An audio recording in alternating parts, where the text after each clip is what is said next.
Please be seated.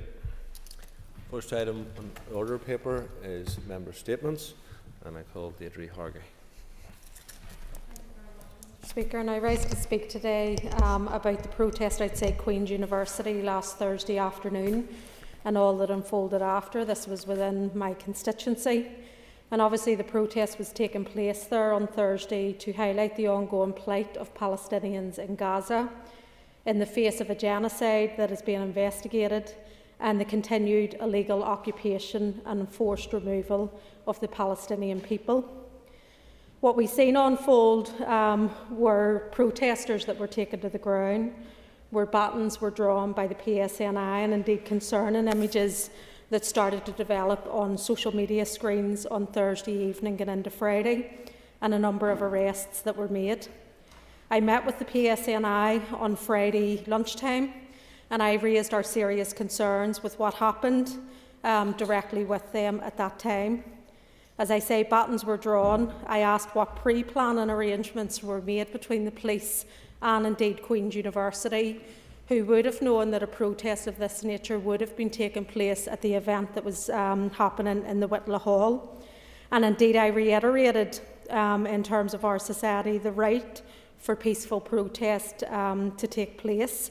So again, I'm just reiterating the concerns of our party, that right in ways were denied on Thursday from what we've seen on the lawns of Queen's University. And again, I would call on the PSNI to review the arrangements and the pre-planning that they made to engage with Queen's University to ensure that the right to peaceful protest is protected with any future events going forward.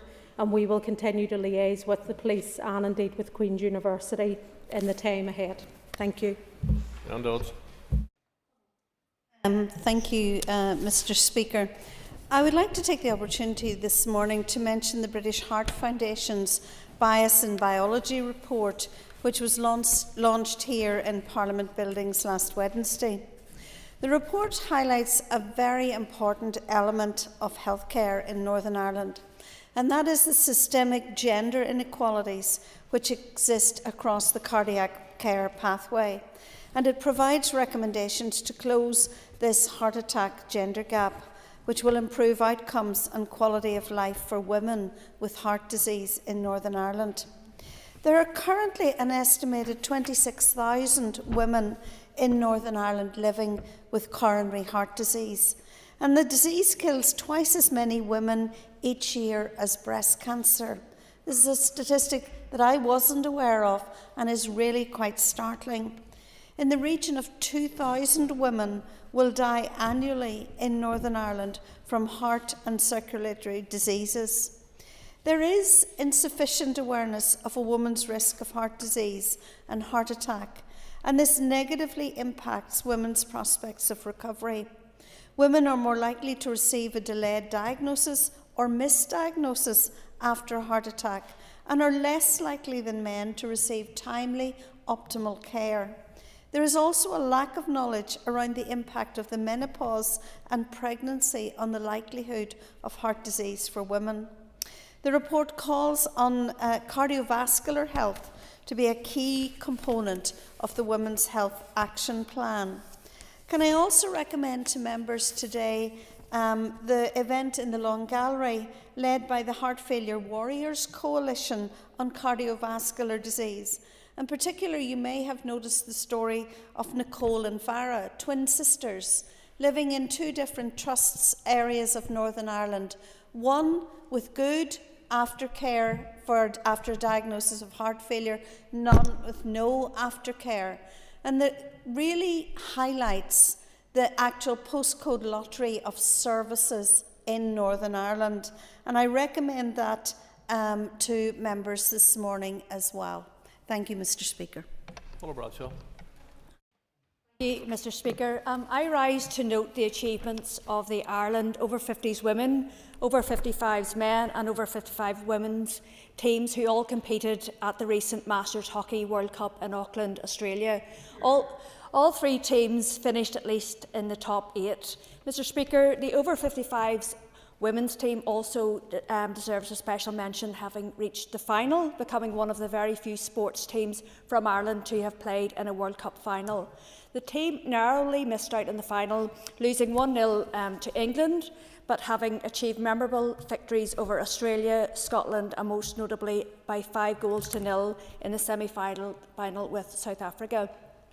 The Ireland team included 6 players from the Ulster Masters team, all of whom still participate in the club game here in various guises, including 1 from Harlequins Ladies Hockey Club in my constituency. Mr Speaker, these hockey players are not just amazing athletes, but fantastic role models. They all give back to the sport through umpiring, coaching, sitting on management committees, supporting fundraising efforts, and most importantly, encouraging players coming up from junior clubs, women returning from pregnancy and those picking up a stick for the first time. I should also note at the other end of the age scale the victories of the Ulster under 16 boys, under 18 boys and under 16 girls in the autumn's interprovincial series, which concluded this weekend when they all won their leagues. This went alongside a narrow runners-up spot for the under-16 girls, so there's certainly a bright future for Ulster and Irish hockey there too. On this note, Mr Speaker, I would give a special mention to the work of Ulster Hockey. Their contribution to the growth of the sport is not just measured by these results, but also in the growth of the number of junior leagues from 9 to 12 in recent years. This represents approximately 400 extra women playing the sport every week. I hope these achievements and those of the Ulster teams at the other end of the age range lead to a greater recognition of what this sport itself brings to society here as one of the top 3 sports by participation, not just in Northern Ireland, but actually in the world. Thank you. To acknowledge over 55s, I call Steve Aiken. And I'm, yes, slightly over 55, Mr Speaker. Thank you very much indeed. Mr Speaker, members may not be aware that over the last few days we have had a very unwelcome visitor to our islands. I'm not referring, as some politicians and journalists would do, to the Chancellor of Queen's University, Hillary Clinton, who I do welcome for her commitment to the university, to Northern Ireland, but also for her steadfast support to Israel, to holding Iran to account and to the Ukraine. There is absolutely no doubt that she has also become a figure of hate for those who would support Russia, Iran and their proxies in their intent to dominate and then to destroy our Western system of peace and democracy. Which brings me to our unwelcome visitor, the Russian naval ship Yantar. This ship, which is designed to find subsea infrastructure and use underwater drones, to either survey, tap or cut gas pipelines, fibre optic cables or power cables, has been active before, probably cutting fibre cables to Svalbard in the Mediterranean off the coast of Cyprus, and her sister ships have been up to a lot of nefarious work in the Baltic. Last week, Mr Speaker, she paid a visit to the Irish Sea, and not just any part. Operating over cables that connect the Republic of Ireland to the United Kingdom, this vessel has been conducting operations that only the useful idiots protesting against NATO at Shannon Airport and on the pavement outside Queen's could consider benign. We need to be very aware of the critical vulnerability that this island faces from Russia and from others. Thankfully, Northern Ireland as part of our nation comes under NATO's protective umbrella. The rest of this island is defenceless, and it's only by the good graces of the Royal Navy, the Royal Air Force and the United States Navy that we have any sense of security at all. If anybody doubted the perils of defence freeloading, last week should have been a wake-up call. Though, Mr Speaker, for those who remain blinded to the reality of today's threats from Mr Putin et al., I severely doubt it. Thank you. Daniel McCrossan. Thank you, Mr Speaker. In recent weeks, the Minister for Infrastructure rightly announced positively the A5 road. Unfortunately, at the end of last week, news emerged, which the Minister has confirmed publicly, that pre-action correspondence of a potential legal challenge has been received against the A5. Rightly, this has caused a huge amount of frustration and anger in my constituency and beyond, and a huge amount of concern as to the implications of any action against this project. We have seen countless delays, and as a result of those delays, we have seen far too many deaths on the A5 road. Almost 60 people are dead, and every single day of a delay, further lives in my constituency and neighbouring constituencies are put at risk by this death trap of a road. There is no day that I am on that road that I don't witness a potential accident or an accident occur, where people are seriously injured, and some who have been left with life-changing injuries that they have had to live with and will have to live with for the rest of their lives. The people in my constituency are traumatised by this road, but are forced onto it because we have no alternative means of travel. Public transport is weak and largely inaccessible in rural constituencies, and parts of my constituency in particular. We have no rail options. We only have the A5 that runs through the very heart of West Tyrone. And that is why my constituents, business owners, people right across the constituency are united in their frustration. Those who are against this road may believe that they have due cause for any such objection, and they have a right to go through the process. But what they do not have a right to do is to continue down this line against the will of the majority of people that I represent, and indeed that the parties in this Assembly have been voicing concerns for. We need to see this road go ahead. Any delays are entirely unacceptable, and I consider any form of action as an attempt to derail this road from any form of progression. The fact is, Mr. Speaker, that this road will go ahead because it is an executive flagship project. It is recognised across this island as a very important and critical piece of infrastructure to save lives and to protect people, but also to create opportunities, economic opportunities for a part of this island that has been entirely cut off. So my message, Mr. Speaker, today is to those objectors: please back off from this. The consequences of any action against the A5 literally cost lives, and I'm asking them today to withdraw any legal challenge now and in the future. Minister Acute. Carla. Speaker, I would like to extend my deepest sympathies to the Lynch and Sharkey families in the tragic loss of Owen, who passed away last Sunday after a road traffic accident. Owen was only 29 years old. May God have mercy on his soul. With almost 8,000 casualties in the 6 counties last year, it is appropriate that this is Road Safety Week. We highlight the need for all road users to be aware and to take responsibility and to ensure safe travel for all when we are travelling on our roads. We are all aware of the major causes of road accidents: speeding, drink driving or driving while under the influence of drugs, inattention while driving, the use of mobile phones, not wearing seat belts, or poor vehicle maintenance. Although those factors are relevant and important, it must be stated that the inadequacy of our roads infrastructure is also a contributing factor. Much has been said about the inadequacy of the A5, an arterial road to the northwest that cuts through my constituency, to cope with the volume of traffic on it. It is not able to deal with the number of vehicles travelling on it. Too many lives have been lost. It is too easy to place responsibility at the door of the accidents, of the responsibility for accidents on the road at the door of drivers, when it is obvious that the road, with its many entry and exit points, poses a danger in itself. I have often cited the example of the A4, which was once the most dangerous road in Ireland. Since it has been developed as a dual carriageway, the number of accidents on it has fallen dramatically. I believe that the same will happen in the case of the A5 once it has been developed. Therefore, I wish to congratulate the Minister, John O'Dowd, His recent announcement that he intends to proceed with the construction in early 2025 brings this project near completion.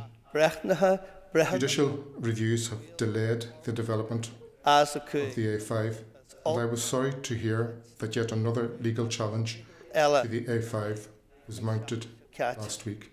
I hope that it can be resolved soon. The development of the A5 would be a major contribution to road safety in the north of Ireland, and to look forward to the immediate reduction in accidents and a safer time for all its users. Mr. Speaker, I rise today to express my extreme disappointment at the decision of the Post Office to consider closing the Post Office branch in Main Street in Bangor within my own constituency, in an announcement which was made last week affecting potentially over 100 other branches right across the UK which are now under serious threat of closure. This particular post office was opened in 1936 in Bangor and is an historic and integral part of the character of Bangor, and indeed it is a very notable post office. It was one of the very few that was opened during the short reign of King Edward VIII. Many local residents who rely on these key services share these concerns and do feel today a real sense of disappointment.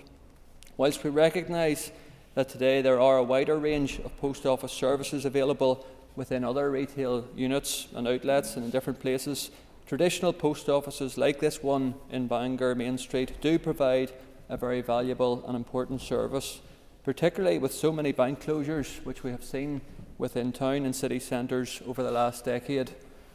As with many closures like this, those impacted the hardest are the elderly and our more vulnerable people across our society, particularly in terms of access to cash, paying bills and other important utility bills. My thoughts are also with those staff whose livelihoods could be jeopardised by these changes, particularly as we approach the Christmas period and that uncertainty which has been created from this negative announcement just last week. Following the disgraceful and shocking findings of investigations into the Horizon scandal, I do feel that there is a moral imperative from the Post Office management to avoid any further unnecessary job losses and protect its already damaged reputation right across the UK.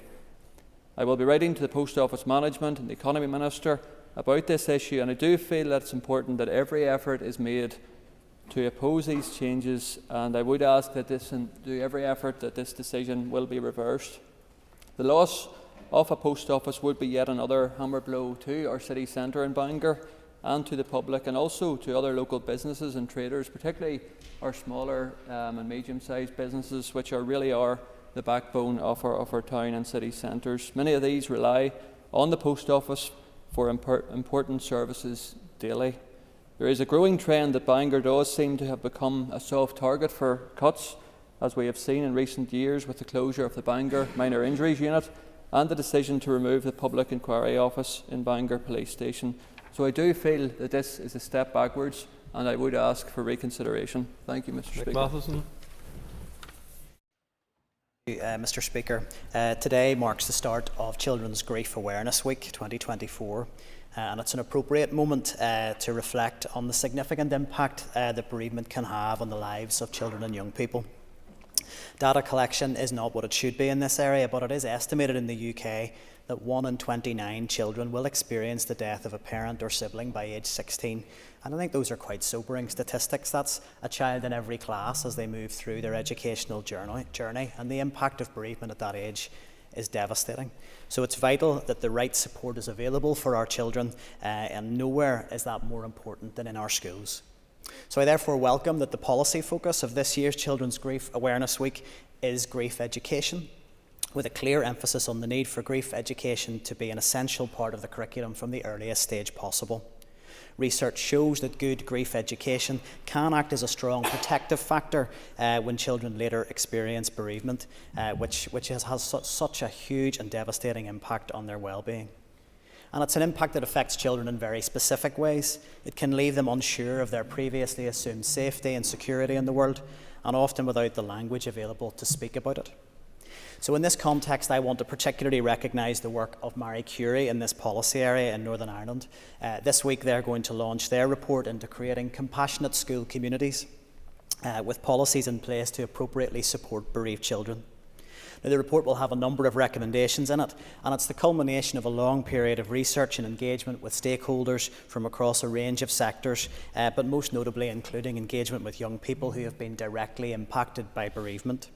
And it's essential that we do engage with those young people and those children if we want to deliver effective support. And I fully support the recommendations that are going to be announced, but I want to highlight two in particular, Mr. Speaker. First is that every school should have a bereavement policy in place to ensure that every child can get the support they need in school when impacted by bereavement. These policies should be embedded in schools, and they should generate whole school approaches to bereavement support. They should be something that all staff in the school are familiar with and fully equipped to deliver effectively. And secondly, that grief education should be embedded in the curriculum. Children in Northern Ireland should have a range of opportunities through their education to discuss grief and bereavement so that taboos can be broken down around this subject. And Marie Curie's Youth Advisory Panel is very clear that these are vital interventions and that it is essential that with the focus on grief education and the launch of Marie Curie's report, that the Department now take forward the necessary work to deliver on these recommendations and to ensure that children and young people in our schools get the support that they need, both to prepare them for the impact of bereavement in their lives and to support them when they are dealing with grief and loss, which I'm sure we'll all agree is something we owe our children. Members' time is up. Emma Sheeran. Celebration following a brilliant weekend of sport across the province, but most notably my own club, Ballinasgreen, becoming Ulster champions, and I want to heartily congratulate everybody involved in the panel, particularly the management of Cahill and Paddy and Colm and the entire team. We've got a brilliant mix of young and more experienced in our hurling panel, and they beat East Cavan Gaelsby 8 points yesterday to become the junior Ulster club champions, and a fantastic feat for our small club. I'm very proud of everybody involved, and the celebrations last night are probably still continuing, and rightly so. And just also to note the fantastic achievements of both Wastewater and Slaughtneil in reaching their respective finals at both intermediate and senior level, and wish them the very best of luck in their finals. Jonathan Buckley. Mr. Speaker, Alexander McCartney was a global sexual predator, a vile paedophile that targeted hundreds, if not thousands, of young girls right across the world. He blackmailed them, he exploited them, and he ultimately resulted in the death of a young girl and her father from the United States. The test of any society is how it treats its children. And from becoming an elected representative, Mr. Speaker, I would say that I've become increasingly concerned at the public attitudes towards paedophilia, a difficult subject for anybody to debate and talk about. It was revealed in 2021 that in Northern Ireland, 1/3 of child sex offences avoided prison sentences. Mr. Speaker, it's absolutely abhorrent what has been going on in our society, and it's right across the United Kingdom. I give 3 examples where sentencing has truly been, in my view, and indeed many of our constituents' views, wholly and totally inappropriate. Hugh Edwards, 41 indecent images of children found on his phone. Suspended sentence, no jail time. The very man that supplied the images, no jail time. But yet we see across the UK an attempt to target those for even a Facebook post offence. Maybe they've offended somebody. Jail time. When we look at issues like this, how we treat our children, Mr. Speaker, is totally abhorrent. Another issue, trainee teacher just last week, let off prison sentence. It was found that he had shared hundreds of images of babies. No prison sentence. The 26-year-old distributed and received more than 1,000 of the most serious Category A films and images Category A is the most deprived, most revolting. Mr. Speaker, it is absolutely despicable. And just yesterday in the Daily Telegraph, a paedophile convicted of sexually assaulting his stepdaughter has been allowed to remain in the United Kingdom because a judge ruled that deporting him back to Africa, and this is truly shocking, members, would breach his European Court of Human Rights to a family life. I mean, has sentencing not gone mad in this place that we can't collectively deal with these issues and ensure that these offenders are put behind bars? I call for a wider sentencing review and a UK-wide approach to dealing with this issue. Speaker, strong trade unions are vital in a socially cohesive society. Unions and workers are protected through legislation and collective organisation. There must be an aim of this Assembly to realise that the economy is both productive and businesses and rewarding and safe for workers and their family. Recent research from the Respect at Work campaign at Queen's University, Belfast, reveals that anti-union activity by employers is on the rise throughout Ireland, with workers reporting incidents of victimisation of unionist activists and employers actively discouraging workers from joining unions. Anti-union activity is the very antithesis of what we as a society need to continue the vital work of solving the problems. Strong unions are essential to tackle low pay, insecure working conditions and widespread wealth inequality in our society. As the Good Jobs Employment Rights Bill progresses through the Assembly, the onus is on all members to exercise their efforts to legislate for stronger unions and collective bargaining for rights. There's a progressive new way in this legislation for the betterment of workers and their families, for high labour standards, for better wages, for safer and healthier workplaces and protections, and protections against any and all form of discrimination or harassment in the workplace. Empowered unions and well-paid secure workers are the engine of innovation and of economic growth. Thank you. Mr. Speaker, and once again I wish to rise to highlight the funding needs here in Northern Ireland. In our recent budget announcement, we've had a recognition that funding to Northern Ireland should be based on need.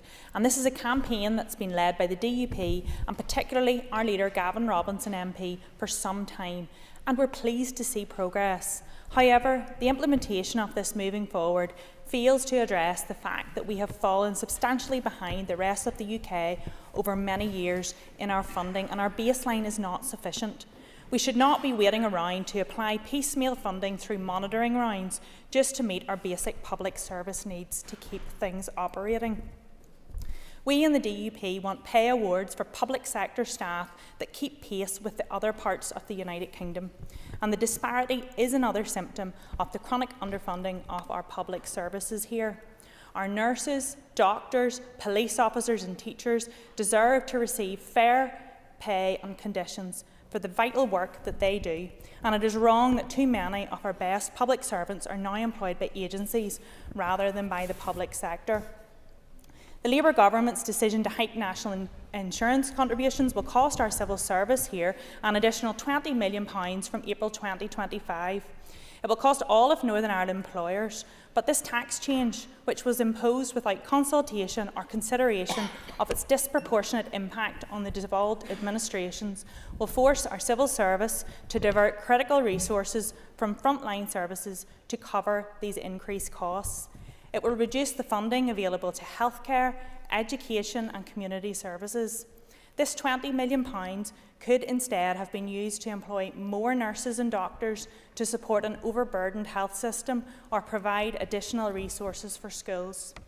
Our public finances in Northern Ireland are under immense pressure, and we need a fair funding model, correctly baselined, secured on a long-term and sustainable basis. And this has long been a priority for us in the DUP, and we will continue to work hard to deliver for the people of Northern Ireland through our teams in Westminster, the Executive and here in this Assembly.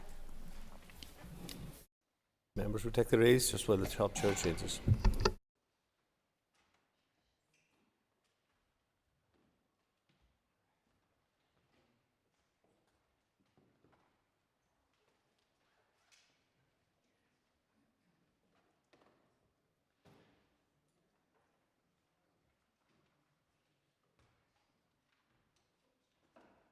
Okay, members, the next item of business is a motion from the opposition on the breaches of the Ministerial Code of Conduct.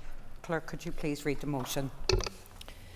That this Assembly condemns the refusal by DUP ministers to attend North-South Ministerial Council (NSMC) meetings in 2021, obstructing essential cross-border cooperation and defying the Good Friday Agreement. Acknowledges the finding of the Assembly Commissioner for Standards into this matter, which found that these ministers breached the Ministerial Code of Conduct, thereby undermining public trust in government. Affirms that all ministers are duty-bound to uphold the Ministerial Code of Conduct in good faith. Asserts that the NSMC must not be held hostage for political means, and calls on the First Minister and Deputy First Minister to work with the British and Irish governments to initiate a review of Strand 2 of the Good Friday Agreement to ensure it remains fit to support and enhance cross-border cooperation and contributes, alongside other reforms, to the functioning of secure and stable institutions for all communities in Northern Ireland. Thank you. I call on Matthew O'Toole to move the motion on behalf of the opposition. Moved. Thank you. Thank you, Matthew. The Business Committee has agreed to allow up to 1 hour for this debate. The proposer of the motion will have 5 minutes to propose and 5 minutes to wind, and all other speakers will have 3 minutes. Matthew, please open the debate on the motion. Thank you, Madam Principal Deputy Speaker. Since we took up the mantle of opposition, we have been clear that we would be constructive in putting forward positive ideas. Today, in our final opposition day of 2024, we're doing just that in relation to EU affairs, childcare and dereliction in the heart of Belfast. But we also said we would be robust in holding those in power to account. Today, we are doing that too. In July this year, a report from the Ministerial Standards Commissioner found that 5 different DUP ministers had breached the Ministerial Code by failing to attend a range of NSMC meetings in late 2021. That is, of course, hardly surprising. That finding was hardly surprising, given that the High Court ruled that those actions were totally unlawful. But that didn't stop the boycott continuing back in 2021. Indeed, in her report, the Ministerial Standards Commissioner is clear that the decision to proceed with the boycott, in clear knowledge that it was unlawful, exacerbated the breach. To quote the Commissioner, "In choosing to act unlawfully," she means the ministers in questions, "they set a bad example to their Assembly colleagues and the wider society that they are somehow above the law, which ultimately could serve to lower standards within and outside the Assembly and diminish public trust and confidence in the Assembly. This gets to the heart of the breach and why it matters. Politics in this place is held in low esteem. People believe that parties in this Assembly, particularly the larger ones, believe they can do what they like and face minimal or no consequences. And all too often, that is true. There is a crisis of accountability in our politics. It was on evidence recently in an Assembly committee where the First Minister felt she could instruct the Chair on what could and couldn't be asked in a statutory scrutiny committee. Part of our job in opposition is to effect a change in that culture.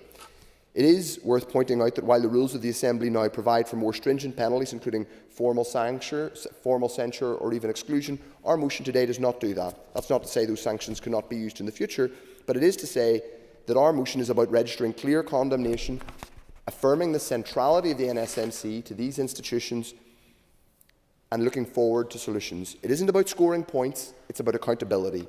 People may even remember the words, when it comes to accountability, people may remember the words of Tony McLean in KC, who was defence counsel for several of the affected ministers. He argued in court that a judicial remedy back then was not appropriate in relation to the boycott because the Assembly was there to hold ministers to account. Well, after 2 years down, here we are. There is a broader point here, which is about the legitimacy of using boycotts which cripple the operation of government as a legitimate political tool. That logic has seen us without a government for half of the past decade, and the collapse of the NSMC is part of that, Madam Principal Deputy Speaker. It's pernicious. Strand 2 of the agreement is designed to be equal and interlocking with strands 1 and 3, and it's important to make that point as often as possible. The NSMC was not and is not a bauble. It is supposed to be as core to the functioning of our government as this chamber and the executive, so collapsing it for party political ends was never a legitimate action. They had no role at all in Brexit or the UK's withdrawal from the European Union. And this brings us back to the question that the two big parties refuse to engage with: reform. Reform is needed not just of the veto that allows one party to collapse the operation of Strand 1 devolution, but reform is also needed of the system that requires a minister to have a chaperone for a routine meeting with their southern counterpart, which is how the DUP was able to thwart the NSMC for so long. Sadly, neither area of reform is likely to make progress anytime soon, because both big parties see continued advantage in a system that offers them not just a veto power, but a shield from accountability.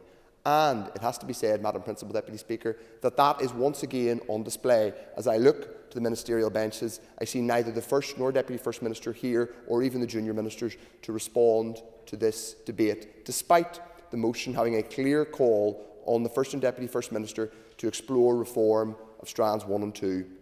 They aren't here, they haven't turned up to engage in that simple ask and that accountability to this Assembly chamber.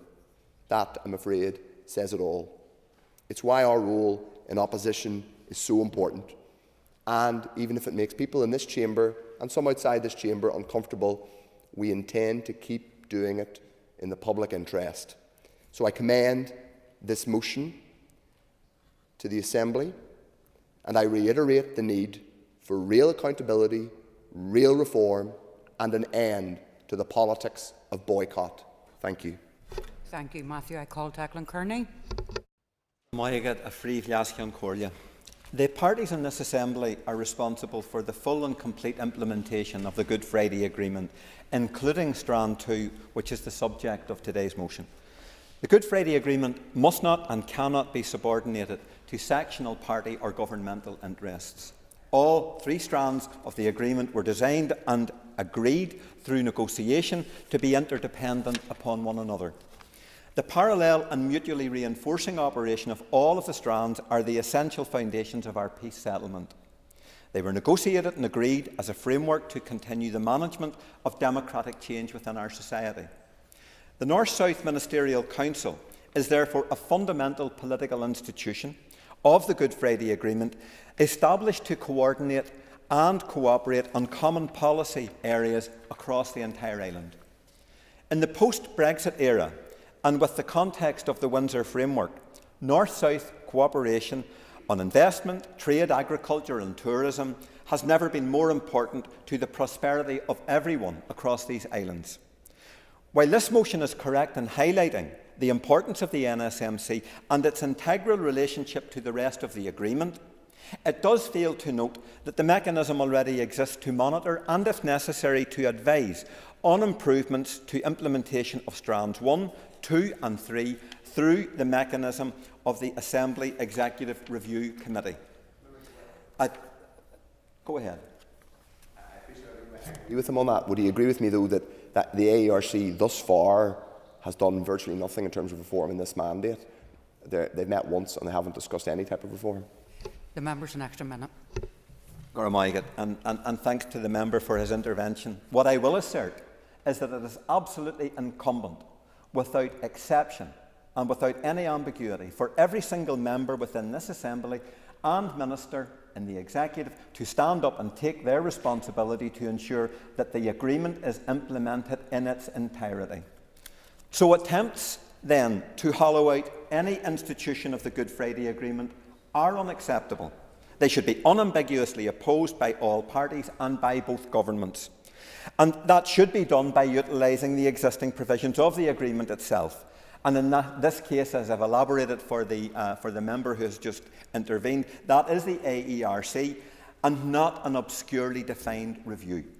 The best protection for the implementation for the agreement itself against its opponents, both within and outside of this Assembly, rests in the complete implementation of the agreement itself. Therefore, members, the focus of all Democrats and Progressives should be upon realising that objective and opening the next phase of our peace process, leading towards a new constitutional future for all of our people, built upon reconciliation and national reunification. Gormagat.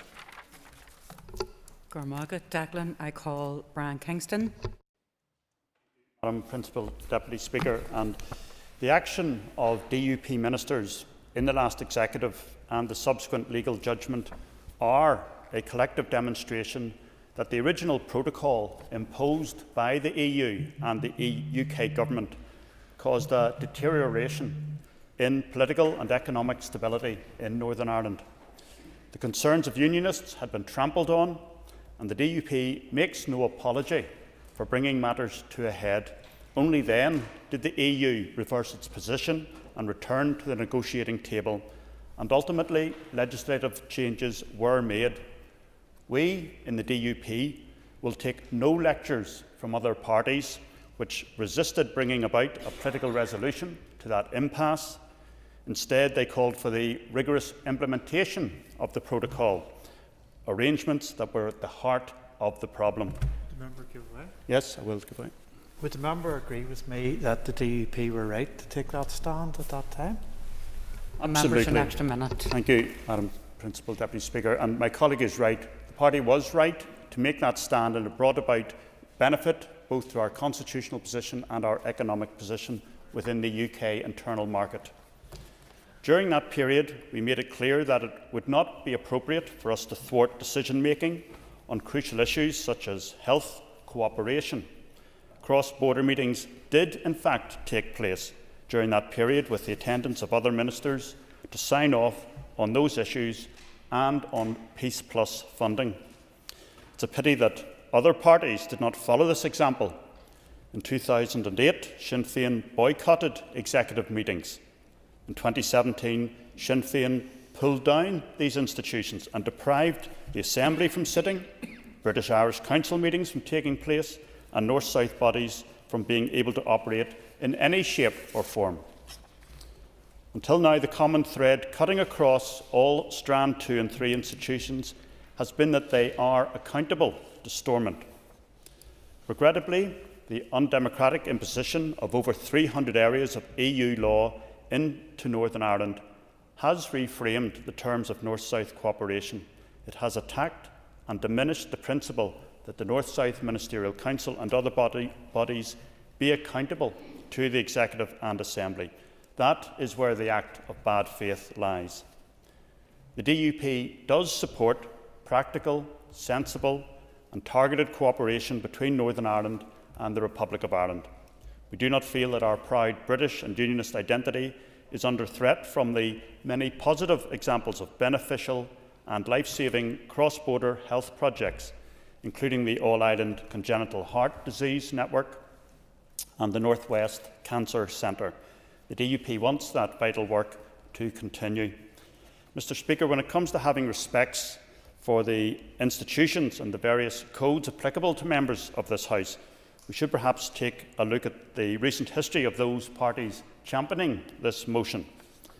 When Jerry Kelly admitted committing a criminal offence at the Tour of the North Parade in 2013 and was sanctioned by the Assembly's Standards Commissioner, it was the SDLP who used the petition of concern to block those sanctions from taking effect.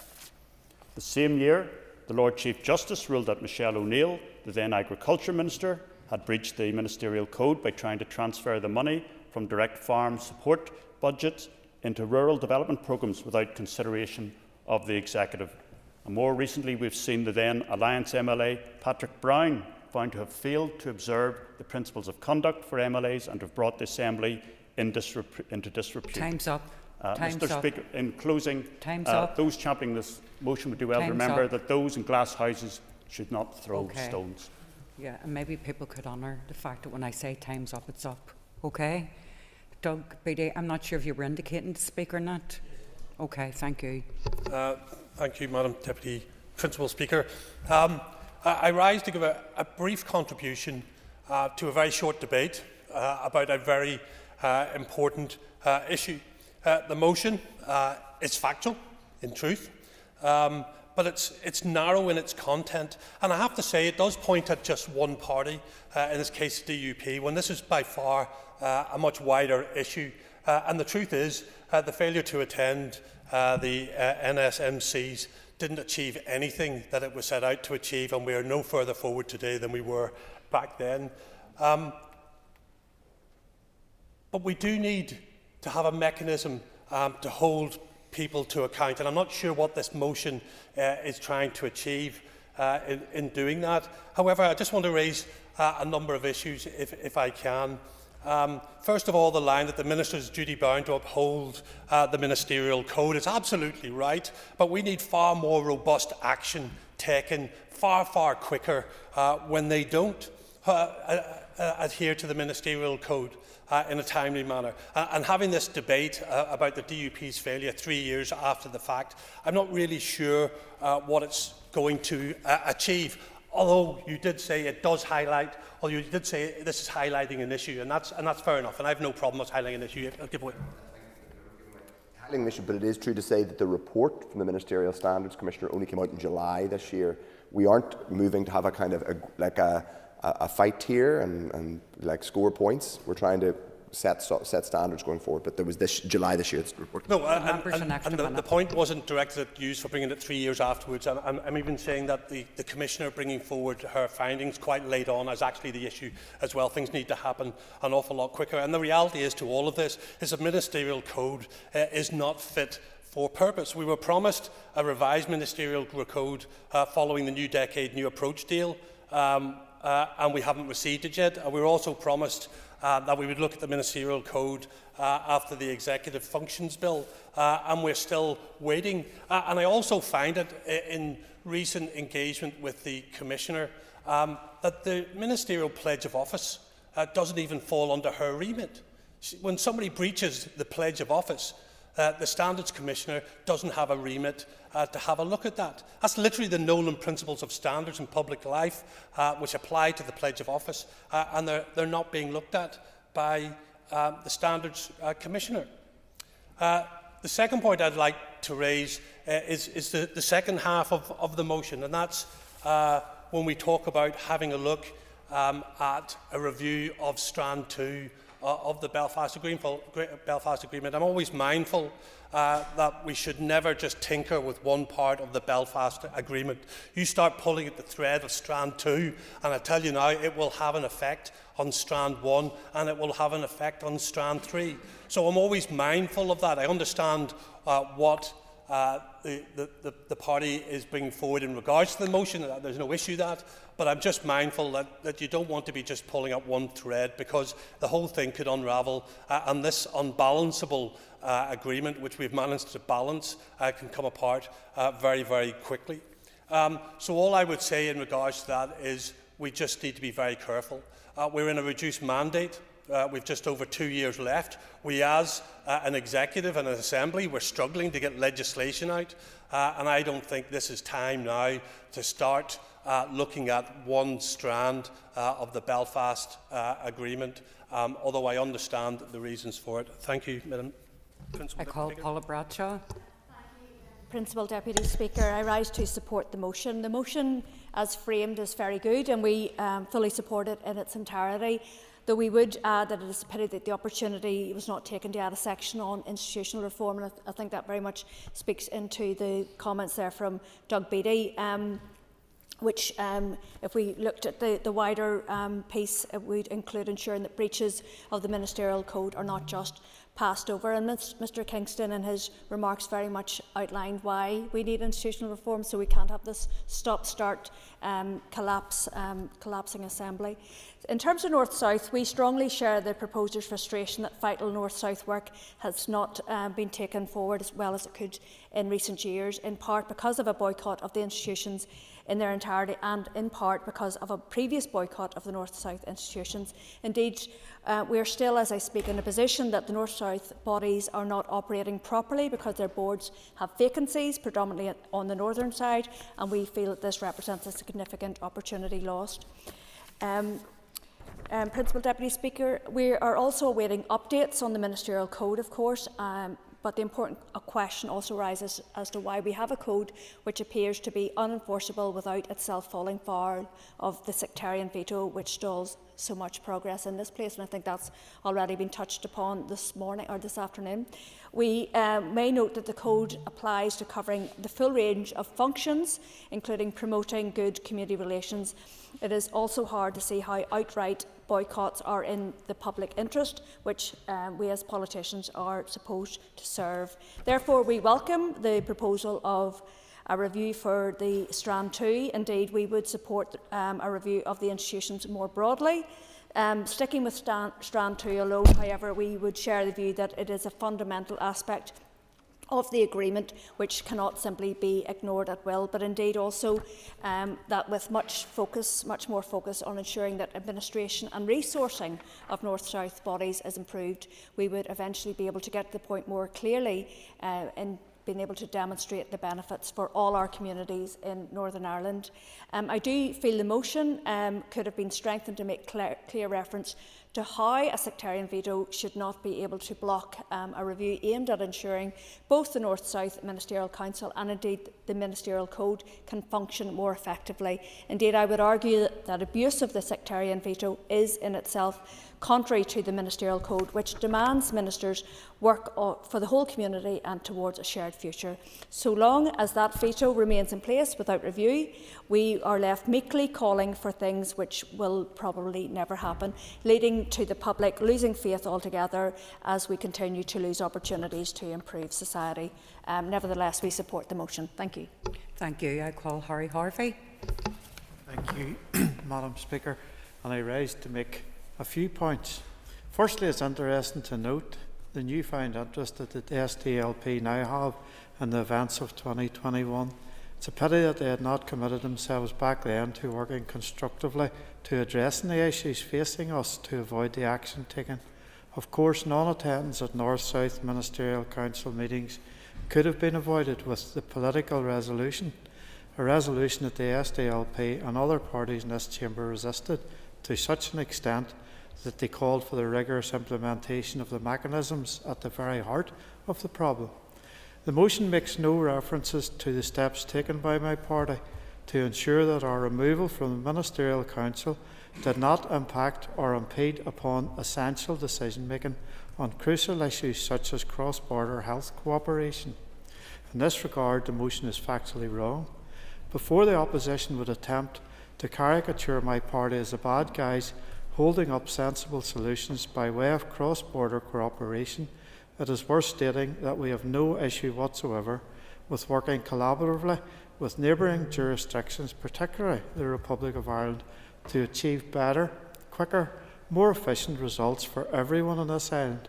Practical, sensible, targeted cooperation on areas of mutual benefit is a no-brainer and should be welcomed.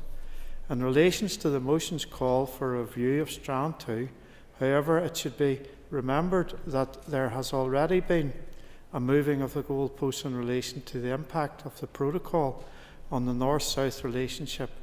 The undemocratic imposition of over 300 areas of EU law in Northern Ireland has reframed the terms of North-South cooperation. It has attacked and diminished the principle that the NSMC and other bodies be accountable to the Executive and Assembly. That is where the act of bad faith lies, and the inevitable damage to the delicate balance of relations. On the matter of reform, I would remind members that the institutions that we are all privileged to serve within are built upon consensus, and the necessity of working and delivering for all, founded upon the commanding and ongoing support of both unionism and nationalism. In times past, the SDLP were very quick to remind unionism of this fact, now sadly less so. No level of reform should be used as a short-term tool to punish one community or elevate another in knee-jerk reactions. On the contrary, reform should be seeking to better solidify cross-community support and equality. Where devolution can be improved to benefit better governance. The member give way. Yes, I will welcome the member's intervention. Would the member agree that our attention should be on the good governance of Northern Ireland and ensuring that this Assembly, the rest of this term, operates well? The member's an extra minute. Thank you very much, and I thank the member for his intervention. The DUP has demonstrated in the past we will not be found wanting, whether it has been the reduction of MLAs, the reduction of government departments, ministers and advisers, or the wider streamlining of politics here. We have always been to the forefront of change for the better. Reform of Strand 2 or elements of Strand 1 cannot be conducted in isolation from a wider discussion on reform. Piecemeal reviews based upon party political motivations will not serve to better our institutions. Issues such as the normalisation of our system of government toward voluntary coalition, for example, it is something we would wish to see in the future. However, we must approach this and other issues with a strong realism of the here and now. Thank you. Harry, your time's up. Thank you, Madam Speaker. Thank you. I call Owen Tennyson. Thank you, Principal Deputy Speaker, and I think it is telling that Minister Lyons and former Ministers McElveen and Middleton are not in their places to answer for their actions, albeit they have wheeled out their colleagues to lay a valiant defence of the indefensible. The Good Friday Agreement relies on three strands: strong relationships internally within Northern Ireland, strong East-West relationships between this island and Britain, and strong North-South relationships. This place only functions on the basis of interdependence, respect and cooperation. In boycotting the North-South meetings, the DUP intentionally sought to disregard that agreement, to disrespect their colleagues and to disrespect the people that they are here to serve. And they claim it was to exercise leverage over the EU, in which they failed. They exercised leverage only over the most vulnerable in our society, who languished on ever-increasing waiting lists, who were under pressure of huge spikes in the cost of living, and who were struggling to get their kids adequate education provision. Those were the people who suffered. Not Boris Johnson, not Rishi Sunak, not the European Commission. And I think it is telling that none of the ministers or members concerned are here to answer, because they know that was the sole consequence of their actions. I think the report from the Standards and Privileges Committee was clear when it pointed to the fact that ministers acted unlawfully and then continued to act unlawfully even after the High Court decision, setting a poor example, lowering standards and destroying what was left of public trust and confidence in these institutions. I also find it striking the level of hypocrisy where you have DUP and Sinn Féin members standing up and pointing the finger at each other for actions that their own parties engaged in. Mr Kearney talks about the full implementation of the Good Friday Agreement, but we couldn't possibly look at a review. A review was promised in the original text of the Good Friday Agreement and has never been implemented. And it is not about elevating one community over another. It is about equality. It is about ensuring that everyone in Northern Ireland, irrespective of whether they are nationalist, they are unionist, or those of us in these benches who don't align to either of those two boxes, are treated equally by these institutions. So too is it about accountability. If this Assembly had wished to debate a statutory motion of censure into any of the members concerned, it would have been blocked by cross-community vote, which means that accountability in this Assembly is a pipe dream for as long as the current arrangements are allowed to stand. So I would implore the two largest parties who have been the stumbling block to reform to wake up and deliver for the people they represent. Members' time's up. I call Daniel McCrossan. Thank you, Madam Speaker.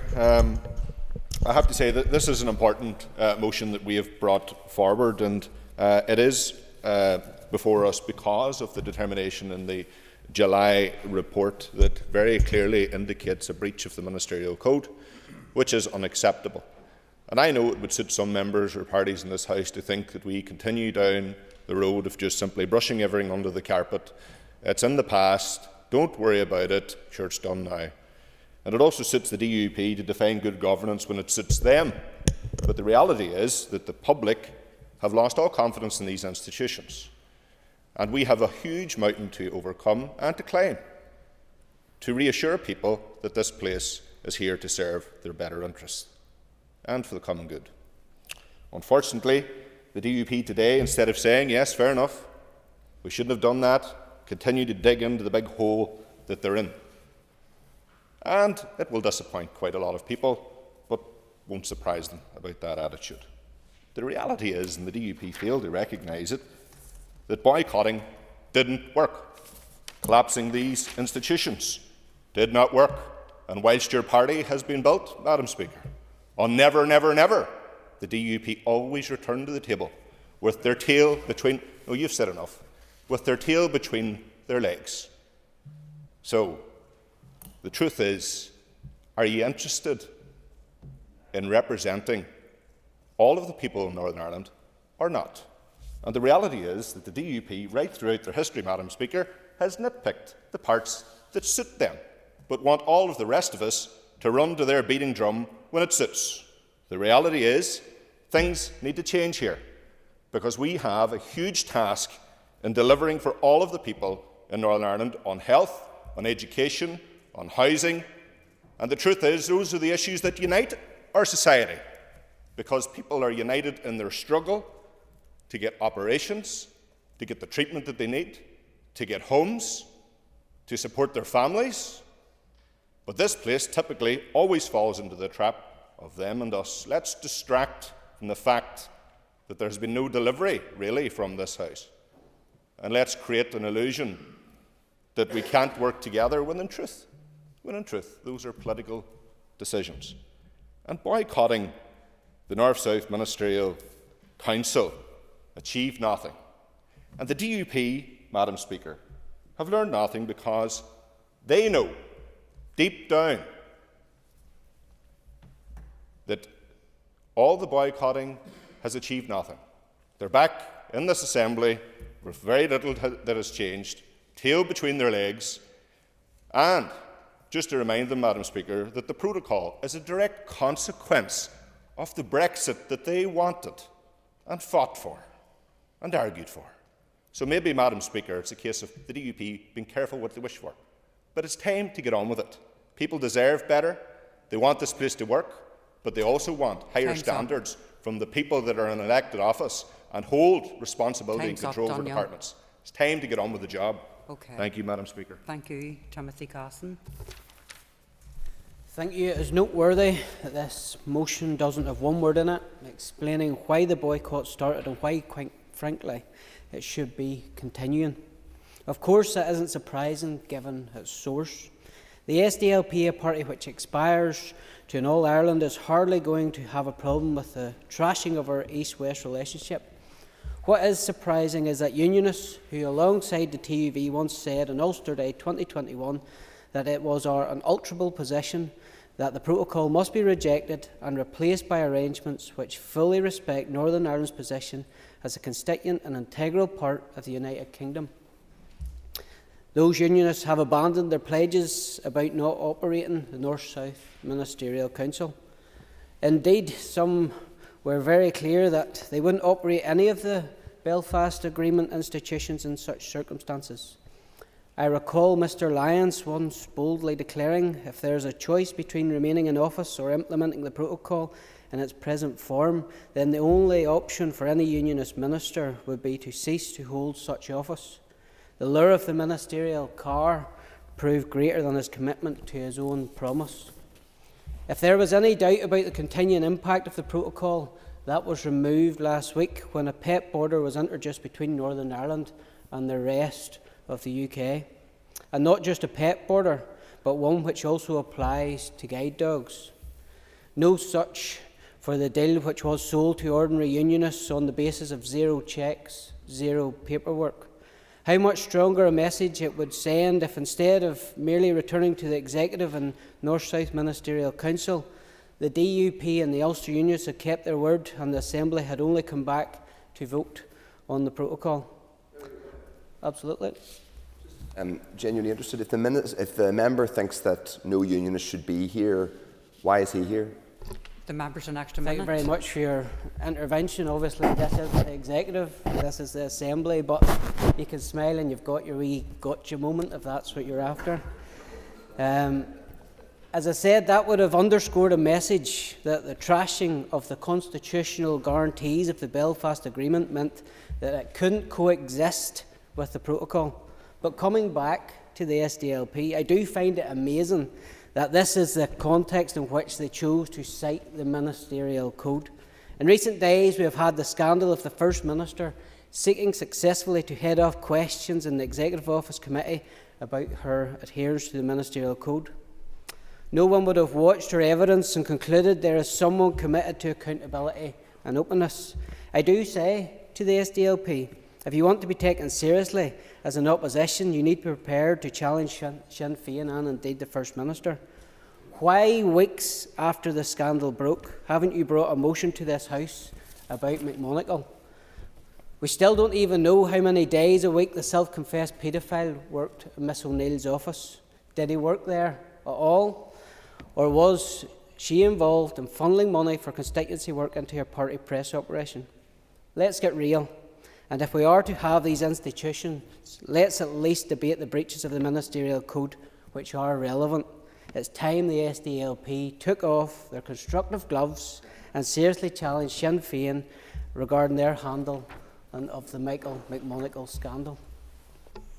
Okay, before I bring the next speaker in, which is Patsy McGlone-Dewayne, on the motion, I just want to advise you all that the Speaker has received a letter from the First and Deputy First Minister to notify that they are unable to provide a response to this debate because there is no shared position across the joint office. I'm sure the Assembly welcomes the courtesy of this correspondence. I call Patsy McGlone. And that really takes us to the heart of the matter, doesn't it? And I think maybe we see this is supposed to be a government by the people, for the people and for all the people. And quite clearly that's not spelling out as the letter you have referred to there. My colleague referred to that 5 DUP ministers had failed to attend North-South Ministerial meetings. The Ministerial, we did go into the details of what the Ministerial Standards Commissioner had found, that the DUP had chosen to act unlawfully, and indeed that he referred to feel that they are somehow above the law, which clearly is not the case. The centrality of the North-South Ministerial Council to the functioning of these bodies, of indeed the Good Friday Agreement, as many of us went out and voted for, and brought us peace, helped bring us peace, is integral to the way forward for this community, indeed the way forward for this island. Yep. Okay. My colleague agree with me that it's notable that not only did and perhaps fitting that not only did those ministers not attend NSMC meetings, they're not even here today. They haven't even shown up today for accountability. Well, I take the and logic the member's an extra minute. That the boycott now applies to the very Assembly itself, not the place people would want to place themselves. This is about real accountability and real reform. Diglin Kearney, Holame and Major Vila Rachigi, that the Good Friday Agreement cannot be subordinated. 3 strands depend mutually on one another, and that clearly, from the letter that you've read out, is a task that his party has to seek to persuade those others in the chamber from the DUP that indeed that applies to this Assembly too, and the accountability within this Assembly. He referred to the Assembly Executive and Review Committee, and as my colleague aptly pointed out, it has only met once. What the outcome of that has been, it seems to have been quite marginal. Nevertheless, Brian Kingston referred to unions being trampled upon. I don't think any of us would ever come with the mentality of trampling upon anyone, not least of all our unionist colleagues or indeed neighbours and friends. That's not certainly why I'm here. I would venture that the very man that their own party supported, Boris Johnson, was the person who trampled upon them, danced upon them, laughed at them, steered at them, did whatever it was, and did the dirt on them as well. Meanwhile, while the DUP supported him and supported his government, and not alone that, cheerleaded for him at their own party conference. Let's face facts, folks. You were taken for a bit of a run. I'm sorry, I don't have any time. That's the reality of it. He referred to 300 areas of EU law imposed upon Northern Ireland. There's another issue that has to be explored here. 300 issues of EU law. Are we saying we discard those 300 elements of EU law? That's not the place we want to be, because let's face facts also. Many elements of EU law is good law that has been brought to us here, and indeed in many, many instances brought forward through the mechanisms of the EU while Britain was still a member of the EU. Doug Beattie was pointing out the issues that need to be achieved around pledge of office, that the Standards Commissioner, in fact, doesn't have any remit or any role to look at that. Paula Bradshaw, in supporting the motion, did refer to other reforms, and indeed the SDLP was one of the first parties in this chamber to realise that there should be further reform and that there was further reform required. And the motion itself does, in fact, refer to other reforms needed to contribute to the function of a secure and stable institutions for all communities in Northern Ireland. Harry Harvey referred again to the non-attendance. Well, of course, it could have been avoided, Harry. The boycott didn't achieve a lot, and as I've said, the issue of the very protocol, the protocol was the spawn of Brexit, which many in your own party did in fact vote for. It was the child of Brexit, the protocol. So therefore, in voting for that, people can't absolve themselves of responsibility and say, oh well, sorry, it wasn't my fault. That was the red light that was given, and a fair red light, not green light, because it took us backwards, stopped us, that was given to a process which wound up with the protocol and then subsequently with the Windsor Agreement. So, bad guys, Harry would never refer to you as a bad guy, but nevertheless, those issues of Brexit, the protocol, are those that your own party helped deliver. Owen Tennyson referred to the boycott issue in disregard for the Good Friday Agreement, and my colleague Daniel McCrossan also referred to the DUP digging itself deeper in the hole. The boycott itself and the North-South Ministerial Council was there and is there to deal with relevant issues, whether those are about North-South, all-island, economic cooperation, whether it's about environmental regulation and support, whether it's about health issues, which many have referred to here. And nobody can tell me boycotting those institutions delivered anything positive for the community in Northern Ireland. Nothing. It delivered nothing positive whenever it was dealing with those very key, instrumental and positive elements of what people should be getting on with. You choose to absent yourself from those key responsibilities and duties, you're neglecting your duties to the entire community. So, Shin and Madge. That's all I have to say on this matter. Thank you very much. Patsy, so the question is that the motion standing on the order paper be agreed. All those in favour say aye. Aye. Contrary if any noes? No. Think the ayes have it. Aye. Think the ayes have it. Think the ayes have it. Aye. Okay, clear the lobbies. The question will be put in 3 minutes.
Order, members. Order, members. Please resume your seats. Okay. So the question is that the motion standing on the order paper be agreed. All those in favour say aye. Aye. Contrary of any noes? No. Aye. Okay. Okay. Chill. So do we have tellers? Do we have tellers?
Thank you, members. Thank you. So tellers have been appointed as follows. The tellers for the ayes are Sinead McLaughlin and Patsy McGlone. The tellers for the noes are Harry Harvey and Brian Kingston. Clear the lobby. The Assembly will divide. Ayes to my right and noes to my left.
Okay, members.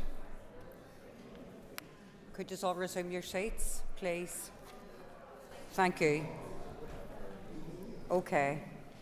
Clerk, could you please read the motion or the result? 81 members voted, 50 members voted aye, 31 members voted no. The motion is carried.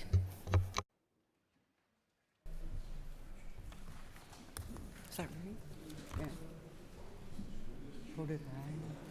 50 members voted aye,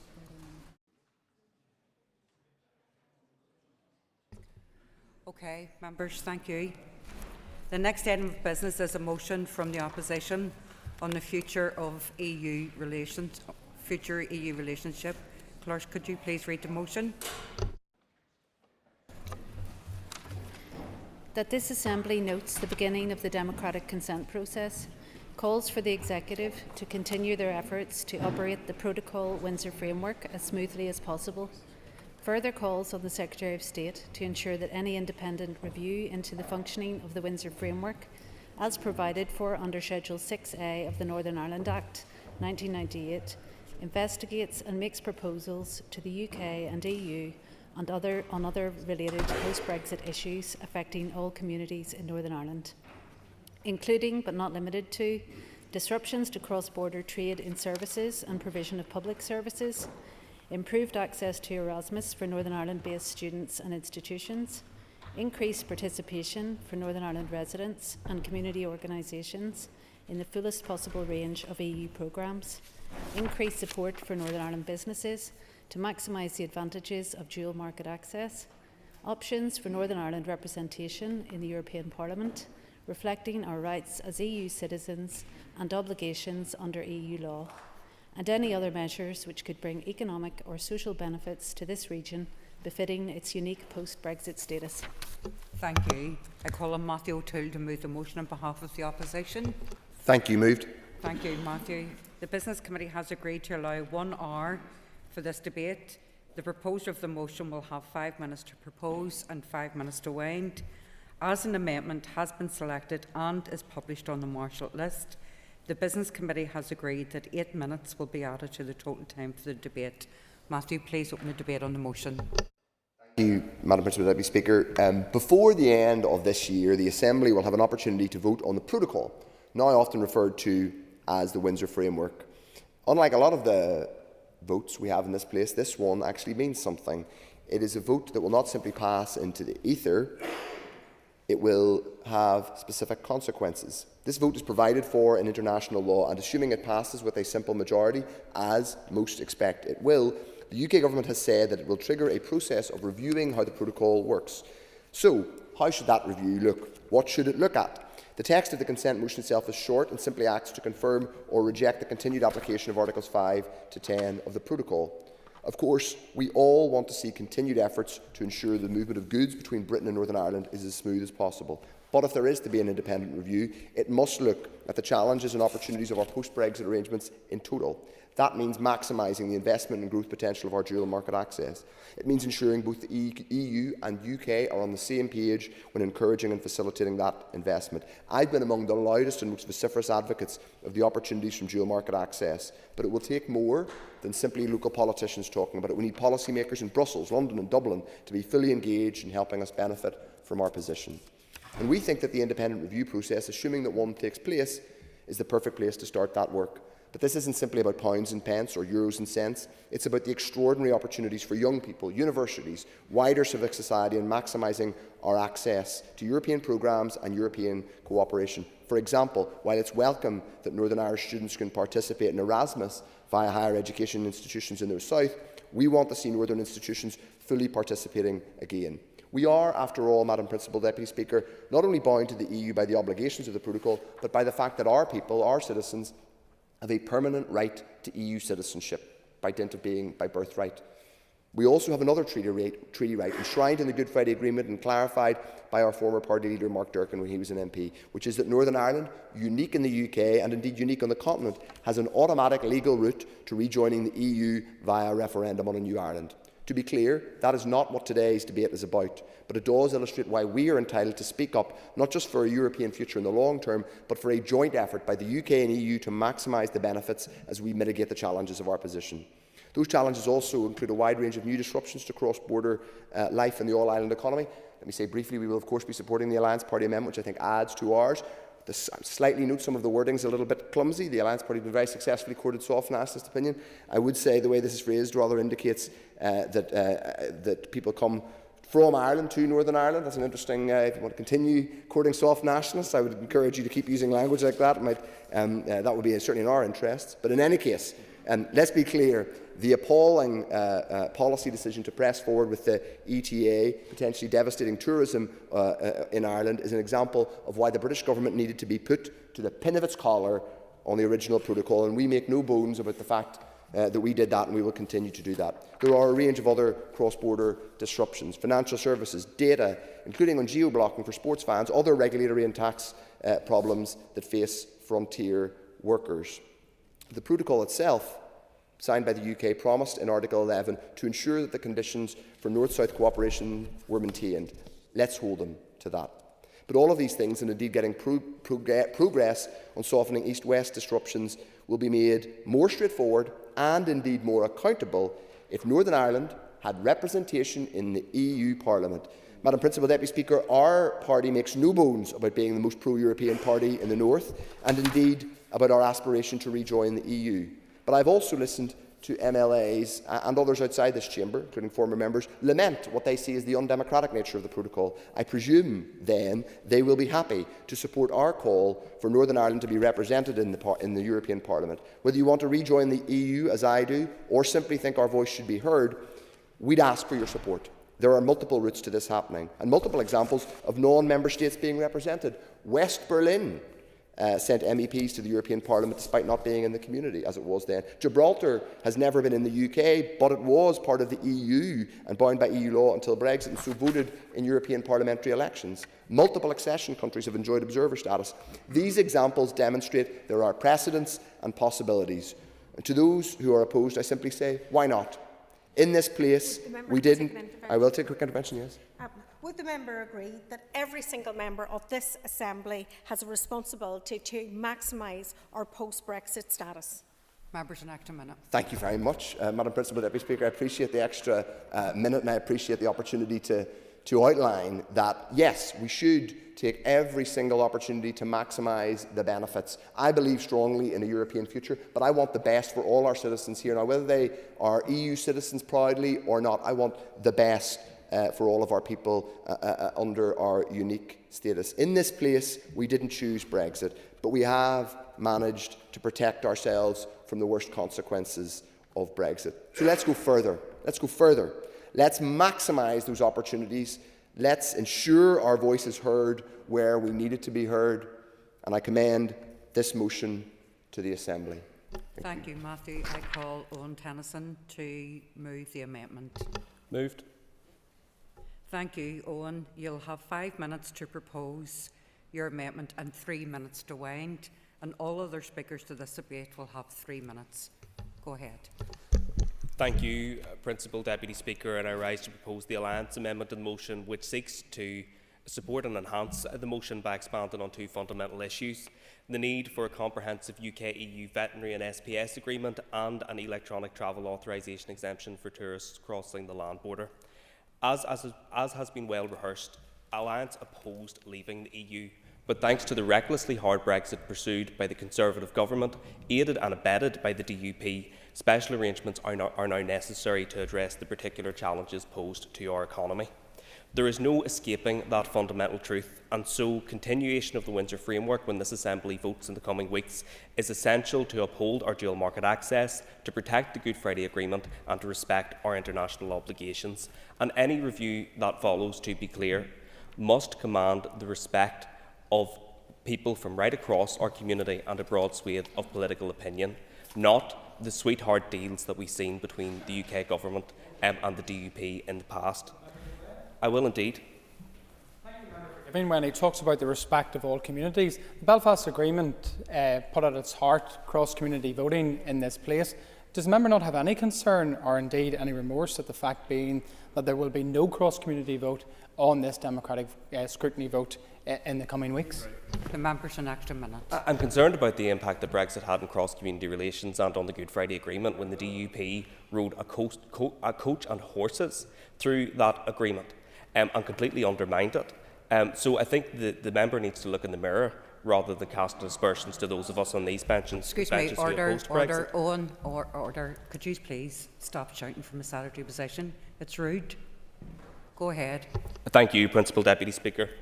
The truth is that the overwhelming majority of people and businesses here want to see pragmatic solutions, not further instability and uncertainty. The commitment of the new UK Government to reset relationships with the EU is welcome, and we know that through constructive and solutions-focused engagement with our partners, flexibilities can be forthcoming and solutions found. Of course, the clearest way to address the additional trade borders and barriers created by Brexit would be for the UK to return to the EU, or at the very least to the single market and the customs union. Short of that, however, a comprehensive UK-EU veterinary and SPS agreement is the clearest way to benefit our economy, producers and consumers. That is why we have been calling for such an agreement since January 2021, and I'm proud that Alliance was the first party to do so. Industry strongly supports an agreement, recognising the opportunity to address a range of challenges from reducing checks, form filling and barriers to trade, aiding with the movement of pets and supporting access to veterinary medicines. Secondly, our amendment calls for an ETA exemption for tourists who arrive in Northern Ireland via the land border. Tourism is a vital strand of our economy, and the majority of international visitors to Northern Ireland arrive via Dublin Airport. Indeed, the island of Ireland is marketed internationally as a single entity, and any additional bureaucracy will serve as a disincentive to tourists to come north. With the ETA rollout imminent, swift action is essential to safeguard tourism industry and the economy of Northern Ireland from unintended consequences. As we have done throughout the entire Brexit process, Alliance will continue to engage constructively to maximise the benefits and reap the rewards that can be derived from dual market access and as presented in the Windsor Framework. We will continue in that constructive spirit until such times as Northern Ireland and the UK is returned to the European Union. Thank you, Owen, and I call Philip McGuigan.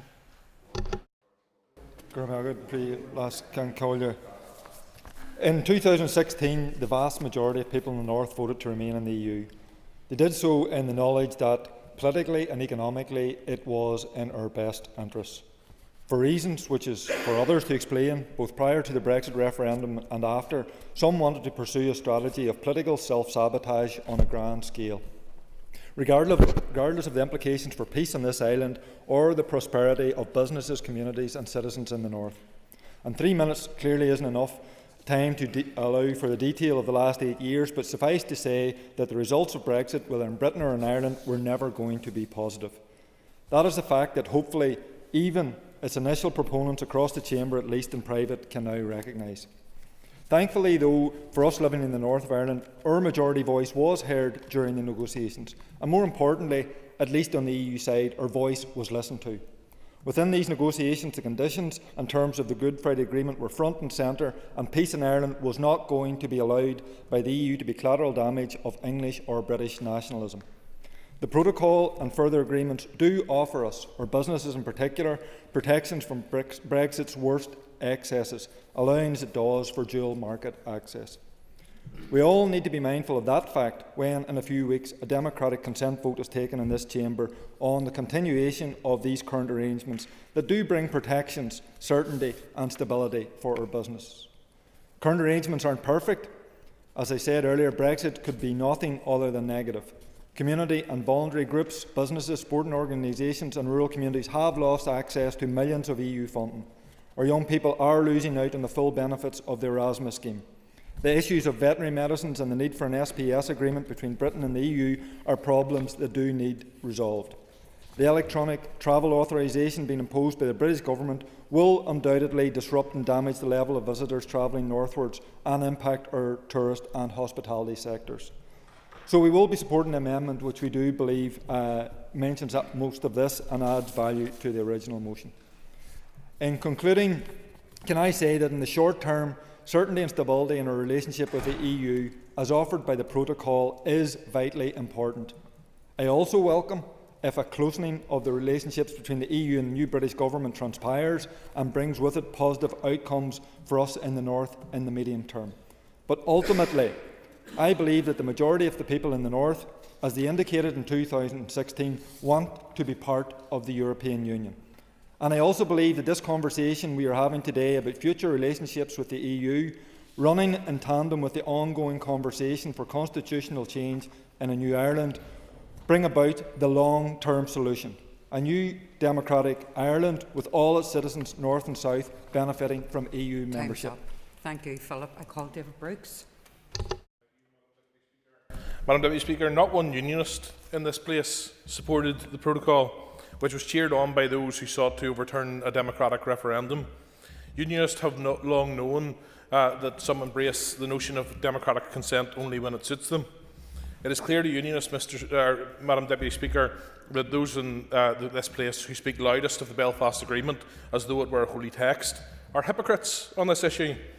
They and their comrades spoke ad nauseum during the Brexit process of the need to uphold the Belfast Agreement in all its parts, not, they said, only in letter, but also in spirit.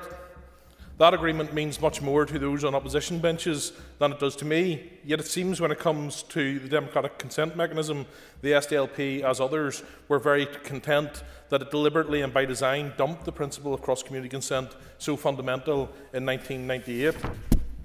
Unionist communities across this country noted that those parties value safeguards only when they're for nationalists. Majoritarianism is the order of the day when it suits their own ends. The nature of the democratic consent mechanism, like much of the protocol and of the Windsor Framework, was imposed without consent, and certainly without cross-community consent, we have been told since 1998, was imperative to maintaining the confidence of both communities and the legitimacy of government here. When those on other benches next intervene with sanctimony to make the much rehearsed point about the impact of this place being down, perhaps they will reflect on how their corrosive contempt for unionist concerns and violence to established governmental norms led to that place. This issue will see MLAs compelled to vote on a simple majority basis on an issue that is significant and contentious for the first time in decades. For our part, the DUP will continue to believe the continued barriers to trade between Great Britain and Northern Ireland are unacceptable. The Windsor Framework, even with the progress of safeguarding the Union, did not secure all of our negotiating objectives, nor remedy all of the issues with the protocol. Northern Ireland should have left the EU on the same basis as the rest of the United Kingdom, and we continue to work towards that aim. December's vote, while flawed, will be an opportunity to practically demonstrate that commitment in cooperation with other Unionists. We will vote against the continuation of the current arrangements, but we are realistic about the outcome where the process only requires a simple majority. Labour's reset in relations cannot be at the expense of honouring and advancing commitments made, which formed the basis of the restoration of these institutions. This party secured in law the commitment to an independent review of the framework where there is not cross-community consent, including completion of this review within 6 months rather than the 2 years previously allowed under the government's original unilateral declaration. A strengthened independent review should be the basis for Labour to honour their stated commitment to protecting the UK internal market. Yes, well, thank you. Your time's up. Sorry, he's seconds left. But sure nothing. Go for it. The Deputy Speaker explain, obviously this is the first time we have operated under new guidance with 3-minute speeches, but could the Deputy Speaker decide on the fact being that if a member is intervened upon, that they do receive an extra minute? And my intervention was at 2 minutes 56 seconds. No, absolutely, but the Speaker had 3 minutes originally, and coming in the 10 seconds is not the way, and it goes for 5 minutes or 10, but what I will do is I'll refer to the Speaker's office. And until I make the reference, I'm not giving you. Yes. Thank you, Deputy Speaker. I appreciate that you will refer this to the Speaker's office, because I don't see anywhere in standing orders where it suggests that if a member intervenes in any moment of their 3 minutes, that it is not accepted. Okay, that's accepted, but I will refer it on. And I will say I have done it with other members, Mr. Buckley, so I've been consistent. So, and I guess that's what you're asking for, but I will get you at ruling I'm sorry, Mr Brooks. Okay. Speaker is Steve Aiken.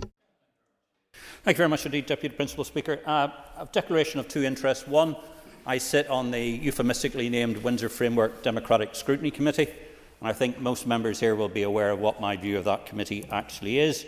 And the second one, for any avoidance of doubt, is I voted for Remain, just in case people think that all unionists were a monolithic bloc when they came to it, but I voted for Remain. I rise to say that the Ulster Unionist Party will be supporting neither the motion or the amendment. And the short period of time I have, I'm going to concentrate mostly on the amendment first. As a member of the Windsor Framework Democratic Scrutiny Committee, I noticed that Mr Tennyson and Ms Nicholl are in here as well. And as much as I enjoyed your company in Brussels last week, the key point is that when issues such as, or the week before, so I need to be absolutely correct for Hansard, the key point is that when issues in the committee, such as the EU waste management regulations, he and Alliance voted against not conducting any investigations into the potentially significant impacts that would have on Northern Ireland. The only Alliance member who did, in the committee, vote to be able to support some form of investigation is no longer an MLA. These, as any dispassionate observer looking in on this committee will see, are not for reasons given around legal advice or what industry says. On many occasions, that has been told to us that these will have significant impacts on Northern Ireland. But to paraphrase Mr Tennyson on virtually everything, I stand corrected, on everything that he does say, at every meeting so far, he says Brexit has a cost, and he votes against it, or he never votes for an investigation. This is not representative of what the Democratic Scrutiny Committee should be doing.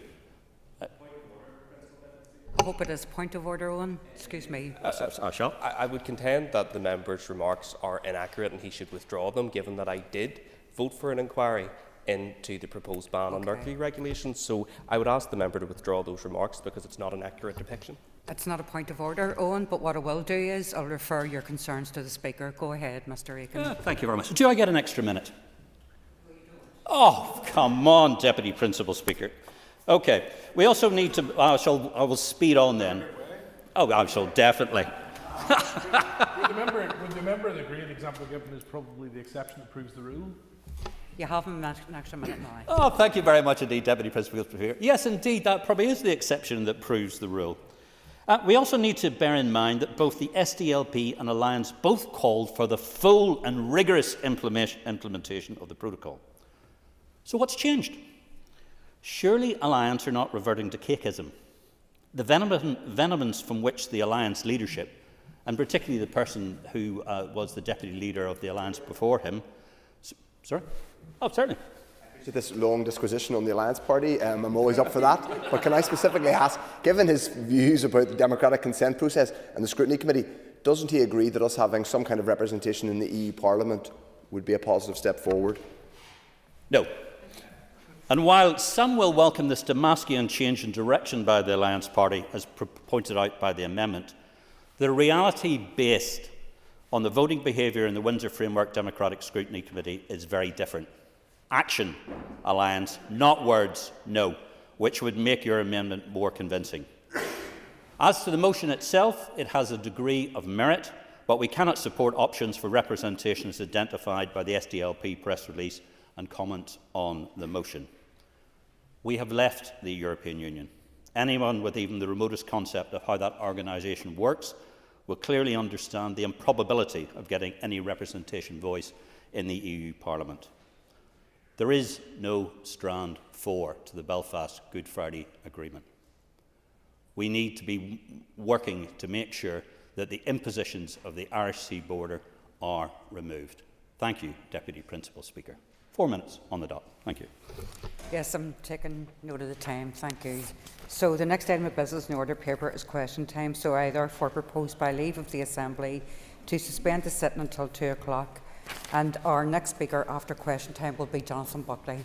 The sitting is by leave suspended.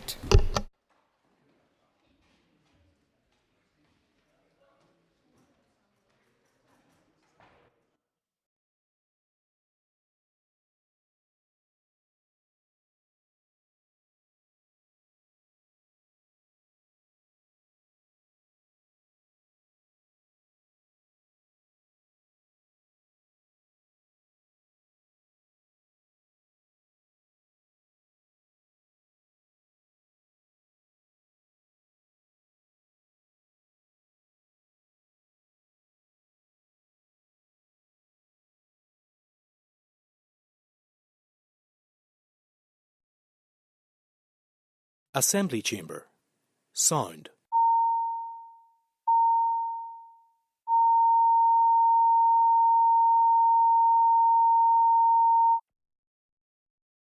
Assembly Chamber. Sound.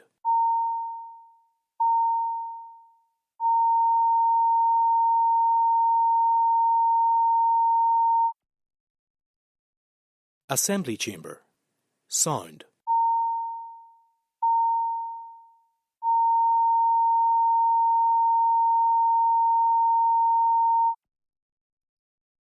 Assembly Chamber. Sound.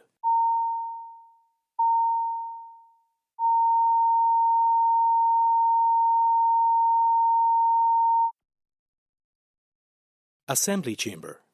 Sound.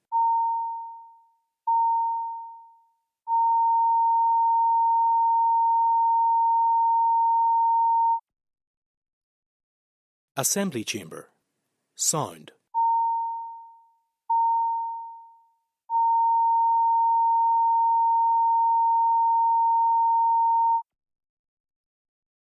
Assembly Chamber. Sound.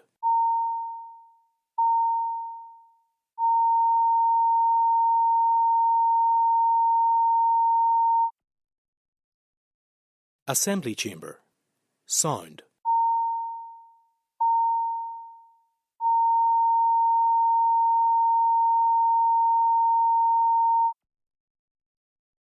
Assembly Chamber. Sound.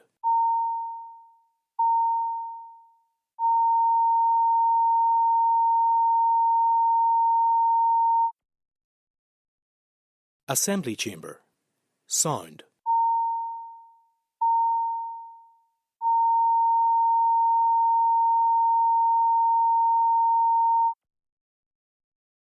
Assembly Chamber. Sound.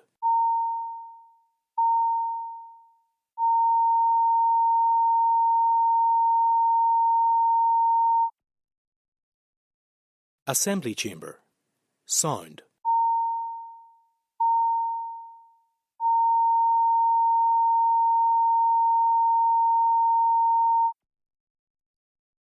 Assembly Chamber.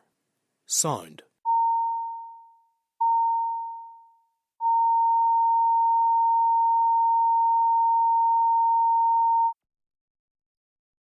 Assembly Chamber.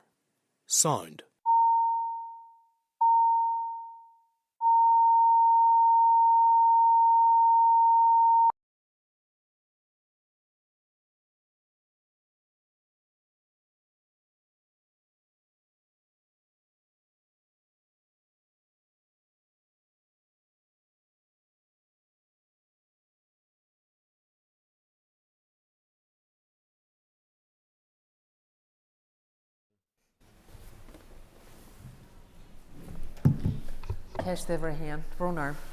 Minister.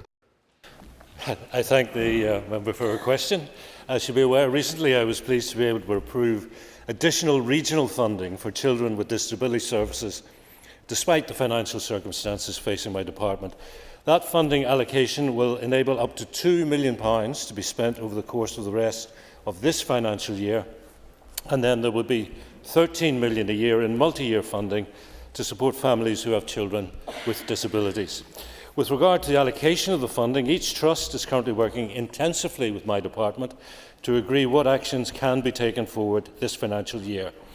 I have been clear the plans must improve family support, short breaks, residential care and behavioural support for those families who have children with disabilities. And it is a tripartite approach, particularly with regard to respite and residential care. You need infrastructure, you need funding, but you also need a workforce who is suitably qualified and indeed committed to this challenging role. An immediate priority is to reinstate and expand overnight residential short breaks for children with disabilities, though I recognise this is only one component of the continuum of support these families need. Therefore, I have in addition asked the Trust to prioritise the continued development of short breaks, fostering or share the care services specifically for children with disabilities. These services can include support right through from befriending to overnight breaks. We're also working with the voluntary and community sector to see how we can expand and extend some of the services already available, One example will be to expand access to after-school clubs and youth clubs to provide families with some additional support. In the longer term, I want to work with parents of children with disabilities. To my design, co-design is not about presenting a plan and asking what they think. It is getting us close to starting with a blank page and asking what they think at that point. Right on the button of 2 minutes, Minister. So I call Linda Dillon. Thank you, and thank the Minister. Apologies. Minister, I really welcome the answer that you've given. It does actually flesh out a wee bit more what we have been told around the funding. But can you give us assurances that mechanisms, accountability mechanisms, have been put in place to ensure that this funding makes a real difference to these young people with additional needs and their families, and particularly given that this Thursday is Carers' Rights Day, and we know the pressure that is on carers, and we have a responsibility in health to those individuals as well. Can you give us some assurances around that? I don't really approve of long questions or long answers, so far away, Minister. I would like to give the member that assurance. I do believe the important thing is to recognise that co-design is starting with or as close to a blank page as possible, asking the service users, what is it you want, what are the obstacles in your way, and how can we overcome them. Now, we have got into a point where particularly residential care was being knocked out by short breaks because the two were incompatible in the same infrastructure. And what I want to be sure about is that we've understood what these obstacles are. So as we go forward, we remove the obstacles, but we also monitor the implementation. Mr. Speaker, and I do thank you, Minister, because I think you have reacted to a situation that is pretty appalling across Northern Ireland. My question really is around the differentials in the offering between the different trust areas. I've been involved in a case where parents moved from the Southern Trust, where they had overnight stays, 5 minutes down the road, to the South Eastern Trust, where there was no provision. Their overnight stays in the Southern Trust was withdrawn, and when they moved back, of course, they're at the bottom of the waiting list, both for social care, for social work interventions, and for overnight stays. Can we get the question? Can you assure me that you will be working on this issue of really what is a postcode lottery for respite services for across Northern Ireland? Minister, I can assure the member that is something that I am very much focused on. I see she's wearing a heart failure badge, as I have, from visiting people in the Long Gallery earlier today. We heard the two sisters on Radio Ulster this morning, one in the Southern Trust, one in the Northern Trust, and a very divergent set of experiences among the two. And it leads me to the conclusion that while it would be tempting to go from 5 geographic trusts to 1, I'm not sure that that wouldn't be any more than a divergence and a distraction. What I want is outcomes, and so I have made clear to the chairs and the chief execs of the 5 geographic trusts that I'm looking for, wherever possible, for regional services where they are collaborating and cooperating and not competing. So let's find out where best practice is happening with regard to any particular service and roll it out so that it is common practice right across the 5 trusts. Randy Allen. Mr. Speaker, can I too join with colleagues in thanking the Minister for his proactive approach on this matter? Can the Minister give a commitment that when it comes to the allocation of funding, that the Trust and his department will work at pace to see tangible proposals and the delivery of support on the ground? Minister. Thank the member. And it's intended the additional funding will assist with both increasing short break capacity and expanding both family, therapeutic and behavioural supports in the community right across all 5 geographic trusts. I think it's very important to recognise that overnight residential short breaks are only one part of that continuum of services which are needed for children with disabilities and for their parents and carers.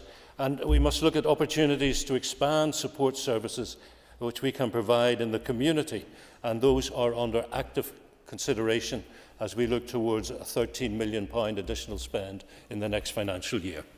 Question 2 is withdrawn. I call Diana Armstrong. Thank you to the Minister for coming to the Chamber today. I'd like to ask the Minister for an update on elective... Just the question first, just the number first. Thank you. Elective care activity that's being delivered... Oh, the question. Thank you. It's all going very well here. The South West Acute Hospital is a very important asset within the Northern Ireland Health Service estate, and I've had the pleasure to visit the hospital on a number of occasions, indeed with the member. Most recently, in recent months, I saw again how accessible and modern the facilities are.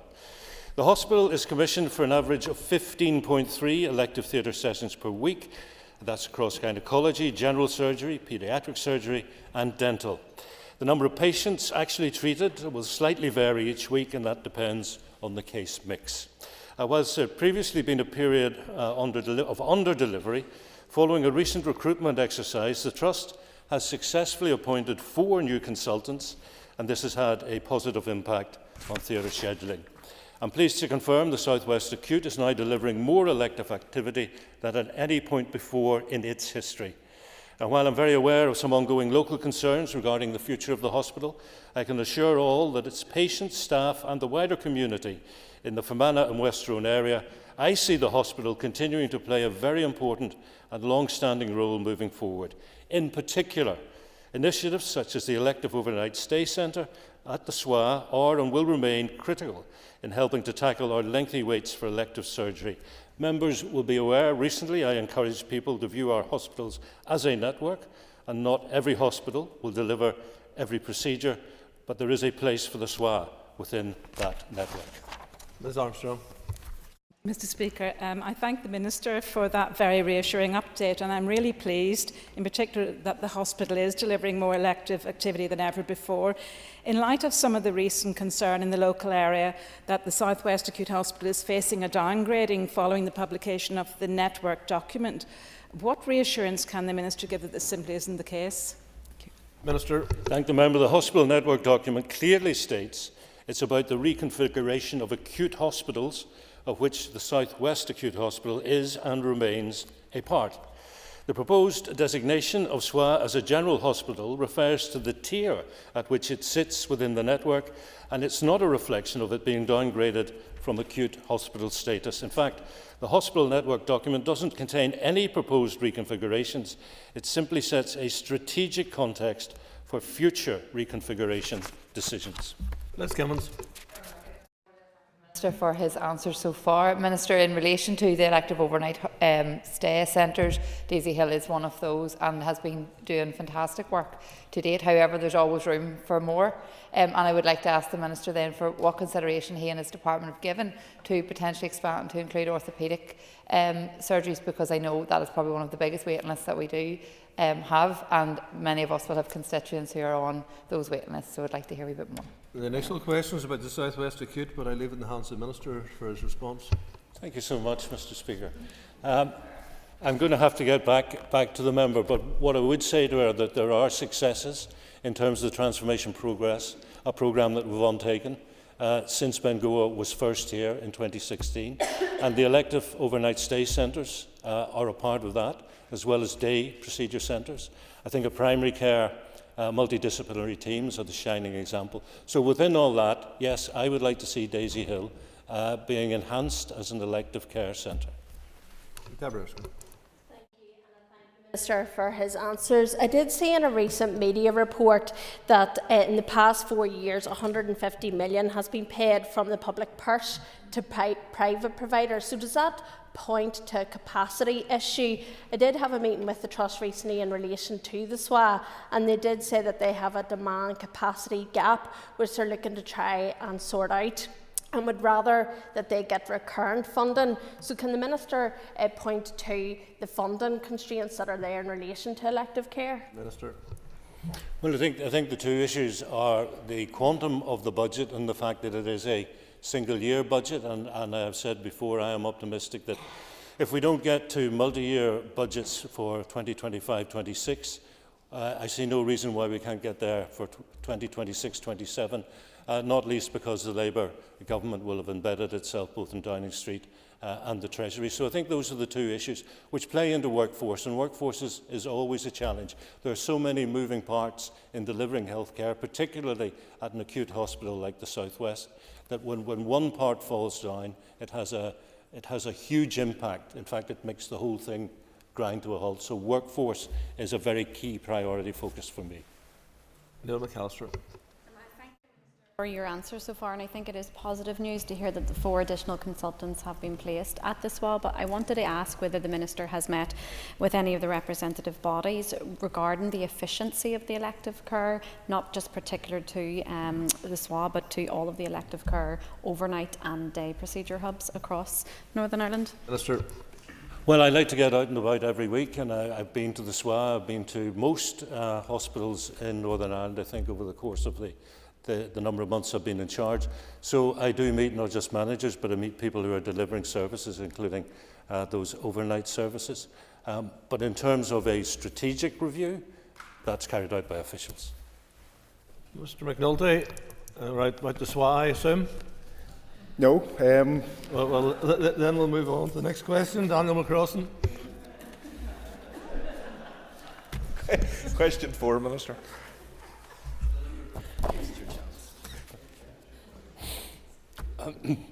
The United Kingdom National Screening Committee recommend that bowel cancer screening is offered to individuals aged between 50 and 74. Currently here in Northern Ireland, anybody aged 60 to 74 who's registered with the GP is eligible for bowel cancer screening. Now, Action 7 of the Northern Ireland Cancer Strategy of 2022 to 32 has committed to reducing the sensitivity levels used in the fecal immunochemical test, or FIT test, and lowering the age range in the bowel screening programme in line with the UK National Screening Committee recommendation. Our work to meet the commitments to lower the age range and further reduce the sensitivity level is ongoing, but it must be viewed within the context of the wider financial and capacity challenges within the supporting services. It's important to note that screening programmes are a pathway and not just a test, and as such, where a screening programme makes changes to its eligibility, it's important the associated infrastructure, including diagnostic capacity and any treatments that may be required, are aligned accordingly. Mr McCrossan. The Minister for the answer to that question, particularly referring to Action 7. And I appreciate your long-held commitment, Minister, and I know that you feel strongly about this, but surely every day of delay is putting further lives at risk. Why can we not just test people now that undoubtedly will save lives? Well, it's a question of resource, it's a question of funding, it is a question of capacity, and there are many, many things on a daily basis. People come to me and say, why don't we do this? If you invest in this, you will save money there, you will deliver the better outcomes that you talk about delivering. But you need the infrastructure, you need the funding, and you need the workforce. And when those three do not align, you cannot make the sort of improvements that I would like to see. Danny Donnelly. Speaker, and thanks to the Minister for his answers so far. Could the Minister outline what engagement he has had with Bowel Cancer UK around the creation of a register for Lynch syndrome? Minister. Well, I haven't had particular engagement with them on the question of Lynch syndrome, which I understand is a genetic issue. But early discussions are underway with my officials to test the feasibility for the establishment of a Northern Ireland Lynch register, and those discussions are between my officials, with Queen's University in Belfast, Northern Ireland Cancer Registry, and HSC staff. Question 5 has been withdrawn. I call John Blair. Number 6, Mr. Speaker. Well, members will be aware that the Health and Social Care Trusts have responsibility for commissioning and delivering services for children and adults aligned to assess needs. Respite or short break care is defined as the provision of regular, occasional or emergency but time-limited breaks to those who are caring for others. Both statutory and independent sector care homes facilitate both planned and emergency short breaks for adults. In addition, short breaks are provided through the Shared Lives service. Currently, within adult services, there are a number of multi-use sites containing both short-term respite and residential or nursing beds. This model has been utilised in order to expand provision of respite services. My department is leading on the reform of adult social care under the auspices of the Social Care Collaborative Forum. The commissioning and contracting work stream is taking forward the review of the regional care homes contract and specification, which will include provision for respite places within the care home setting. The maximising capacity work stream is working to make most effective use of the available regional care home resource. Within children's social care services, short breaks can be provided through hospitals, children's homes and specialist foster care settings. And my department is leading on the Children's Social Care Reform Programme established in response to Professor Ray Jones's review. The reform programme contains a specific work stream in relation to residential care of children, including the provision of short breaks. There is a specific task and finish group considering the introduction of multi-site children's homes, and by that I mean an arrangement where children are cared for across a number of buildings which are collectively registered as a single children's home. Both of these work streams will be concluding their specific pieces of work by March of 2025. Mr. Speaker, thank the Minister for that answer. Can I ask further then if he could respond to parents confirming that their children are being sent out of Northern Ireland to access respite care, when an answer to an AQW to my colleague Nuala McAllister stated that this was not departmental policy, and in addition, given the conversation we had earlier about the £13 million available, how that might be used to address this issue across all trust areas? Sir. Well, I thank the member for his follow-up question. With his permission, I'm going to go away and just test the question of policy. Certainly, from my point of view, to send somebody out of the jurisdiction would have to be an act of absolute last resort. And I would hope that the availability from the 1st of April of a new £13 million fund for this area would go a very long way to making sure that that never happens again. And the fact that it does not happen would be my #1 objective in terms of providing that sort of care. Dr. Reagan. Okay, thank you very much indeed. Thank the Minister for his answer so far. Could the Minister provide an update on the initiatives that his department has taken so far to improve the access to dental care in the Northern and Western Trusts, just to keep the Speaker happy? Minister. Dental care? I think, Dr. Reagan, I'll call you for question 7. I'll call Cara Hunter to ask an additional question first. You're ahead of yourself.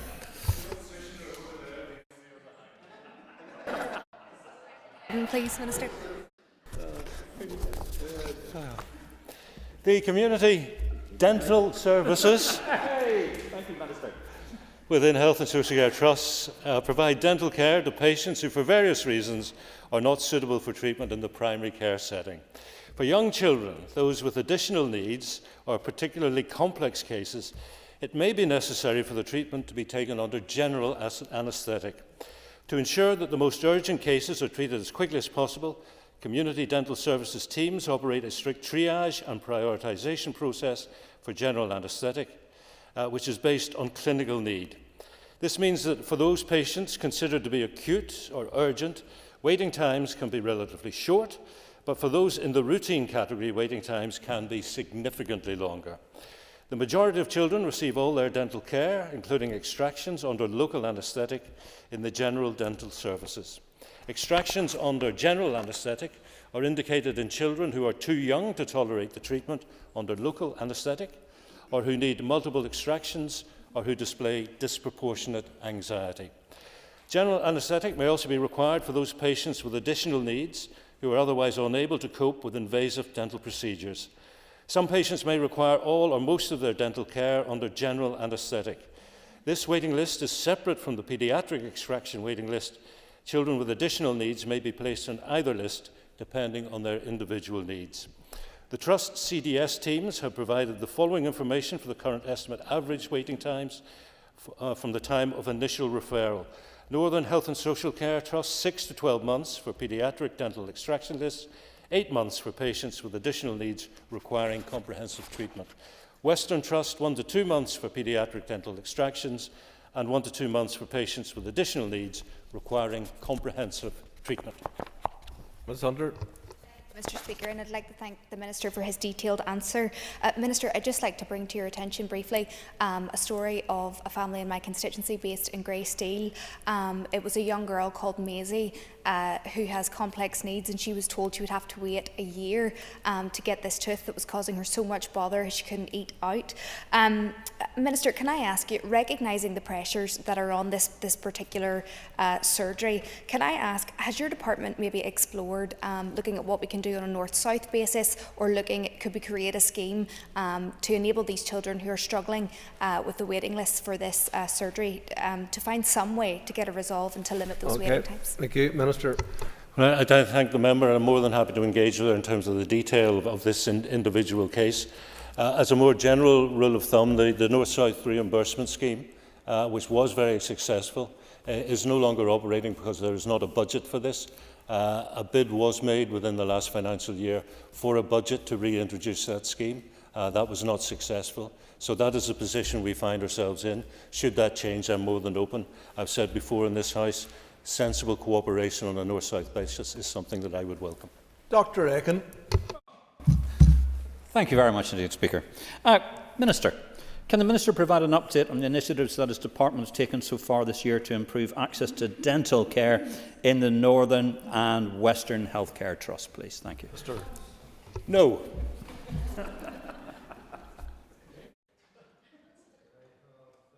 Guy. Thank you, Mr. Speaker.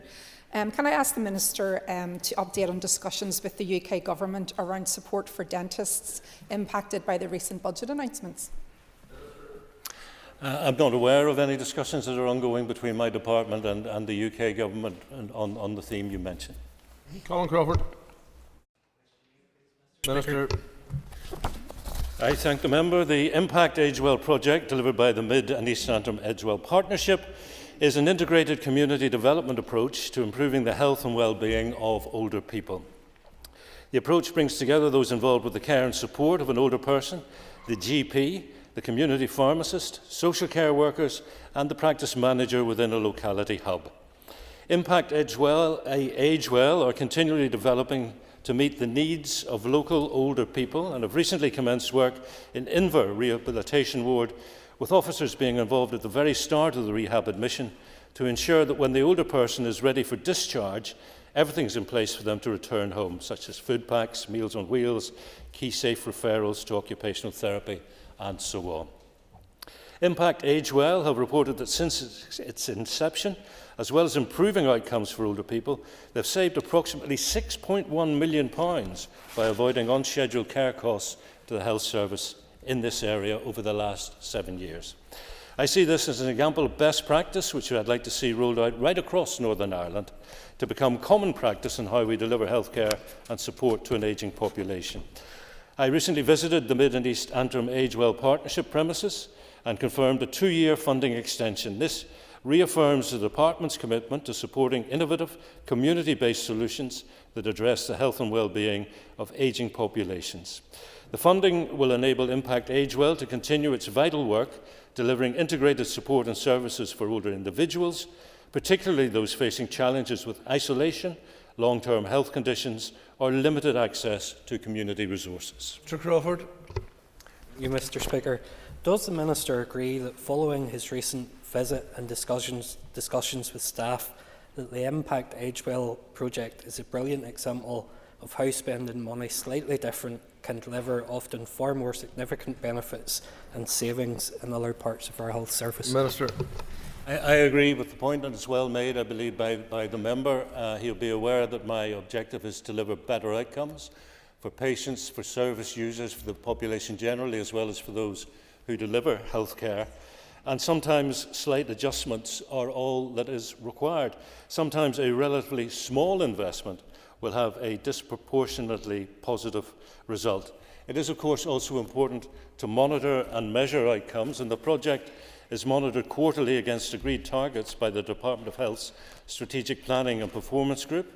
The case studies provided to SPPG in monitoring reports also demonstrate outcomes at a service user level. The service will continue to be tested for value for money against other community care initiatives, such as Acute Care at Home, which may cover some of the same areas.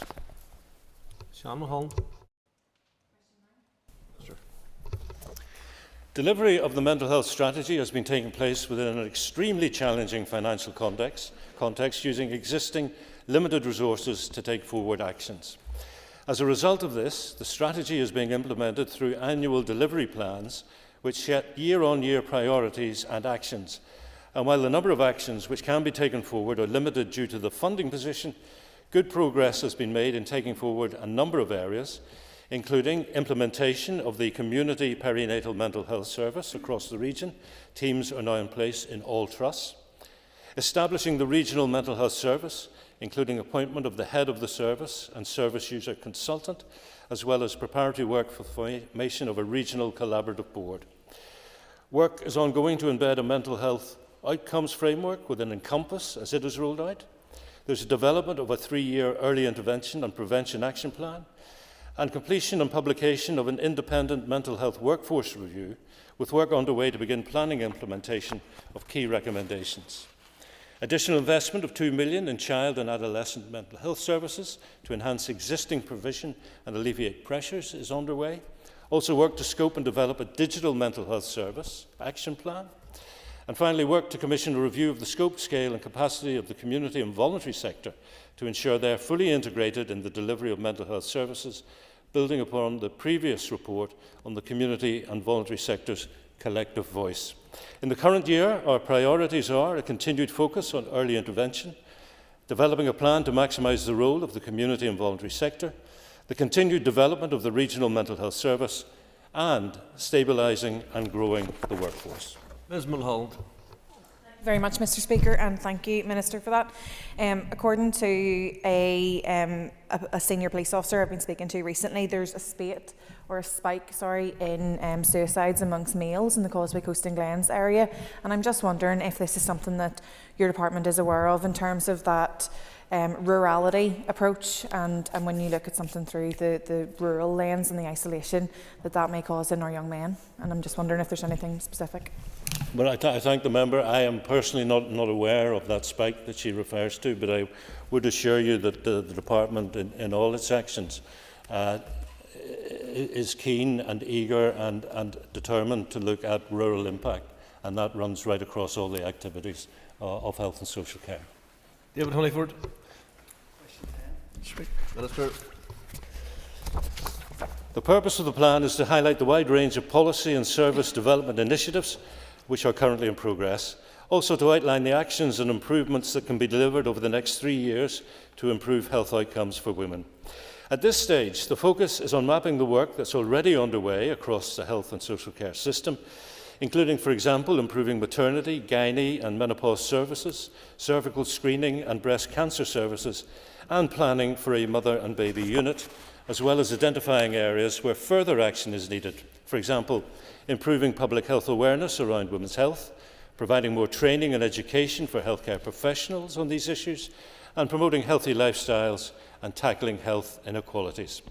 My department will be running a number of engagement events from January, listening to women and further informing the development of the action plan. The place and extent of delivery will be determined by our available capacity and resources, which remain under extreme pressure, and that is well documented. With regard to the budget required, clearly what is desirable exceeds what's available for the foreseeable future. However, there are many initiatives underway which have received investment or can be delivered at low cost or at no additional cost within current budgets. For example, in 2024, the introduction of primary HPV screening for cervical cancer and the delivery of menopause training to many healthcare professionals. That concludes questions to Minister. We now move to topical questions to Minister, and I call Colin McGrath. Mr. Speaker, a promise made should be a promise kept. Will you ensure that our healthcare workers get the 5.5% pay parity pay rise that they deserve? Minister. I thank the member for his question. There are a number of pay parity awards that are currently under consideration. I think the member will be aware that I met Agenda for Change unions and the British Medical Association last week to discuss the situation. I was also at a GP conference in the centre of Belfast on Saturday discussing the same issues. It is a matter of regret for me that there has been a leak which has put part of what I'm calling the plan into the public domain. I think that has led to a degree of misunderstanding within health and social care and the broader public. So the situation is that the Department of Finance was well aware ahead of October monitoring that I needed £130 million to balance the budget and £320 million to deliver pay parity awards. In other words, 450 in total. I got 350, so there is a gap of 100 million. The Department of Finance, and I think the Executive generally, are extremely keen that we all balance the books, because if the Executive does not, the Treasury may want to recoup a £559 million loan, which they are otherwise prepared to write off. I don't want to be the man responsible for that £559 million coming out of next year's executive budget. At the same time, I want to deliver the pay parity. It is in the public domain that I have said that the £220 million from October monitoring that's left to me, I can use to deliver those pay parities for 8 of the 12 months. I am now working at pace with executive colleagues to try and close the gap, which exists from the 1st of April last to the 31st of July last.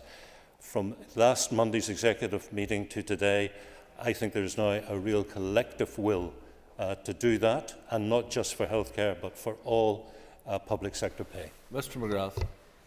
Minister, yes, a promise made that was then broken would be replaced with another promise that the money would be forthcoming next year, which I think is an awful lot to ask our healthcare workers to accept. Will the Minister commit to stop the executive politicking of blaming each other on why they don't have the money, and just ensure that our healthcare staff who work exceptionally hard get the same money as everybody else in these islands and that they're entitled to?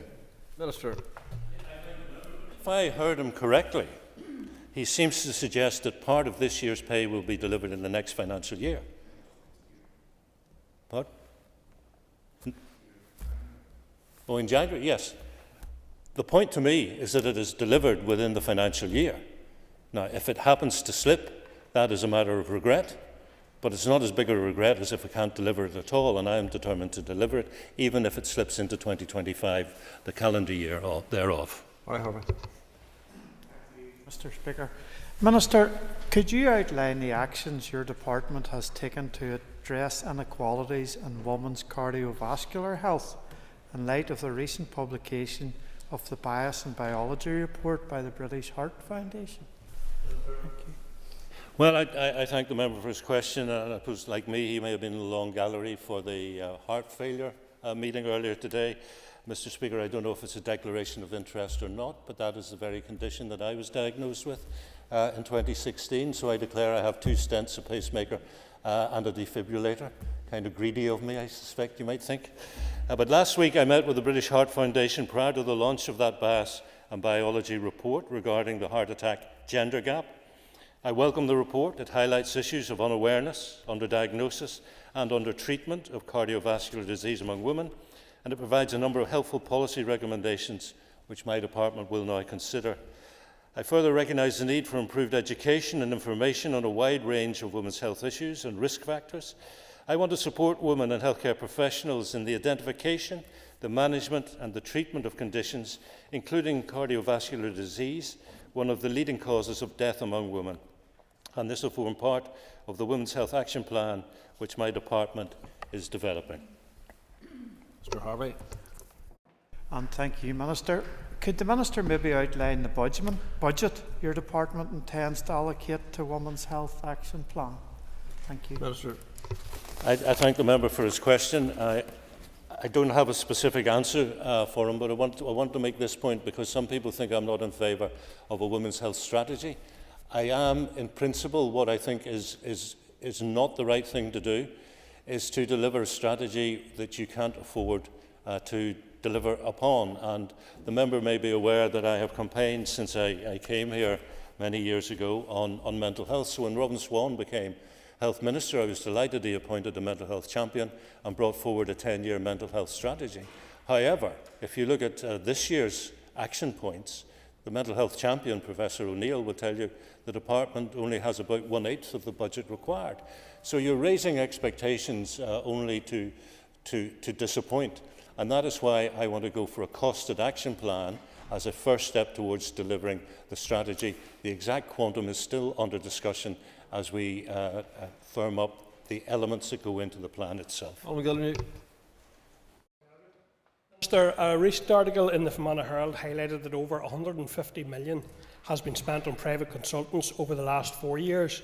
Whilst I acknowledge the contribution that private sector can play in reducing waiting lists, this level of spend on private consultants is unsustainable in the longer term. So what will you do, Minister, to ensure that we have the capacity within the public health system to deliver services without the need to rely upon using the private sector? I thank the member for the question. I think it's a very important point, and the member may well be aware, I'm sure he is aware from his former role, that the department took a look at agency nurses and the extreme, well, the cost. It was a very significant cost that these nurses were incurring, and a decision was made to stop, and that was successful. And I have to say, I'm being told that there was a bit of scepticism when the proposal was first made, but it was actually delivered. The same focus is now going to be brought to bear onto this issue.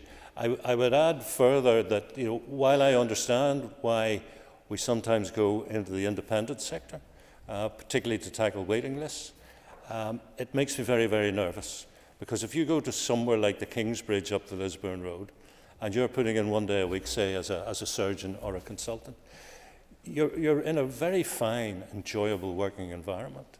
And so the private sector, to a certain extent, can become something of a Trojan horse, in that you could lose some of your best workers to that private sector. They start at 1 day a week, maybe they decide, well, this is such a nice place to work, I'll do 2 days a week. Minister, and I do share that concern overall and think it's important. Minister, it's very clear that more needs to be done to attract the required consultants to come and work here right across the north and indeed in the Western Trust area.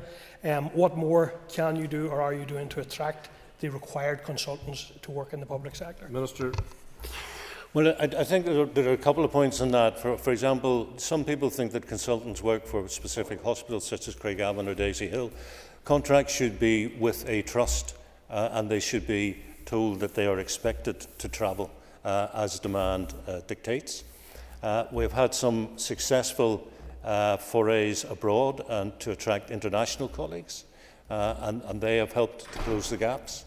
It's not just about pay, to my mind. It is about making the job attractive, and I know the member's colleague, the Minister for the Economy, has got a focus on a definition of what a good job is, and I've rehearsed my views in this chamber before. So I think there's a whole mix that needs to be put together to try and make consultants and everybody working in health and social care understand that HSC in Northern Ireland is a good place to work, that it offers fair rewards, and it offers opportunities to develop in a personal and professional capacity. Liz Kimmins. On the topic of women's health inequalities, you'll be aware of the report that is in the media today around obstetrics and gynecology, and we are seen as having the worst outcome across these islands. And I am aware that some of the figures are quite stark in relation to time frames when women should be seen within 2 weeks, and some are having to wait up to 16 weeks in my own trust area, in the Southern Trust. Can the Minister therefore outline what work his department is doing to address this critical issue, which is probably the only area of healthcare that is specific to women only? I thank the member for her question. I will certainly take that away, because I think what we're doing as a general point is looking at the productivity and the efficiency of the health service, particularly with regard to elective or scheduled procedures, because there is more to be done to deliver in a more efficient and effective and timely manner, and the area you identify could well be top of that list. Ms. Kimmins. Answer. And I think, Minister, within that, one of the most concerning issues in gynaecology is around red flag referrals. So I'd ask the Minister if he could give an update on any work in relation to that, because I think for many women out there, we've had the cervical smear review in the Southern Trust. That will be the most worrying aspect of it. So if you can provide any information in relation to that, I'd be grateful. Minister. I think the member is aware that where money is available, it is being targeted towards red flag referrals. But I met with the member and a group of women from her constituency, and some of the narrative was truly shocking, not least the weight. The weight wasn't being measured for some people in months, it was being measured in years, and I'm not saying 1 or 2 or 3 years. I'm talking, I think in one case, I think I'm right in recollecting 7 years of a wait. Is that acceptable? No, it's not.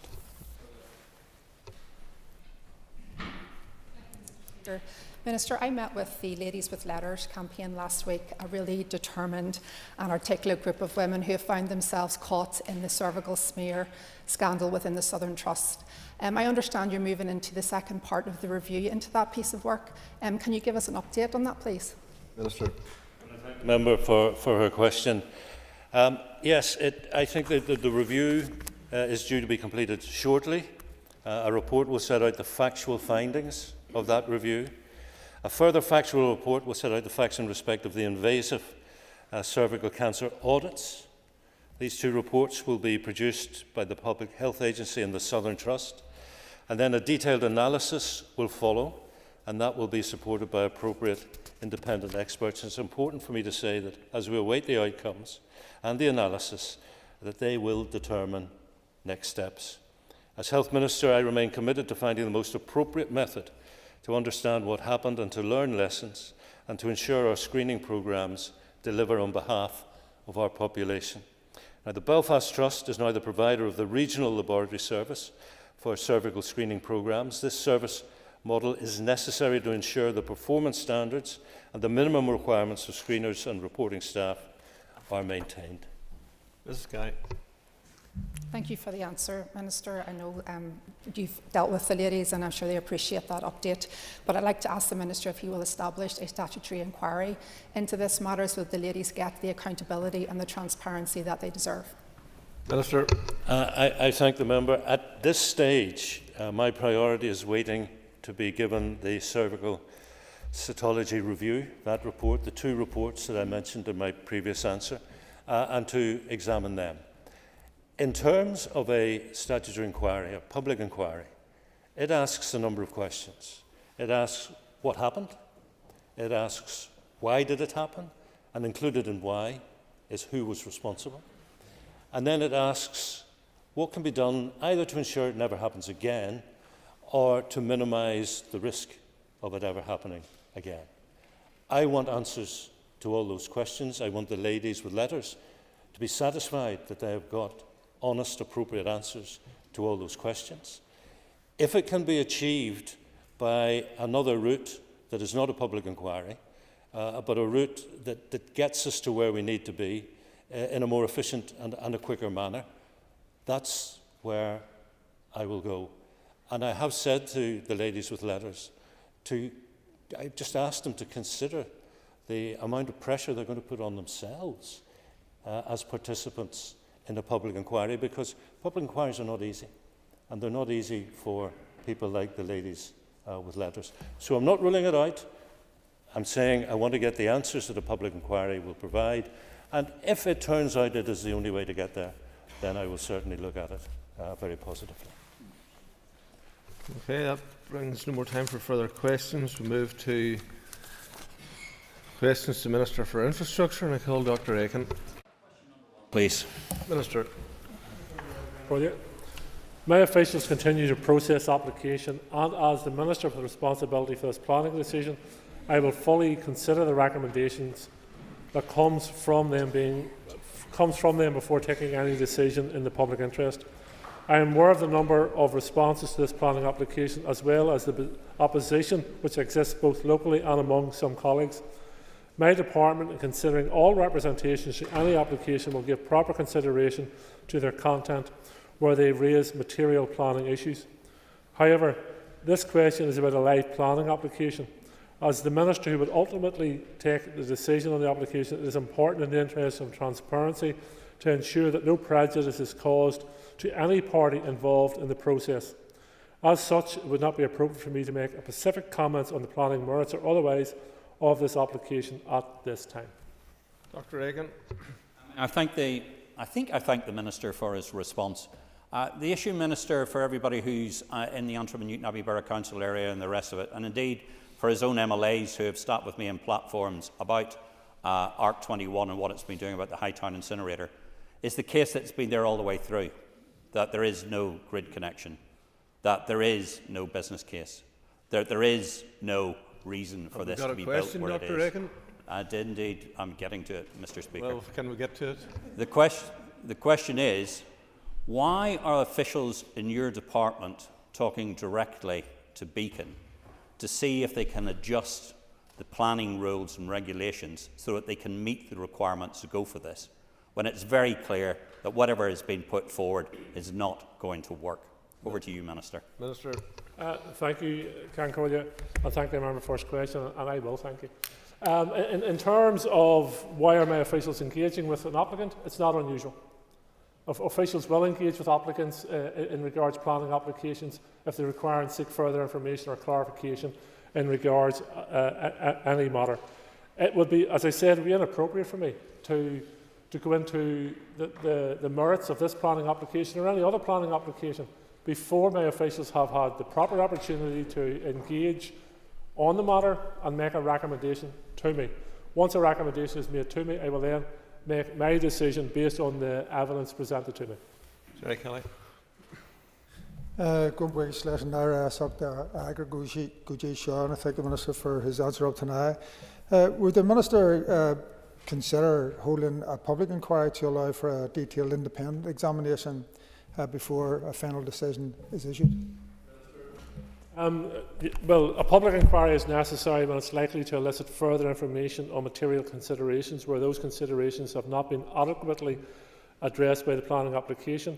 I'm obviously aware there's been a previous public inquiry in this application in October 2016. The decision on whether or not to hold a further public inquiry to consider the additional further environmental information is a decision that I will make when officials have completed processing the application and provided me advice in this respect. Blair. Mr. Speaker, can I ask the Minister how he will ensure that residents' concerns in relation to the incinerator on issues including but not limited to traffic, residential amenity, visual amenity and of course pollution will be given appropriate weight going forward? All relevant material evidence presented as part of this planning application will be given the weight it deserves as part of the planning process. David Honeyford. Minister. The York Aviation Report calls for the development of an airport policy, and I welcome the fact that this is now in development. Our airports play an important role for our economy, providing the vital connectivity we as an island rely on. Primary responsibility for the development of the policy lies with the Department for the Economy. Given the importance of the airport connectivity to future growth and success, I am keen that my officials are consulted on the development of the policy. Preliminary discussions have already taken place between officials, and I expect this will continue during policy development. The York Aviation Report also calls for a clear structure of responsibility for aviation policy development within the North, and I have helped provide a pathway for this by agreeing in principle to the transfer of my airport responsibilities to the Department for the Economy. The current split responsibility is a consistent cause of concern amongst airport and airline stakeholders, as they believe it leads to a lack of coherence. The steps I have taken, along with the development of an airport policy, should help address this issue. Mr. Hayford. That every year we're currently paying for reduced air passenger duty. Can you provide an assessment of how imminent long-haul flights from Belfast may be and what the DFI are doing to assist in that? I missed the start of your question, but I think it was in relation to sorry, perhaps our passenger duty. Thank you, Concordia. My department has no role or remit in regards to our passenger duty. Those matters fall under the DFE. Patrick Largate. And thank the Minister for his answer so far. Minister, what is the rationale behind DFI's airport powers transferring to DFE? It is, in my opinion, to make a more coherent policy direction for our airports. DFE have the significant proportion of already of those airport responsibilities, and I think that those small matters that I look after in terms of land management adjacent to airports and to noise control would fit better with DFE and allow a singular point of contact for our airports. Dan Armstrong. Number 3. Minister.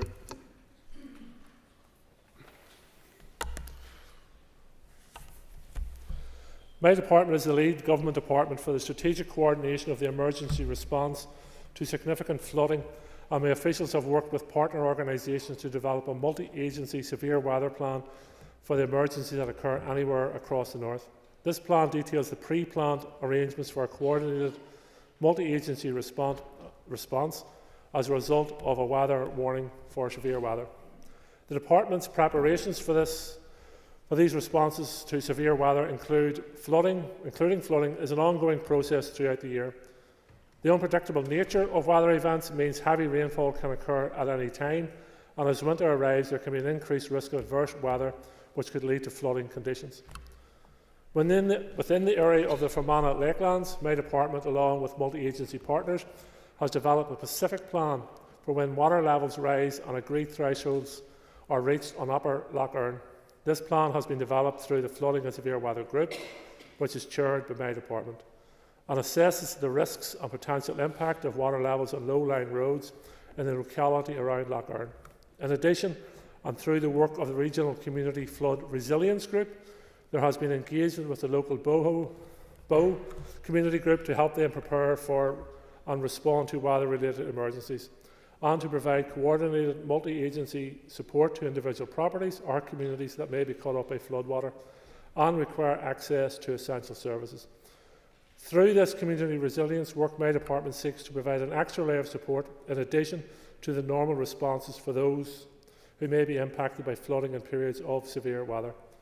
In addition, my department operates an on-call duty and flooding officer rota system 24 hours a day, 365 days a year, with staff on standby to responding to a flood situations. Nearly finished, Minister. Your time's up. Time's up. Thank you. Dan Armstrong. Minister, just to follow up, I take your assurances, and I just wonder what budget you have in place for mitigations in areas of historic flooding. Minister. I don't have the exact figures for budget allocation in front of me, but as with all areas of public services, the budgets are under constraint in relation to flooding response. But it has to be said, despite those constraints, and we can look towards the flooding incidents last year, my department, along with other departments, responded to that and responded to that emergency very well. Thank you. Gemma Dillon. Concordia, and I welcome the Minister's assurances, in particular around the Bow area. And in relation to the Fermanagh Lakelands, and please, I hope the Minister will answer this question, can the Minister provide an update on the upgrades to the Blake and Garrison wastewater treatment plants? Minister, bit of a distance. I take your guidance. It's up to you. Yeah, it's the same region but different subject. I'm aware that NI Water and East Erne have been jointly working together in this regard and have submitted a bid to the SUPB to have funding allocated to this project. I am optimistic that that funding bid will be successful. However, a formal announcement on it cannot take place until after the general election in the South. Good answer for an unprepared question. Deborah Erskine. Mr. Speaker, and thank the Minister for his answers. This is related to flooding, but a different sort of way of asking around it. I've had quite a number of constituents come to me in relation to the flood maps being updated and their home insurance, and I was just wondering what conversations the Minister is having in relation to the high costs of home insurance for homeowners in flood areas that have now been updated. Is he having conversations with the FCA in relation to this? Minister. Thank the member for a question. Engagement with the FCA wouldn't fall under my remit. It may fall under the Department for the Economy or indeed the Department of Finance. The thing around the flood maps is that we do have now a very detailed analysis of where flooding is likely to occur. I accept that may cause challenges for some homeowners when they are identified in those flooding areas, but it does allow my department to plan an effective, efficient response to flooding and put in place measures such as flood defences going forward. So they have huge benefits to our society. I accept the point the member has made. I'm happy to engage with any group in that regard, but I will engage first and foremost with the Department of Finance, Department for the Economy, to ensure that I'm not stepping on anybody's toes. Bobby Butler. Number 4. Minister. My goodness. The member will be aware that rail services commenced from the new Belfast Grand Central Station on the 13th of October 2024. Translink have confirmed that despite the rigorous testing and training in the run-up to the opening, a small number of technical issues emerged in the first few days of operation. These were limited to train announcement issues and 2 services being altered by less than 5 minutes to accommodate passenger traffic flow. In addition, 1 set of point assets failed, which upon further investigation resulted in a component being replaced. Finally, delays on the cross-border network in the Greater Dublin area, coupled with seasonal constraints, resulted in minor delays to some trains. It is, however, important to emphasise that these are minor teething issues, and that overall the opening of the Grand Central Station has resulted in passenger growth on both local and cross-border corridors. Robbie Butler. Thank the Minister for his response to that question. I thank the Minister for his written responses to the queries that have been raised with me by constituents who are citing service reliability issues, safety and capacity issues, economic impacts and environmental concerns where people are now finding themselves late for work, late for hospital appointments. Is the Minister open to a look at the timetabling of trains going to Grand Central and take into consideration those things that are impacting my constituents? Thank you. The timetabling of trains, etc., is an operational matter for TransLink. However, I think these matters should be kept under review because we are thankfully seeing an increase in numbers of passengers using public services. And as with any new operation, there will be teething problems, as I outlined in my initial response. So I am keen that TransLink keeps these matters under review, and where lessons can be learned, learn them. And if new services or services have to be adjusted to accommodate the uptake, then that should be the case. Danny Baker. And thank the Minister for his answer so far. Would the Minister agree with me that the new Grand Central Station will be key to improving connectivity across the island? Sir. It has, and thus far has, despite the teething problems I outlined there to Mr Butler, it has proven successful and will encourage more and more people to use public transport, both locally and on the border corridor. There is some operational issues outside my jurisdiction, outside our control in relation to the Dublin area in terms of the increased train traffic there, but I do think overall it has been a success. Stephen Dunn. Thank you, Mr Speaker. And staying on the same railway line, can I ask the Minister, is there any update on providing a safer railway stop at the George Best Belfast City Airport for passengers to resolve the situation where passengers are often faced with a long and dangerous walk along the Sydenham bypass? There is currently a feasibility study ongoing as part of the All-Ireland Rail Review in relation as to how we have better connectivity with Belfast City Airport to ensure that we encourage more and more people to use public transport and it is safely accessible. So that work is ongoing. Dixon. Mr Speaker, Minister, are you prepared to give an apology to those passengers who failed to be able to get trains on Friday evening due to the volume of traffic, both at the Northern Ireland International football match and the additional Belfast Christmas public at the City Hall on Friday evening? And will you issue an apology on behalf of TransLink to those commuters who were just simply left distressed at railway stations but on the tracks, both to and through Central Railway Station? I did see some social media activity in regards to this matter, and I do apologise to those who were left behind and didn't get the service that they should be getting at this time. I will raise the matter directly with TransLink to see what lessons can be learned in that regard, because our message, and the message is correct, we want to encourage more and more people to use public services and public transport, but we have to get it right so people will use it. Justin McNulty. I think the member for Lagan Valley will agree that the train line in question goes beyond Portadown and travels to such places as Newry, Dundalk, Drogheda and Dublin. Minister, a same-day return from Newry to Belfast is 68% more expensive than from Dundalk to Belfast. Can the Minister explain why passengers travelling from Newry are expected to pay more for a shorter journey, and how does that encourage people to use public transport? Minister. The Dublin government has been able to subsidise inroad Ireland to a higher degree than I've been able to. They seem to have quite a healthy bank balance at the moment, and they're able to subsidise public transport to a greater degree than I'm able to. So that's the reason for it. I am aware that TransLink are making some adjustments to the prices of fares Belfast to Dublin in a bid to correct that anomaly. Mark Durgan. Yes, Stephen Cook. Question 5. Minister. I am pleased to inform the member that for the current financial year I have been able to allocate funding to enable my department to provide a full street lighting maintenance service, with outage repairs generally being carried out within the established target of 5 working days. I can also inform you that my department has now replaced approximately 80% of its sodium lighting stock with LED units, which, as well as delivering sufficient reductions in electricity consumption and carbon production, has greatly reduced the number of street lighting outages on the network due to the longer operating lifetime of LEDs. I will continue to seek funding to convert the remainder of the network at the earliest opportunity. Mr. Durgan. Would the Minister agree that street lighting plays an integral role, not just in road safety, but in community safety too? And in the light of recent events and what we've heard from many women about how unsafe they feel, does the Minister have any plans to improve response times, particularly where there are long-standing outages or delays?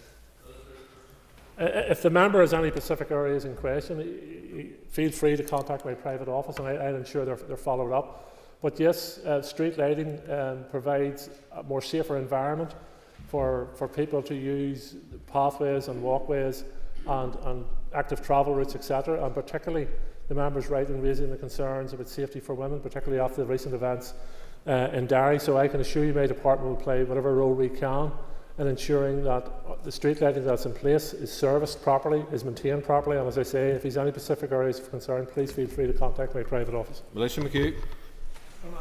Chorla agus buas leis an éire fásta fahaine de Fragar Gujee seo. Minister, could you outline for us what the department's policy is for replacing street lighting? Sure. Street lighting, as I said in my original answer, there's been quite a significant change around in our street lighting over this last number of years, and members of the public will have noticed that in some areas street lighting poles and equipment has been removed because it doesn't fit into the policy which has been put in place now for a number of years. And I understand this has caused some upset in certain areas, but the current policy dictates that when street lighting has reached its age and requires replacement, it will be evaluated as to whether it meets the current street lighting policy. If it does, it will be replaced. If it doesn't meet the current street lighting policy, it will not be replaced. John Buckley. Thank you, Mr. Speaker. Following on from Mr. McHugh's question, the Minister will know there is many areas within our rural communities that benefit solely from the use of streetlights. Those streetlights, in legacy terms, have been placed there because of accident, black spots, or indeed community safety. Does the Minister think it's fair that those lights to be taken away, not to be replaced, puts those rural communities at considerable threat? Sure. Each location is judged on its own merits, and as I say, it's judged against the current departmental policy, which has been in place for a significant number of years, it has to be said. Safety and road safety and pedestrian safety is one of the characteristics of that policy and the judgment against that.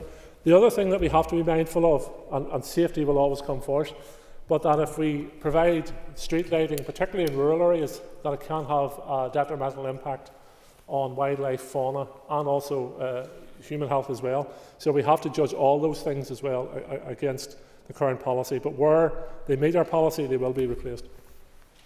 Ellie Armstrong. Mr. Speaker, and thank you, Minister. Minister, I come from a rural area, and streetlights, to be honest, make it safer for pedestrians when we're walking along those rural roads. Is there a possibility, or is there a record of the removed streetlights in each of the areas across Northern Ireland that we can access? Sure.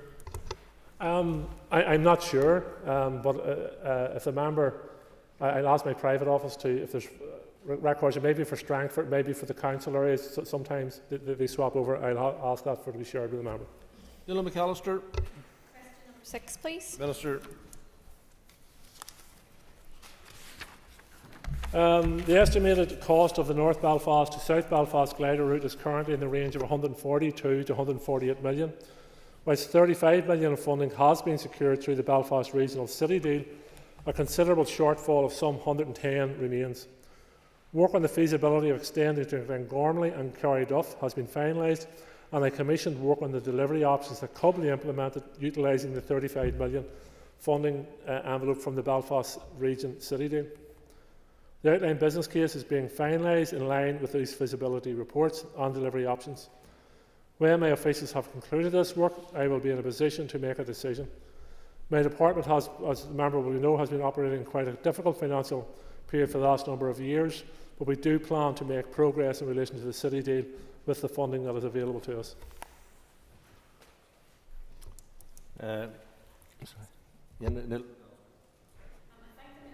His answer, and whilst I do appreciate the budget constraints, North Belfast is often left behind when it comes to sustainable travel, such as cycling infrastructure, greenways, etc. So what can you do in the immediate term to really kind of assure people in my constituency that it's not yet another area where we're going to have to wait for years and years for work to get started? Mr. I commit to the member that I am hopeful to be able to make an announcement on this in the next number of weeks. While I would much prefer to be carrying out the £140-odd million scheme, I can make a significant input into improving public transport options for people both north and south of Belfast by investing the current £35 million or slightly above that in the time ahead. So I do plan to move ahead and make an announcement, have works commenced to improve public transport options for people in both north and south Belfast. Said in the coming weeks, can you be clear, are you going to announce a proceeding with glider or additional bus routes like North Belfast, South Belfast, particularly along that corridor up the Saintfield Road towards Carryduff is very congested, air quality and congestion gets worse as we go down that, so will it be an announcement to increase bus routes or will it be about glider being delivered? It'll be a mixture of all, and it'll hopefully be a mixture of all. I also have to. There's quite a significant investment in providing glider routes in the actual infrastructure in terms of both the road widening, the improvement around the roads, the bus stop infrastructure, etc. So that's quite a significant investment in that. So I'll make a definitive statement of this in the next number of weeks. Andrew McMurray.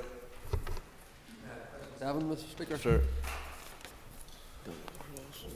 My department has been operating, as I said, in a difficult financial environment for a number of years. Officials have advised that operating within this level of vacancies has had an impact on the delivery of some operational flood risk management policy and IT functions. This also impacts on our ability to increase capital investment in both new and existing flood risk management infrastructure and hinders our ability to improve our planning, consultation, response timelines. However, my officials are mindful of the need to maintain, as so far as possible, service delivery. An example of this is that during the flooding which occurred last year, my officials quickly moved staff from non-operational roles to support the effective overall multi-agency emergency response. In addition, working in partnership with the Civil Service HR and recognising that all competitions can be brought forward at the same time, we have agreed a prioritised recruitment model that plans are being progressed on the launching of around 10 professional and technical recruitment campaigns before the end of the calendar year. The prioritised competitions aim to recruit around 300 professional and technical employees across my department, and these competitions will be used to fill vacancies within the water group. Mr. McMurray. Thank you, Minister. Just how will these vacancies affect flood risk management, public safety and coordination of public emergencies should they occur? As I've said, during last October, when we faced flooding risk emergencies, we were able to move staff from various elements of my department to direct frontline emergency response. Though it has to be said, just following the flooding we witnessed last year, the member may recall that Storm Kieran was bearing down on us, but thankfully Storm Kieran diverted and we didn't get the worst of it. We would have faced serious challenges at that time if Storm Kieran had hit us, because staff can't work 24 hours every day, and many of my staff were out in all sorts of conditions dealing with the original flooding issue, and Storm Kieran would have presented huge problems to us. But as I say in my answer, we are running a recruitment exercise and hope to recruit over 300 professional and technical employees across my department. Alan Boyle. I could thank the Minister for his answer so far, but could I put it to the Minister what else he's doing to improve the capacity and capability in his teams? Minister. As has been said many times in this chamber by many different ministers, austerity over the last 14 years has left a deep scar across our public services, and we haven't been able to recruit and maintain staff at the levels we would have. Now, as I said in my answer to the original question, I am in a recruitment exercise.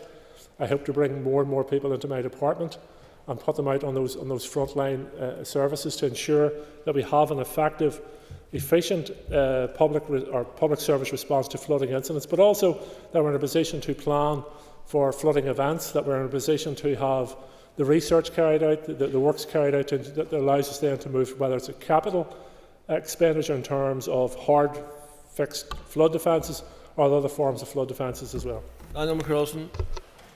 Thank you, Mr. Speaker. Can the Minister outline whether these staff shortages are contributing to delays within the planning system, including progress of housing developments across the region?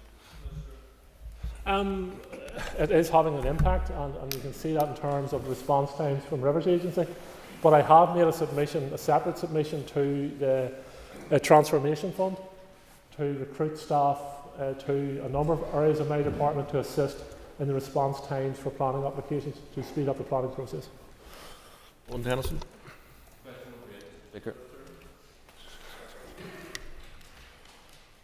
The new station will replace the one built in the 1970s with a new modern state-of-the-art facility that will provide a greatly needed enhanced passenger experience. It will be fully inclusive and will be a catalyst for future investment in the Lurgan area. It will also promote sustainable transport options and act as an enhanced gateway to the wider rail network across the island of Ireland. It will involve the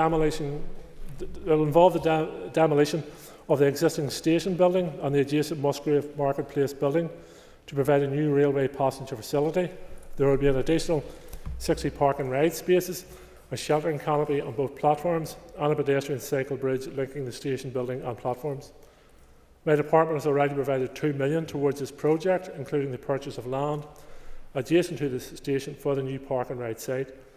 TransLink have commenced the first steps of the planning and engagement process for the proposed redevelopment of the building, submitting a proposal of application notice to Armagh City of Banbridge and Craigavon Borough Council.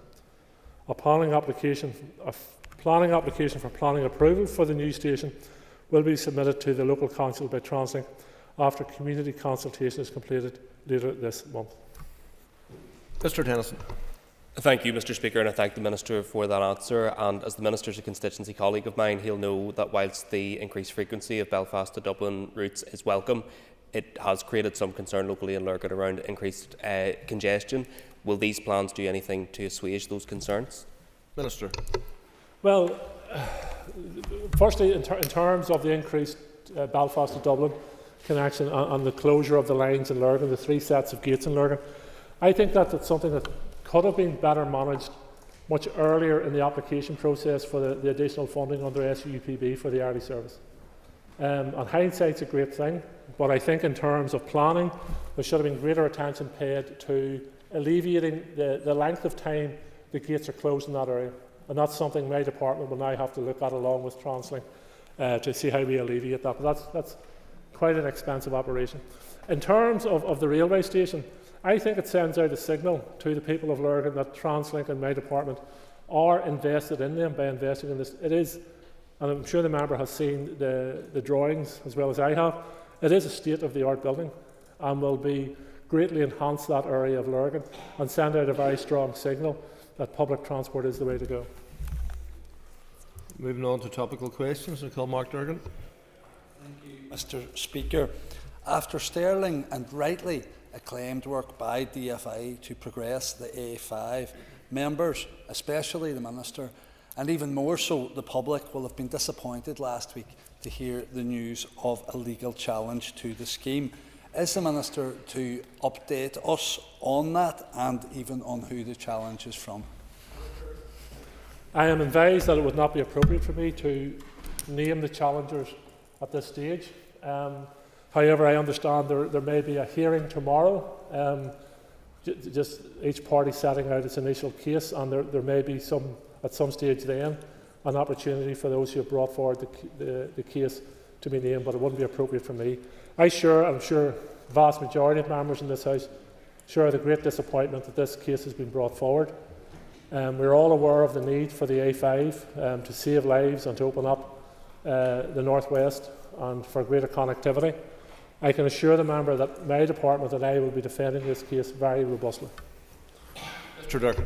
I thank the Minister for his answer and welcome his commitment to face down this challenge. But is the Minister able to outline the potential or the implications of such a challenge to potential delay of the A5 scheme and the continued risk to road users? We will be seeking a speedy hearing of this case and presenting, obviously, the arguments, as will the other party presenting their arguments. But delays in capital projects of this scale have the potential for a delay of a month can actually cost millions of pounds. Now, we're not at that stage yet, but I think if we go much further into the new year, then we are talking about millions upon millions of pounds of public money going to waste. Mr. Dennis. Can I ask the Minister what action he has taken regarding issues associated with the level of traffic in and around Belfast city centre? Minister. I have established a working group within my department which has officials, obviously from roads and others, but also engaging with Translink, the PSNI and the City Council, who meet now on a regular basis, analyse the condition of the roads in the previous evenings, but also are bringing me forward proposals on how we help alleviate the pressures on the roads in Belfast city centre and the surrounding district. I reiterate the message that we need more and more people to use public transport, and that is probably the best way to relieve the pressures, but there's also other measures we can take, and I am looking at public advertising information, real-time information to drivers and others about the traffic issues in the Belfast area. Dennis. I thank the Minister for his response. So when he talks about other measures, perhaps one of those could be the utilisation of park and rides. And does the Minister agree that the increased use of park and rides can make public transport more accessible for people and it can actually help ease congestion? Yes, and we have to make the park and rides accessible and understandable also to the drivers. And if I use the example of the Sprucefield park and ride, up to this stage, it has been difficult, I'm sure, for drivers to even understand there's a park and ride there. I'm asking my officials to bring forward measures to ensure that we inform drivers who are going past that. There's a park and ride there, how you use the park and ride, the benefits of using the park and ride. You know, those of us who are privileged enough to be able to have been driven about will note when they're sitting in traffic, the buses going past you, that's people going into Belfast who are going to be there before any of us. So let's sell that benefit to the commuter and ensure that the commuter has all the information at hand. Ciara Ferguson. Thank you, Mr. Speaker. Can I ask the Minister whether the Coshquin wastewater treatment work upgrades required to connect 2,500 new homes in the Cashel development in the Floyd constituency has a confirmed site and planning permission? Thank you. Minister. NI Water has advised me that they have not secured a site for the new wastewater pumping station at Coshquin and therefore does not have planning permission to operate the wastewater treatment works. The Coshquin wastewater treatment works cannot be upgraded until a site has been identified and secured and then must go through the planning process. Therefore, the Cashel housing development cannot progress until a site has been identified and planning permission granted. NI Water have been in negotiations with the landlord for the preferred site since August 2023. As these negotiations to date have been unsuccessful, NI Water is also investigating alternative sites. Okay, Ferguson. Thank you to the Minister for your answer thus far. Can the Minister confirm it is not a budgetary issue that's holding up the Cashel development in Derry? At the moment, no. If you don't have a site and you don't have planning permission, I don't see how you can spend a budget. So there's a number of barriers that have to be overcome there. The site has to be identified, planning permission has to be granted, and then the thorny question of budget comes alive. Thank you, Mr. Speaker. And I thank the Minister for his answers so far. The Minister has said in recent times that he's looking forward to bringing developer contributions. Has he a timescale on when we will see the detail in relation to this? Minister. I don't have a definitive timescale. I would obviously prefer it much sooner than later. It probably will be primary legislation, so it has to be properly thought out and developed through the normal legislative processes of this House. And obviously the committee will be crucial and key to that. Thank you, And I do share a bit of concern in relation to this because time is ticking in relation to a crisis in Northern Ireland Water. There is a 145 million funding gap, of which 39 million of capital in the October monitoring round won't be just for Northern Ireland Water. Last week we had a debate on unadopted sites, and when asked about developer-led contributions, NI Water did say that they may have difficulty in getting some of those sites adopted. So what will the Minister do to ensure that there will be mitigations in relation to this within any future legislation? Minister. Well, my message is always the same in relation to these matters. People have to be in problem-solving mode rather than simply in problem mode. So I think it's vitally important that all of us and NI Water, whoever developers, myself, have to include in our minds is how we solve the problem. And that's where mindset's at. In terms to your comment in relation to October monitoring round, I will announcing that I have allocated an additional 19.5 million to NI Water to assist them in dealing with the challenges they face in providing wastewater treatment and protecting the environment and other matters. So while I would like to be in a position to allocate more, I think an investment of 19.5 million is quite a significant investment. Mr. Speaker, Minister, investment is severely discouraged by slow processes within the planning system, including in your department. There is currently a planning application for a hotel in Port Stewart that's waiting on a decision. I appreciate due diligence, but could we get there a bit quicker? Minister. In fairness, I think this application came into my department in early September. And it has been sent on to us from the local council, if I'm correct, which would suggest that there is certainly tactical in nature and there are issues that have to be resolved. And my officials will work their way through those issues as quickly as possible, and then I will be in a position to make a decision. But at this stage, an application lodged in September, I wouldn't say is overly delayed. I appreciate that, and I appreciate that you're giving it the attention. However, we have the British Open coming to Northern Ireland next year. We have a hotel that has been held up for nearly 8 years, not necessarily because of your department, but because of other reasons. So will you give this your attention, considering the mitigating circumstances around it? I've had many a conversation with my planning officials as to how we expedite planning matters, but the member will appreciate that due process has to be followed and due diligence has to be followed.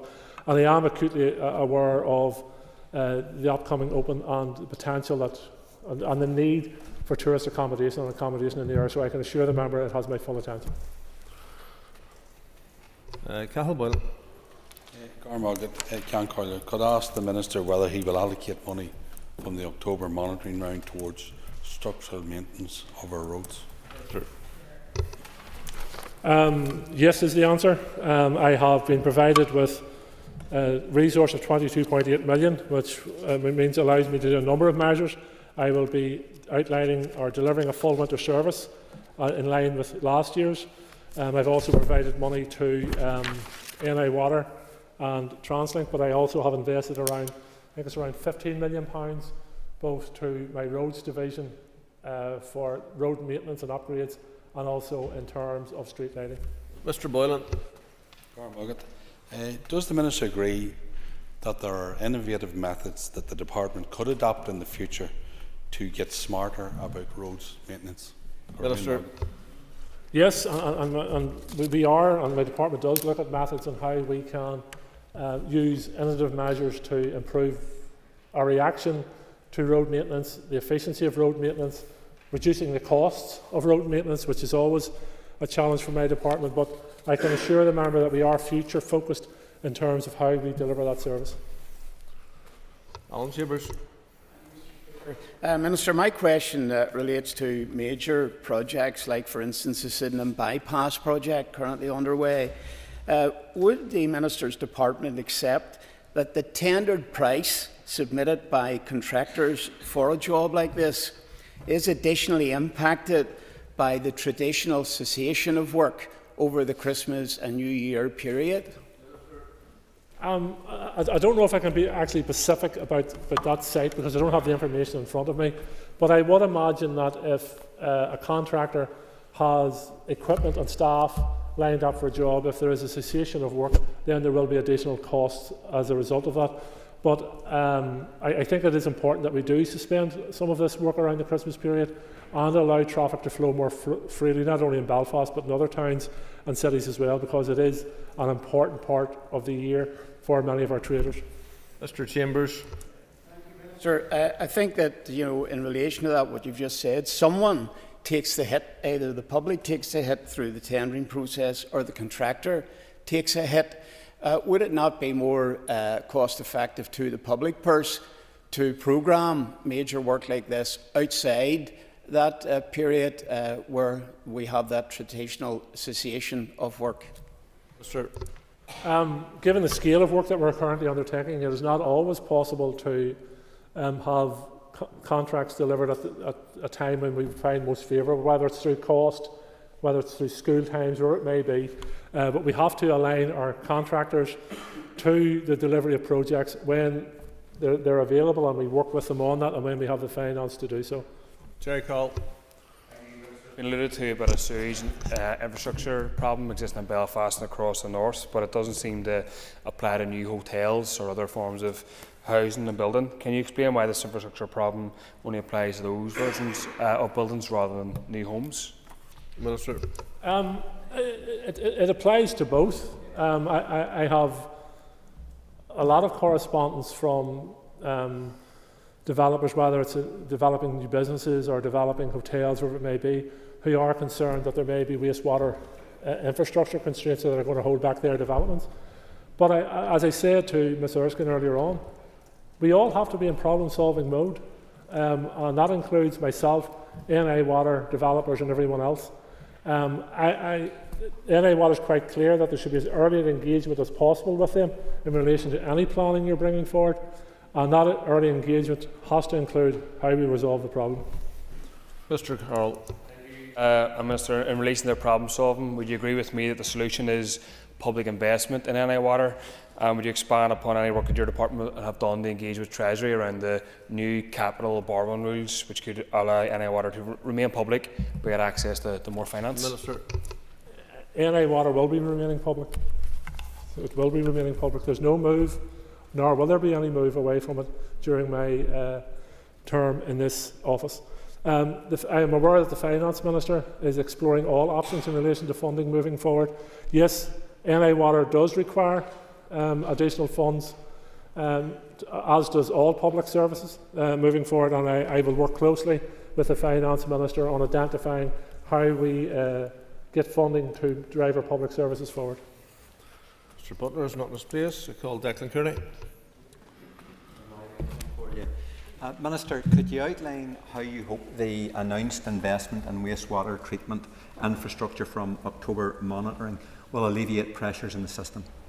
Minister of less than a Thank you. Well, as I just announced, I have invested £19.5 million, which is half of the capital allocation I was given to NI Water, because I accept there are challenges in relation to both resource and capital for NI Water, as there are with all public services. But I do believe that this investment will help alleviate pressures they've been facing in the delivery of homes, the environment and other matters which NI Water have to take into consideration.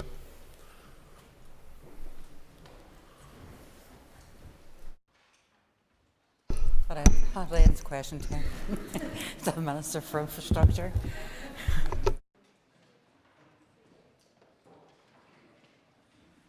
Take a wee minute, please.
Okay, members, we're going to resume the debate on the opposition, debate on the future of the EU relationship, and our next speaker is Jonathan Buckley. Thank you, Principal Deputy Speaker. They say that imitation is the greatest form of flattery, and I suppose that's what we see today. This vote and this debate is very much a dry run on what will come in the coming weeks, that being the vote on the democratic consent vote, a vote which was enshrined in Article 18 of the original protocol, which I and this party voted against and spoke against on many occasions. But what we have seen in the development of this vote is much revisionism in the Chamber, because we've heard it, and I heard my colleague Mr Brooks mention it, much reference to the Belfast Agreement. The Belfast Agreement, which enshrined at its very heart a cross-community vote. Now, members will be well aware that the very vote that we will be having has removed the aspect of cross-community voting. In other words, it was designed specifically at the behest of the European Union, and indeed surrendered by the UK government, to have a pre-contrived outcome. That in itself is outrageous when it comes to the very seriousness of the very issue in which we are discussing today, an issue which has profound impact on many businesses and indeed community life within Northern Ireland. Today, and indeed in coming weeks when we go on to debate the democratic consent vote, I and this party, the Democratic Unionist Party, will vote against the continued application of Article 5 to 10 of the Windsor Framework, our protocol. We have a clear mandate to do so, because we see continued harm caused to our many businesses right throughout Northern Ireland. It's very, very clear the DUP believes that continued barriers to trade between Great Britain and Northern Ireland are not only unacceptable within a sovereign state, but further undermine the integrity of the UK internal market. I will give way to Ms Stotts. Thank you for giving way. What you describe is a situation that came to me this morning, where a small business in our constituency came in great distress to say that she is now having to apply additional taxation because of EU tariffs, because her goods arrive from another country via Great Britain. The root cause of this is the application of EU law in Northern Ireland.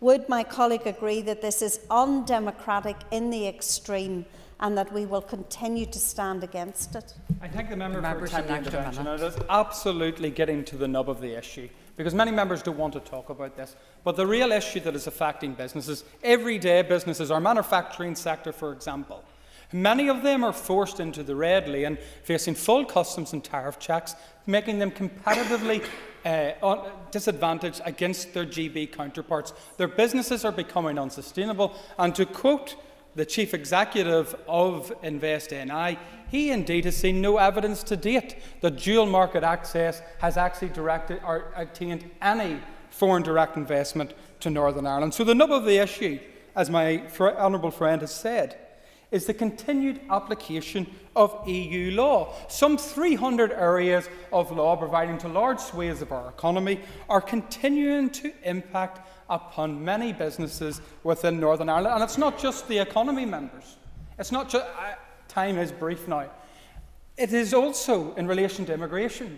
We've seen that in a debate in Westminster just recently. Northern Ireland could essentially be a backdoor to illegal immigration because of its continued application to EU law. It applies also to issues of legacy. Members, time's up. The issue is clear, member. We will vote against. Thank you. Members, time's up. So I call Justin McNulty. I rise to speak in support of our SDLP opposition motion as a proud member of the most pro-EU party in this Assembly. Today is about the democratic consent process, which presents us with an opportunity to reflect on where we are, what challenges we face, and how we can seize the opportunities ahead. This motion is not just a procedural step, it is a moment for us to set a course for the future. This process before us gives us a chance to discuss the future of our relationship with Europe and to consider the challenges and opportunities that lie ahead. At the heart of this discussion is our unique position. Our geographic reality has profound implications for our economic and social relationships and is one we must skillfully navigate in the years ahead. The decision we face is not just about our current arrangements under the Windsor Framework, but about the long-term benefits of our relationship with both the UK and the EU. We must look ahead, not just at the obstacles we face, but also at how we can work together to build a prosperous, stable and inclusive future for people and communities on both sides of the border. The SDLP will be supporting the democratic consent motion because we firmly believe that the Windsor Framework or the Protocol provides the North with the best possible protections from the fallout of Brexit. The Protocol and the subsequent arrangements offer us with a clear opportunity access to both the UK and the EU markets. This dual market access is not just a lifeline for our economy, but also a platform from which we can attract investment, stimulate growth and provide our businesses with a competitive edge in the global marketplace. The economic benefits of this framework are already becoming evident, with the North becoming a bridge between two major markets. For business here, this means continued trade with both the EU and the UK without barriers. Of course. For giving way, and he's always been a strong advocate for local, strong representation. So can he tell me in that light why he would support lawmakers some 500 miles away in Brussels to make laws, over 300 areas of laws to Northern Ireland, rather than having this Assembly and indeed Westminster, in which his party takes its seat, to have representation? The member has an extra minute. You may consider the EU as a foreign parliament. There are lots in this House that consider London as a foreign parliament. The economic benefits of this framework are already becoming evident, with the North becoming a bridge between two major markets. For businesses here, this means continued trade with both the EU and the UK without the barriers that Britain now faces due to Brexit. It is a unique and valuable advantage, one we should not take for granted. However, there are still significant challenges that we must address. Issues remain around disruptions to cross-border trade, the provision of public services and ensuring that our businesses are supported in navigating the complexities of the new trading environment. Furthermore, the North's access to educational and training opportunities must be safeguarded, ensuring that people here can continue to benefit from the full range of opportunities offered by both the UK and the EU. One of the key considerations in this process is the need to maximise the North's unique post-Brexit status. We must be bold in how we leverage the advantages of our situation to benefit our society and economy. We must also consider how we can ensure that the North has a voice within the EU's decision-making processes. While we are no longer an EU member state, the North has a distinctive position that warrants consideration. This should include exploring ways for us to have a direct role or enhanced representation in the European Parliament, ensuring that the North's interests are always taken into account. Our proximity to the EU, coupled with our dual market access, makes this a conversation worth having. The democratic consent process is not just about a vote, it is about a vision for the future of the North. We have the chance to build a future that is defined not by the challenges we face, but by the opportunities we can create. We can strengthen our relationship with the European Union and establish the North as a thriving, connected region that benefits from the best of both worlds. Thank you. Thank you, Justin. Timothy Gosson, please. Thank you very much. In 1998, the people of Northern Ireland were promised that there would be no change in the constitutional status of Northern Ireland without their consent. Implicit in that was an acknowledgement that we, as citizens of the United Kingdom, had the right to take part in national referendums and that the decision of those referendums would be honoured. Yet many in this place have devoted the last 8 years of their lives to overturning the will of the people of the United Kingdom. Having failed to do that on a UK-wide basis, they turned their attention to another means of frustrating the will of the people by keeping Northern Ireland locked in the EU single market and customs union. What has been the result? We have seen just in this last week move to impose a guide dog border between here and the rest of our nation. How liberal, how progressive of those to make it more difficult for the blind because that's what their EU overlords require of them. How wonderful that the self-styled Social Democratic and Labour Party wants to surrender lawmaking power in 300 areas to people who no one in Northern Ireland elected. How they welcome a process which will see us subject to colonial rule in 300 areas of law. They invite us to embrace laws made for us 4 years down the line, about which neither they nor anyone else in this chamber have any knowledge of, and certainly won't be able to scrutinise when they come along. Significantly, one of the things which was pointed out at the Executive Office Committee last Wednesday is that under the protocol, Northern Ireland is tied to EU VAT rules. In a few weeks' time, this Assembly will have its first significant vote, which will be decided on a purely majoritarian basis in over half a century. Where is the concern for the Belfast Agreement and the principle of parallel consent? There is, and always was, an alternative. Every border between fully sovereign states is managed by way of mutual enforcement when it comes to trade. That principle is what is at the heart of the bill which my party leader will present on the floor of the Commons next month. As far as Stormont is concerned, the truth is that as soon as unionism was in the minority, nationalism and their little helpers in the Alliance Party were quite happy to dispense with minority protections. I ask unionist colleagues in this chamber to stop and think where we are right now. The protocol has done what the 30 years of IRA terror could not. It has moved the border to the Irish Sea. Happy to do so. Thank the member for giving way. And would he agree with me that one of the major issues is the continual burying the head in the sand approach from many political parties in this chamber as to the absolute total carnage continual trade barriers between Great Britain and Northern Ireland continues to have on Northern Ireland business? The member has an extra minute. There's intervention. The rigorous implementers don't care about trade. All they care about is doing as much damage as possible, and they love this thought of colonial rule here in Northern Ireland because it brings forward their objective that Northern Ireland can't work. It's time, frankly, that unionists reflected upon whether this place is worth having at all, particularly if the majority of people here are prepared to say to their constituents, I am happy to hand over powers to people that no one in Northern Ireland elects and who have no concern for the people of Northern Ireland. Thank you. Thank you, Timothy. I call Kate Nicholl to wind on the amendment. And Kate, you've got 3 minutes. Madam Principal Deputy Speaker, and this, if indeed is a dry run for the democratic consent motion, Lord help us.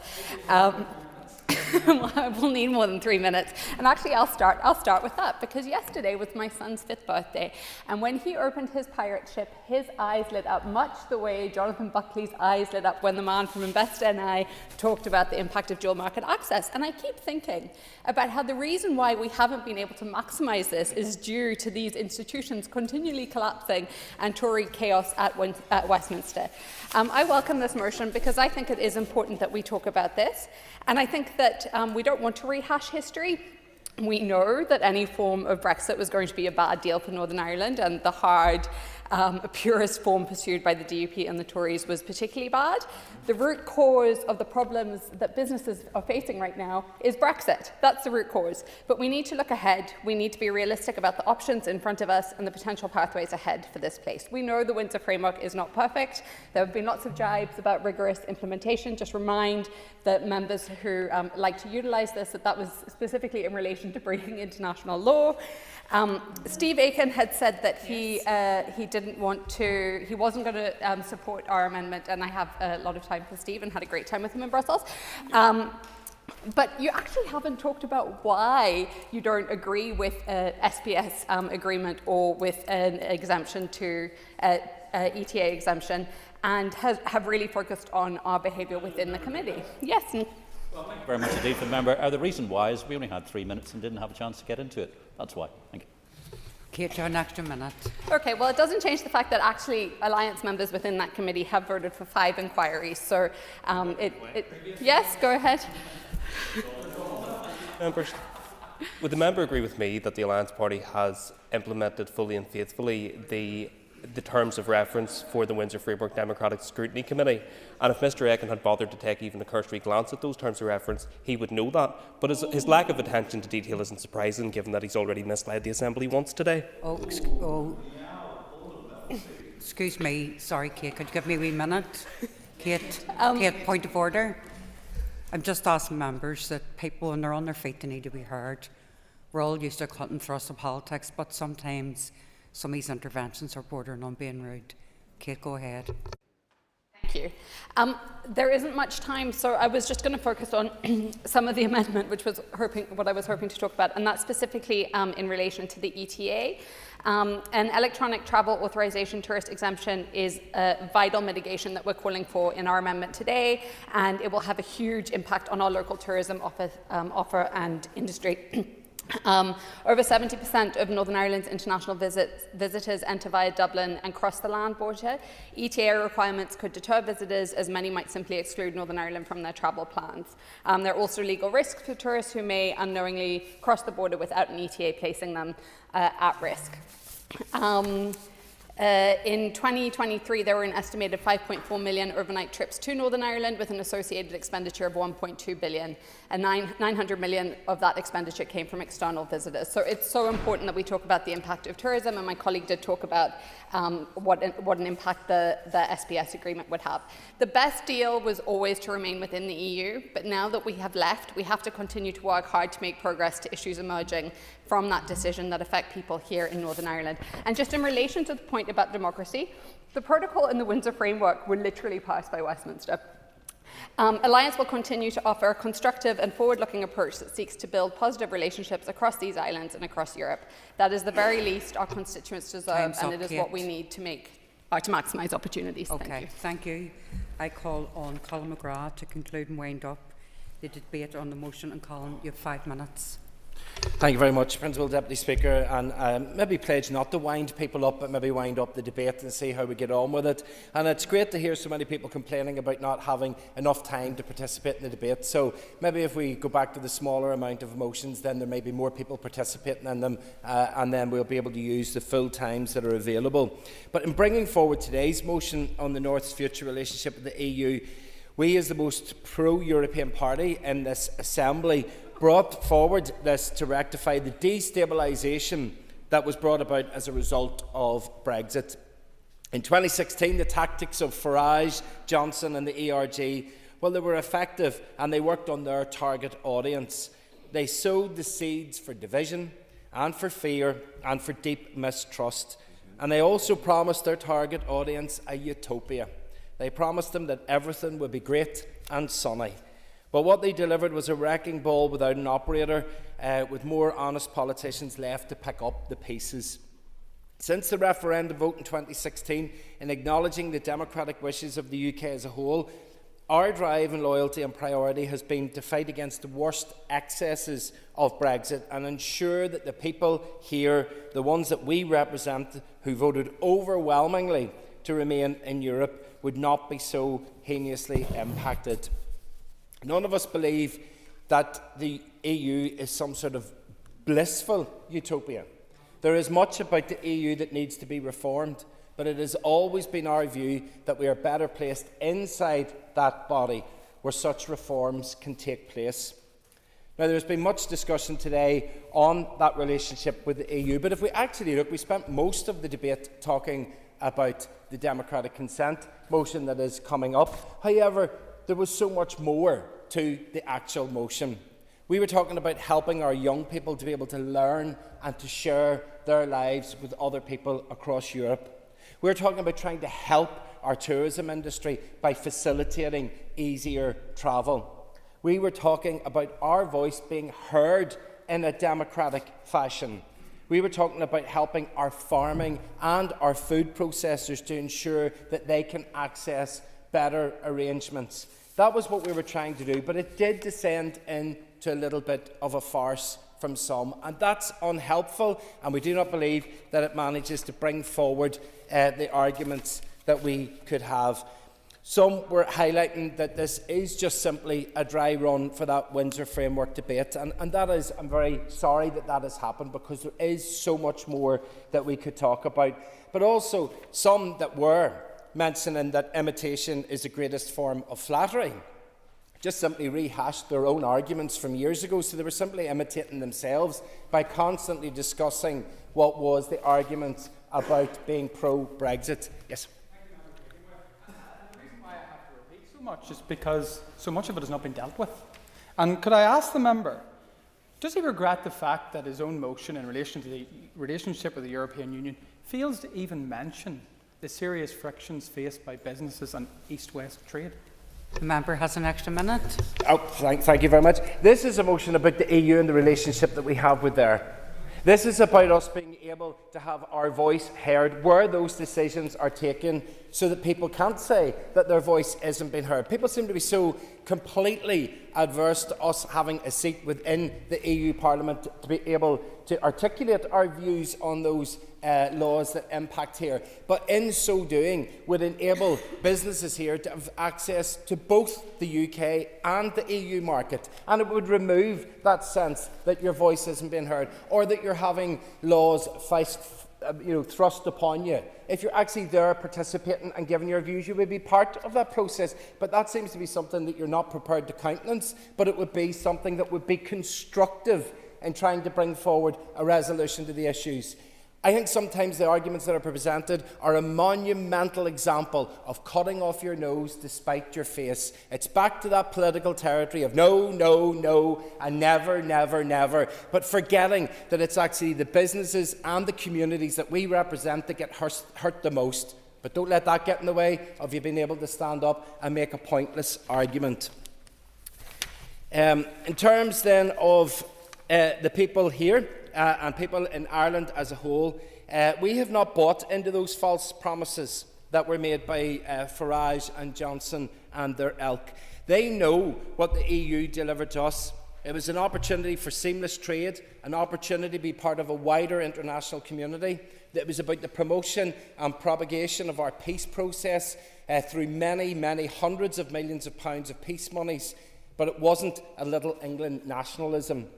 In acknowledging what has come before, the SDLP remain the most pro-European party in this Assembly, and we firmly have our sights set on the future as we make the case for exploiting the benefits of the Windsor Framework, improving access to Erasmus and having representation within the EU Parliament. The SDLP will continue to make the case that our best days ultimately lie ahead of us in a new, unified and reconciled Ireland, at peace with itself and prosperous in the EU and the wider world stage. And I hope that all parties will support our motion today, but I won't bank on it. Thank you. Okay, so the question is that the amendment standing in the name of Owen Tennyson, Kate Nicholl, David Honeyford and John Blair be made. All those in favour say aye. Aye. Contrary, if any, noes. Okay, clear the lobbies. The question we put in 3 minutes.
Order, members.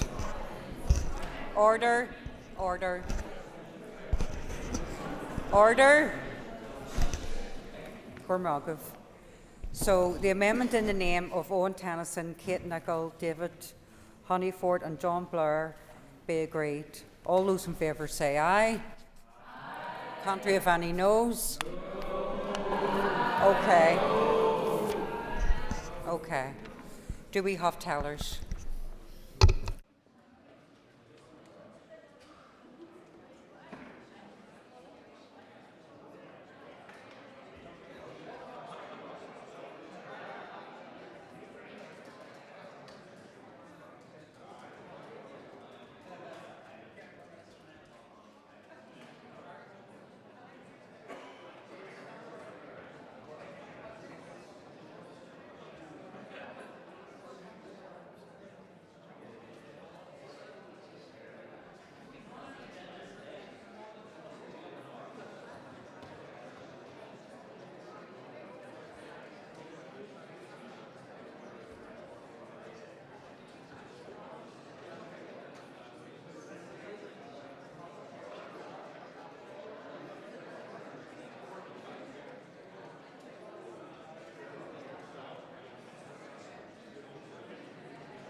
Order. Order. Order. Tellers have been appointed as follows. Tellers for the ayes are Andrew McMurray and Stuart Dixon. Tellers for the noes are Harry Harvey and David Brooks. Clear the lobby. The Assembly will divide ayes to my right and noes to my left.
Secure the doors.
Order, members. Order. Order. Clerk, please read the result on the amendment. 81 members voted, 48 members voted aye, 33 members voted no. The amendment is therefore agreed. The amendment's agreed. So the question is that the motion as amended be agreed. All those in favour say aye. Aye. Contrary if any noes. Okay, I've been advised by party whips in accordance with Standing Order 27 brackets 1A(b) that there is agreement that we can dispense with the 3 minutes and move straight to division. So I now call for tellers. Do I have tellers?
Order. Order. Order. Tellers have been appointed as follows. Tellers for the ayes are Cara Hunter and Daniel McCrossan. Tellers for the noes are David Brooks and Harry Harvey. Deal the lobbies. The Assembly will divide. Ayes to my right and noes to my left.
Secure the doors.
Okay, members. Clerk, can you please read the result? 80 members voted, 48 members voted aye, 32 members voted no. The motion as amended is carried. So the motion as amended is carried. Members, can you take your ease? Do we change the top table, please?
Members, the next item of business is a motion from the opposition on universal, affordable, child-centred childcare. Clerk, please read the motion.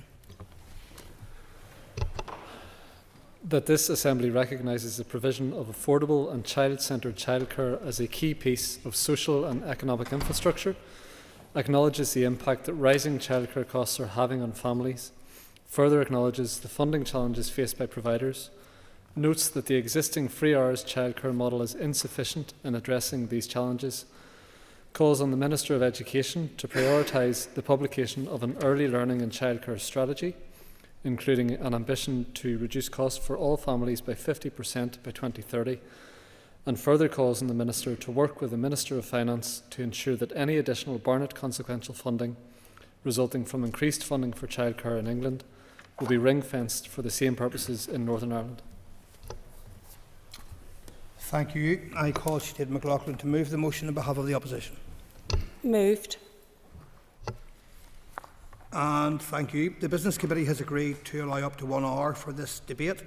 The proposer of the motion will have 5 minutes to propose and 5 minutes to wind. As 2 amendments have been selected and are published on the Marshall list, the Business Committee has agreed that 16 minutes will be added to the total time for the debate. Please open the debate on the motion. Thank you, Deputy Speaker. Since this Assembly was restored, childcare has been a key focus of many contributions in this chamber. When we debated the issue in February, there was cross-party agreement on the need for progress. Childcare now features in the programme for government as a standalone priority, in no small thanks to the deterrent organising on part of parents and providers outside this building to highlight the scale of the crisis facing this sector. But merely signalling that childcare is important is not enough. If it is not properly addressed, there is a real issue here which we must deal with in an ambitious but realistic way. Neither the DUP nor the People Before Profit amendments seeks to do so. The DUP amendment seeks to water down our motion, whilst the People Before Profit proposals are sadly not remotely viable or realistic. While there is no doubt, I'm really pushed for time, while there is no doubt that some progress has been made with the introduction of the childcare subsidy scheme. Member give way. Okay. Thank you. I appreciate the member giving way. On the childcare subsidy scheme, I just want to ask the member, would she agree with me, like I'm as a parent of a young child in childcare, it is a positive step forward and we acknowledge that to the Minister, but we need more than that. We need a comprehensive strategy which is a long-term solution, not simply in one intervention. Yes, yes, obviously it is very, very much welcome and this cross-party intervention has delivered over £1 million of saving to parents in Northern Ireland and is to be commended. However, we are still waiting for the early learning and childcare strategy to be published more than 9 months into this mandate. And as we look ahead to the final month of 2024, families are still put under immense pressure by eye-watering costs that represent much more than their mortgage. Workers are still too often subject to low wages in the sector and a lack of professional support. Providers still struggle to keep the lights on and the doors open. Registered childminders are still asking themselves when will they receive some long-awaited and hard-earned support from government. So it's clear that the government needs to step up a gear as the families and providers suffering from crushing costs are actually done waiting. A 10-year early learning and childcare strategy must be agreed, published and funded without further delay. In the SDLP, we know what we want to see from that strategy. We want to see a transformative, ambitious and child-centred approach that meets both the seriousness of the crisis facing families and the opportunity of getting this right. We know that the English standardised hours model of childcare does not work in practice. The childcare sector is at breaking point in England, with fewer than half of childcare providers being able to deliver the expanded model there, and 1/4 of providers have said that they are likely to close. The model's focus on working parents means it fails to make the biggest difference to the children who actually may need it the most. Early education is a tool for intervening positively in a child's earliest days to alleviate disadvantage and level the playing field. By intervening too late and only meeting the needs of some children, free hours model fails to meet that actual test.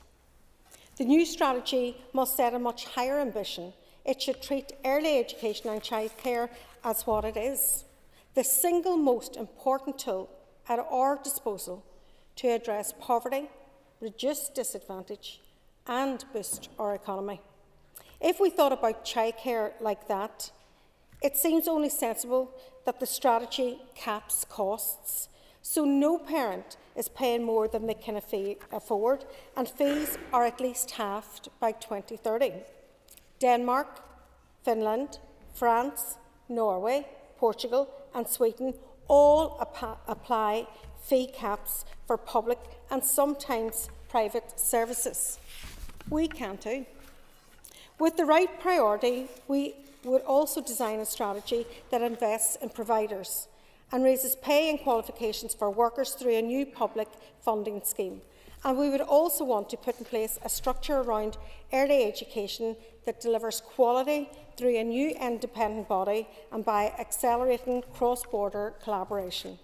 In short, we would want a guarantee of affordability for parents, a guarantee of sustainability for providers and workers, and a guarantee of the best start in life for every child. As has been said many, many times here in this House, childcare isn't just a cost, it is an investment. And the money we need is on the table to start investing with some of the biggest interventions. The Executive is going to receive over £70 million from additional Barna consequentials as a result of higher childcare spending in Britain. Unlike the DUP amendment, we believe that money should be ring-fenced and immediately invested. Finally, Deputy Speaker, let's demand that government moves heaven and earth to build the system that parents, providers and children deserve. Nothing is more important than this. Thank you. Thank you, and I call Peter Martin to move amendment number 1. Speaker. Thank you. You will have 5 minutes to propose amendment 1 and 3 minutes to wind.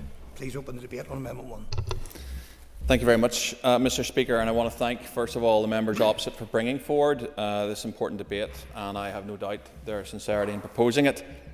Our amendment reflects the content of the original motion, but also recognises the significant progress that has been made on this issue since the establishment of the Executive earlier this year. The implementation of the Executive Early Learning and Childcare Strategy has been a priority, and work is in fact progressing on this. However, this work will be informed by emerging survey data and further stakeholder engagement that is going forward. And just to touch on something that the member for Foyle actually mentioned, she did say, she called for action effectively and wanted something, but she also said she didn't want the English model, and I think that plays into some of the debate that we're having around this issue. And at this point, I would simply point out and remind members that we want the right strategy and not a rushed strategy. I want to touch on also briefly what has been delivered recently. The Northern Ireland Childcare Subsidy, which the member referenced, is obviously easing financial pressures on working households by providing a 15% subsidy towards parents' bills paid directly to providers, and parents can still claim 20% tax-free childcare on the remaining bill.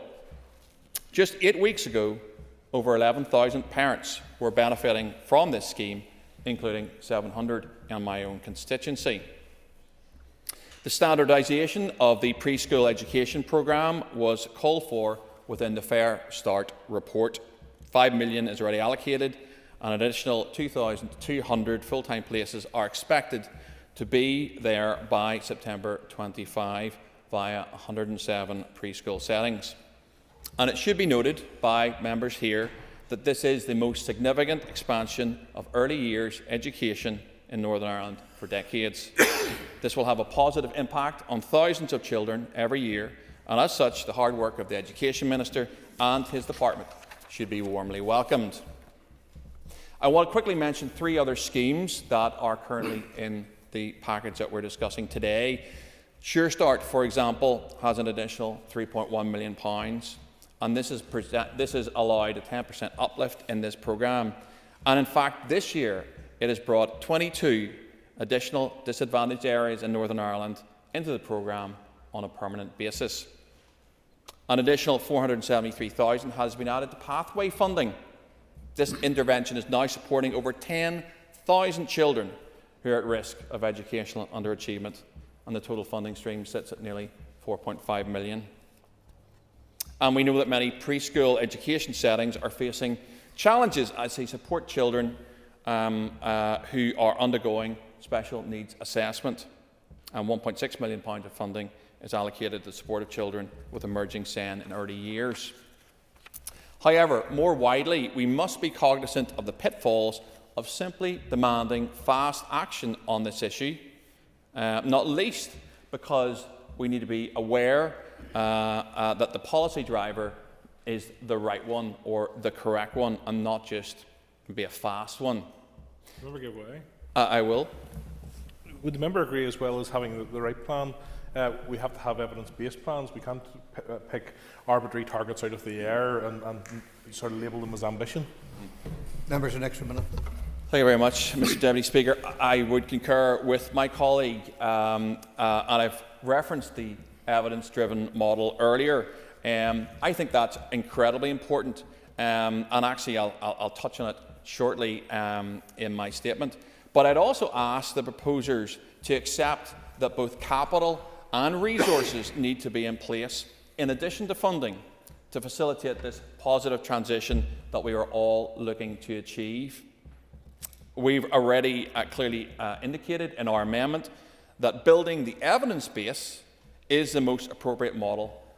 Building the evidence base for the most appropriate model for Northern Ireland is absolutely crucial. And just on that figure, my colleague referenced the 50%. I believe the figure came from the opposition's Plan for Change document, and then their subsequent document, a childcare guarantee. And I want to just say that I read both.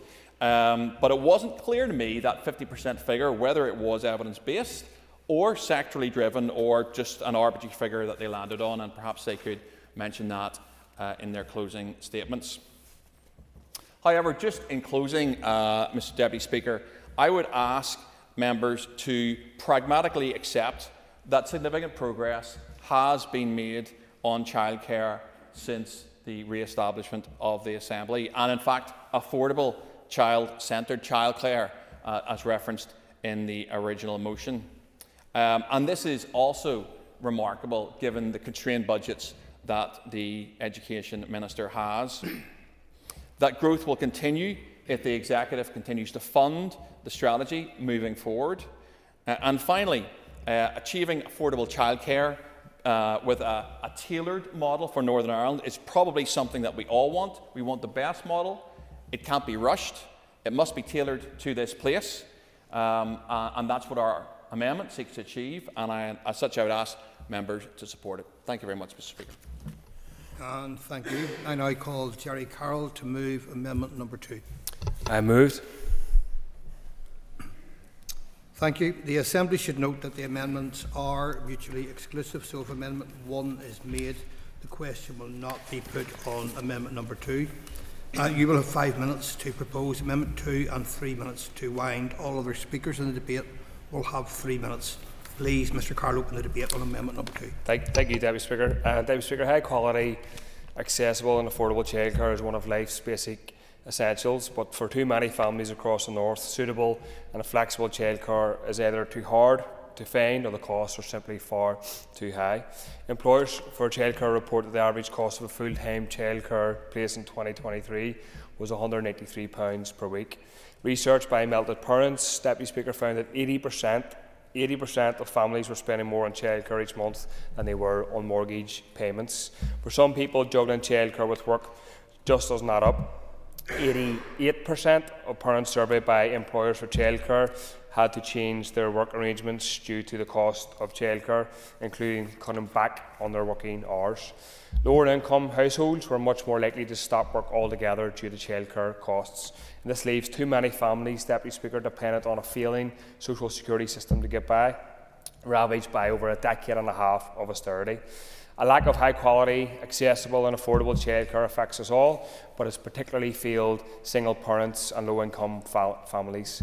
Children who do not have access to high quality early learning and childcare miss out on many things, including the early identification of special educational needs and disabilities. And the damage doesn't stop there, Deputy Speaker. Workers in the childcare sector are underpaid and overstretched, while small childcare providers struggle to break even.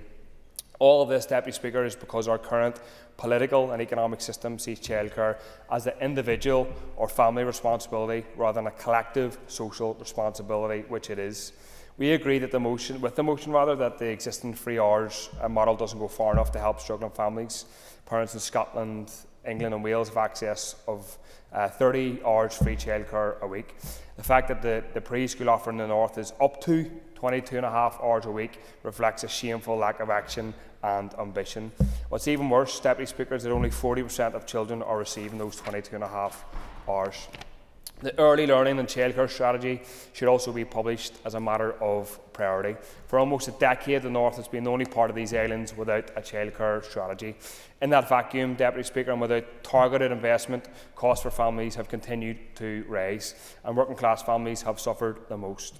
Our amendment calls for more radical and possible change, aiming for the goal of universal free childcare by 2030. Treating childcare as a free and universal basic service would mean better outcomes for children and parents. 70% of parents surveyed by Pregnant Then Screwed said they would work more if childcare was free, and I would say it's definitely viable as well. The idea of universal basic services rests on the assumption that the main role of the state is to ensure everyone's basic needs are met. This isn't such a radical idea. If a state repeatedly fails to meet its citizens' basic needs, then what purpose does the state serve? High quality, free and accessible childcare, Deputy Speaker, is a basic need for every family with children. And when seen in this way as a basic public good, it seems obvious that access to childcare shouldn't be determined by the wealth and working status of families. It also seems obvious to me that childcare should be available to all parents for as many or as few hours as they need. And if we treat childcare as an essential, universal basic service, workers should be given fair terms and conditions to reflect their responsibilities. And despite this, some in the Chamber will try to characterise the idea, it's been an attempt already, of universal free childcare as outlandish or unaffordable. But there's more than enough wealth in our society to fund universal free childcare. Fair, progressive taxation will mean the rich would finally pay their fair share towards our public services. At the devolved level, the Executive could scrap rates relief for wealthy businesses. Stormont gave a £73 million handout last year to companies like Coca-Cola. Sure. Just happy to give him the next minute if he can explain. Does he have any idea of how much it would cost and whether Moy Park are getting billed for this one as well? Members, an extra minute. Well, I'm hoping your minister can tell us in his mind how much it's going to cost, but I know the member has an aversion to making corporations pay taxes, and he should maybe explain his rationale for doing so. It's mind-boggling to me. He's happy with $2 billion sitting in the bank of a company, and he's happy for people to struggle to pay childcare, so square that circle. Executive parties, Deputy Speaker, are making a conscious choice to prop up big businesses who pollute our environment and often treat their workers poorly at the expense of working class families struggling to care for their kids, something the member for East Belfast is happy to maintain. And instead of placating the rich, we should be investing in community-led childcare services, Deputy Speaker, to allow providers to pay staff fairly and provide childcare for families for free to all who need it whenever they need it. I urge people to support the amendment. Thank you. Thank you, and I call Cathy Mason.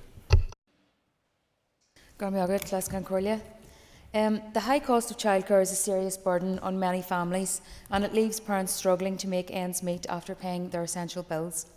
Delivering high quality and affordable childcare across this island is a priority for Sinn Féin, and we are working hard to ensure that working families get a break and children have access to first-class services from birth. Transforming childcare has been a priority for this executive from day one. All Barnett consequentials are allocated directly to the executive, where locally elected ministers prioritise spending and allocate finances based on need. This executive has agreed that delivering affordable, high-quality childcare is a priority for this mandate, and thanks to the work of the Finance Minister, Kiva Archibald, we have secured the initial £25 million investment to fund critical first steps towards making childcare more affordable. Expanding free preschool places, creating additional childcare places, including more places for children with special educational needs, and delivering the childcare subsidy scheme are all positive developments. And whilst there is much more work ahead, these steps are meaningful and they mark a progress towards reducing childcare costs and supporting parents, children and providers. However, Sinn Féin is committed to working with everyone to build on this momentum by creating a bespoke childcare scheme that expands existing support for families and providers to ensure childcare services are accessible, high quality and affordable for all. Every single child must have fair access to appropriate childcare. A long-term childcare strategy must create more places for children with special educational needs and physical disabilities, support the rapid growth of the Irish medium sector and give real and targeted backing to the community and voluntary sector who work hard each and every day to provide real wraparound care for those families who need it most. We must support our childminders, those who provide bespoke home-from-home care. New initiatives must be welcomed and nurtured, in particular our home-approved childminders that give care and attention to those young children who need cared for in their own home. We need to transform childcare to meet the needs of all children by providing providers and childcare staff to utilise early intervention practices in the childcare setting to improve their educational outcomes.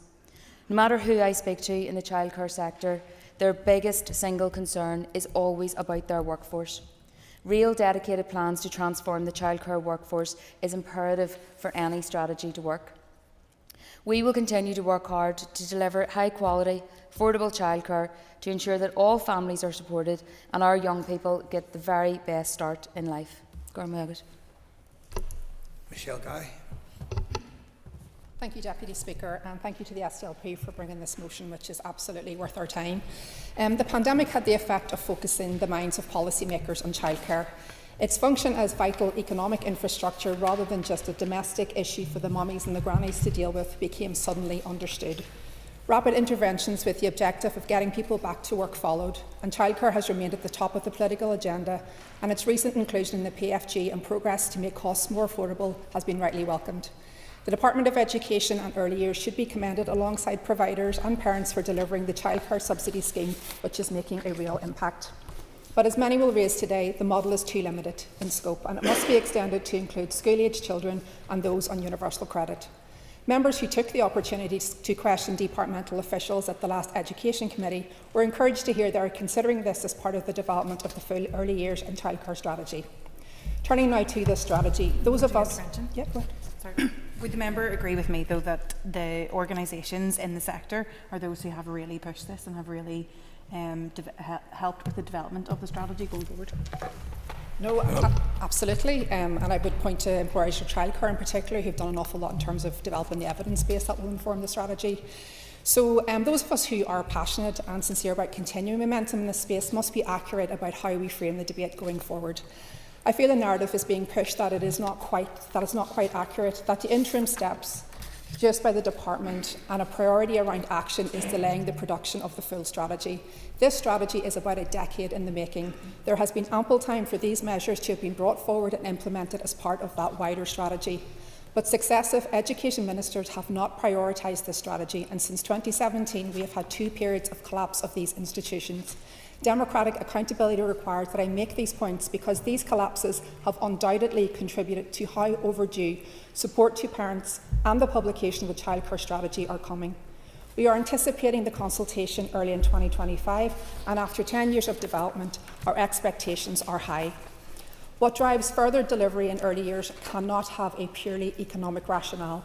Affordability and making sure parents have the chance to go out to work is essential, absolutely, and I'm relieved to hear other parties now finally moving away from the disastrous 30 hours model, because seemingly affordable childcare is of no use to anyone without provision. A core funding model for providers with conditionality to guard against setting a fees target to aim for can help ensure we don't end up pitting our parents against providers. To ensure quality, this model can allow providers to pay trained vocational staff appropriately, providing them with the opportunity for a career. Finally, evidence shows that the framework for 0 to 3-year-olds gives children, including our SEND children, the chance to thrive and reduce the need for more resource-heavy, costly interventions later on. The aspiration for such a framework must be child-centred and universal to have the greatest possible impact. Thank you. Colin Crawford. Thank you, Mr. Deputy Speaker. Members, we all know that the early years of a child's life are critical. Research consistently shows that the foundations laid during these formative years have lifelong implications. Children who have access to quality childcare are not only better prepared for school, they also develop essential life skills and become active contributors to society. However, the current landscape of childcare in Northern Ireland is fragmented, expensive and often inaccessible, particularly for low and middle income families. Many families find themselves without adequate childcare options while struggling with the financial burdens of finding a safe and nurturing environment for their child. High costs of childcare service are forcing parents, particularly mums, out of the workforce or into jobs they cannot sustain, undermining their potential and limiting our economic growth. In general terms, the situation in Northern Ireland remains one where, for many families, there is insufficient access to appropriate childcare and early years support, and the cost is too high. Affordable childcare has an important role in facilitating parental employment, which in turn can reduce child poverty. In 2023, a major review by the Department of Education found that the majority of parents on low and middle incomes considered childcare to be unaffordable. Childcare is a critical period for development, and access to quality, affordable childcare is essential to our children's growth and learning. We must ensure that every child, regardless of their background, has the opportunity to flourish. Universal child-centred childcare means creating an environment where each child's unique needs are met, where they can learn at their own pace and where they can develop the social skills necessary for a bright future. In closing, I would support calls on the Minister of Education to work with the Minister of Finance to ensure that all families have access to affordable childcare.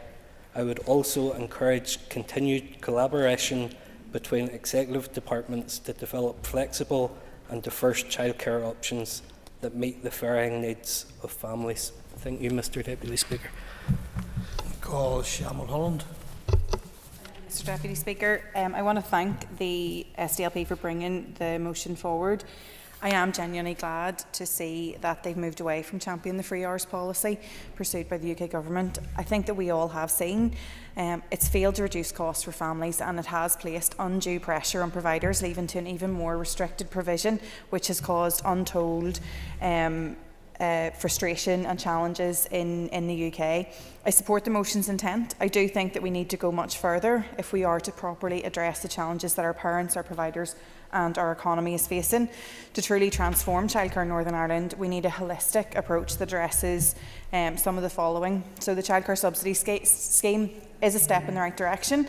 I myself use it, I should declare that, but it has to grow and evolve. It needs to include school-aged childcare. Go on ahead. I have very little, so it has to be short, David. Certainly. I agree with her for the need for a holistic approach, and I'm glad that she sees the worth in the current scheme. Could I ask her, did the Alliance Minister support the 25 million allocation for the childcare and early learning scheme at the Executive? Executive, so I wouldn't be able to tell you that. It needs to include school-aged childcare and ensure those on universal credit can benefit. Programmes like Sure Start should be placed on a statutory footing and expanded further. We know how much this can alleviate some of the causes of poverty, and so we know the value of Sure Start. We have to ensure that our childcare workers feel valued and supported, and that starts with better pay, conditions and opportunities for training and development. We have to address barriers preventing children with disabilities and additional needs from accessing childcare and early education. Inclusion should be at the heart of that system. We need to address the barriers of rural provision and the lack of choice for parents, and I do declare an interest. My baby's daycare is 28 miles from my home due to the lack of childcare in my area. I know that this is not just about quick fixes or stopgap measures. It is about a fundamental paradigm shift towards a system that puts children right at the heart. It means that recognising that childcare isn't just a means to get parents back to work. It is about giving every child the best start in life. It's about supporting families, and it's about ensuring equal opportunities for every single child. The motion includes a goal of reducing costs for parents by 50% by 2030, and that is a commendable ambition, but I want us to aim even higher. Universal free childcare, as called for by Jerry Carroll, isn't an aspiration that we share. The reality is that right now, however, we don't quite know how that is achievable within budget availability, but again, it's something that we share. Achieving this requires significant and sustained investment in workforce development, infrastructure and programmes like Sure Start, as I've said. It can't simply be about expanding the subsidy scheme alone. While subsidies are essential, they must be part of a broader strategy that includes structural reforms and a commitment to long-term funding. Thank you. Mark Durkin. Mr Deputy Speaker.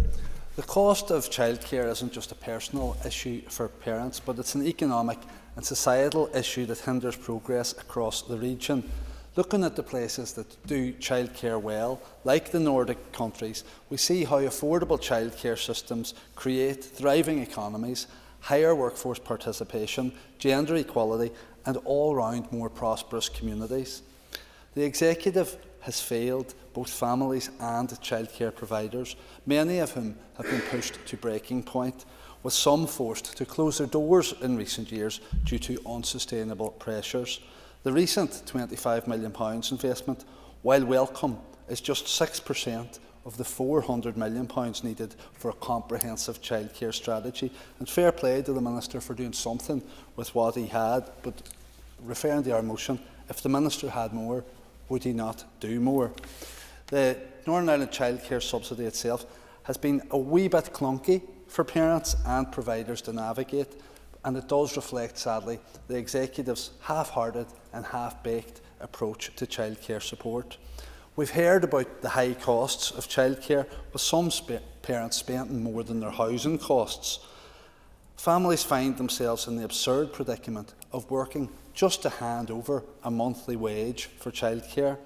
But we should look at the costs of not providing affordable childcare.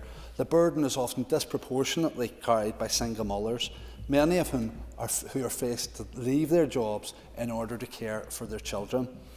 The results are a loss of skilled workers from the workforce, ultimately stifling economic activity. At the same time, an already overburdened welfare system faces additional pressure. Children miss out on opportunities, and the absence of early intervention increases the risk of future health and education challenges, all of which will drive up costs. Certainly. Would the member agree with me that in the pursuit of the right childcare policy, that it should be evidence-driven and sectorally driven and parentally driven, and that whilst time is important, it's not the single sole driver in this debate? No, but urgency is required, and we're hopeful by bringing this motion and by hopefully the Assembly passing this motion, it will increase the urgency with which the Executive deal with this issue that has dragged on for far too long. It's only recently, it's only under his minister that any action has finally been taken on this issue. Childcare providers have been forced to balance rising costs with limited financial support, and I have concerns that the national insurance increases could have a detrimental impact on staffing levels and sustainability of providers who are already struggling. They too must be supported within a childcare strategy. We've waited far too long, as I've said, for the implementation of a comprehensive childcare strategy. Promises have been made, but delivery remains elusive. Families continue to struggle with escalating costs, which are among the highest in Europe. It's no coincidence then that we're also among the worst performing regions in terms of economic productivity. Universal and affordable childcare is the key to unlocking future prosperity. Let's begin there and give children, families and society the foundation that they need and deserve. Timothy Gostin. Thank you, Deputy Speaker. Having something of a lone voice today at raising that parents are being shortchanged when it comes to childcare support in Northern Ireland, I welcome belated recognition of that fact in today's SDLP motion.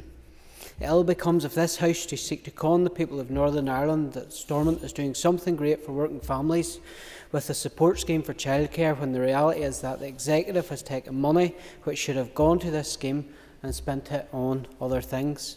On the 21st of October, I asked the Education Minister directly to explain why the support offered by the Executive for childcare is 32 million less than the amount provided by Westminster.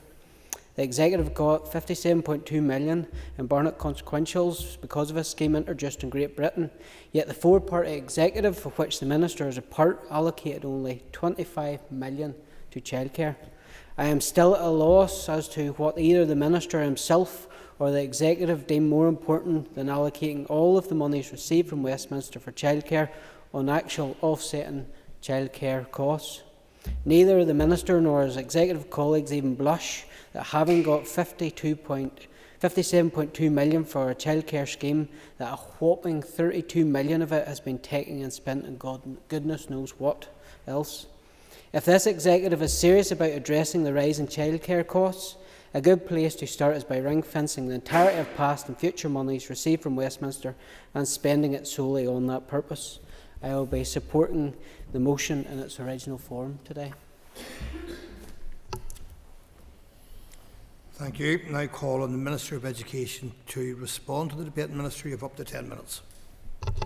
Mr Deputy Speaker, and I also welcome the opportunity to respond to today's motion, which speaks directly to the needs and aspirations of children and family across Northern Ireland. So it is very much welcome to have the motion before us, because it does bring in to focus something which is very important to many people in Northern Ireland.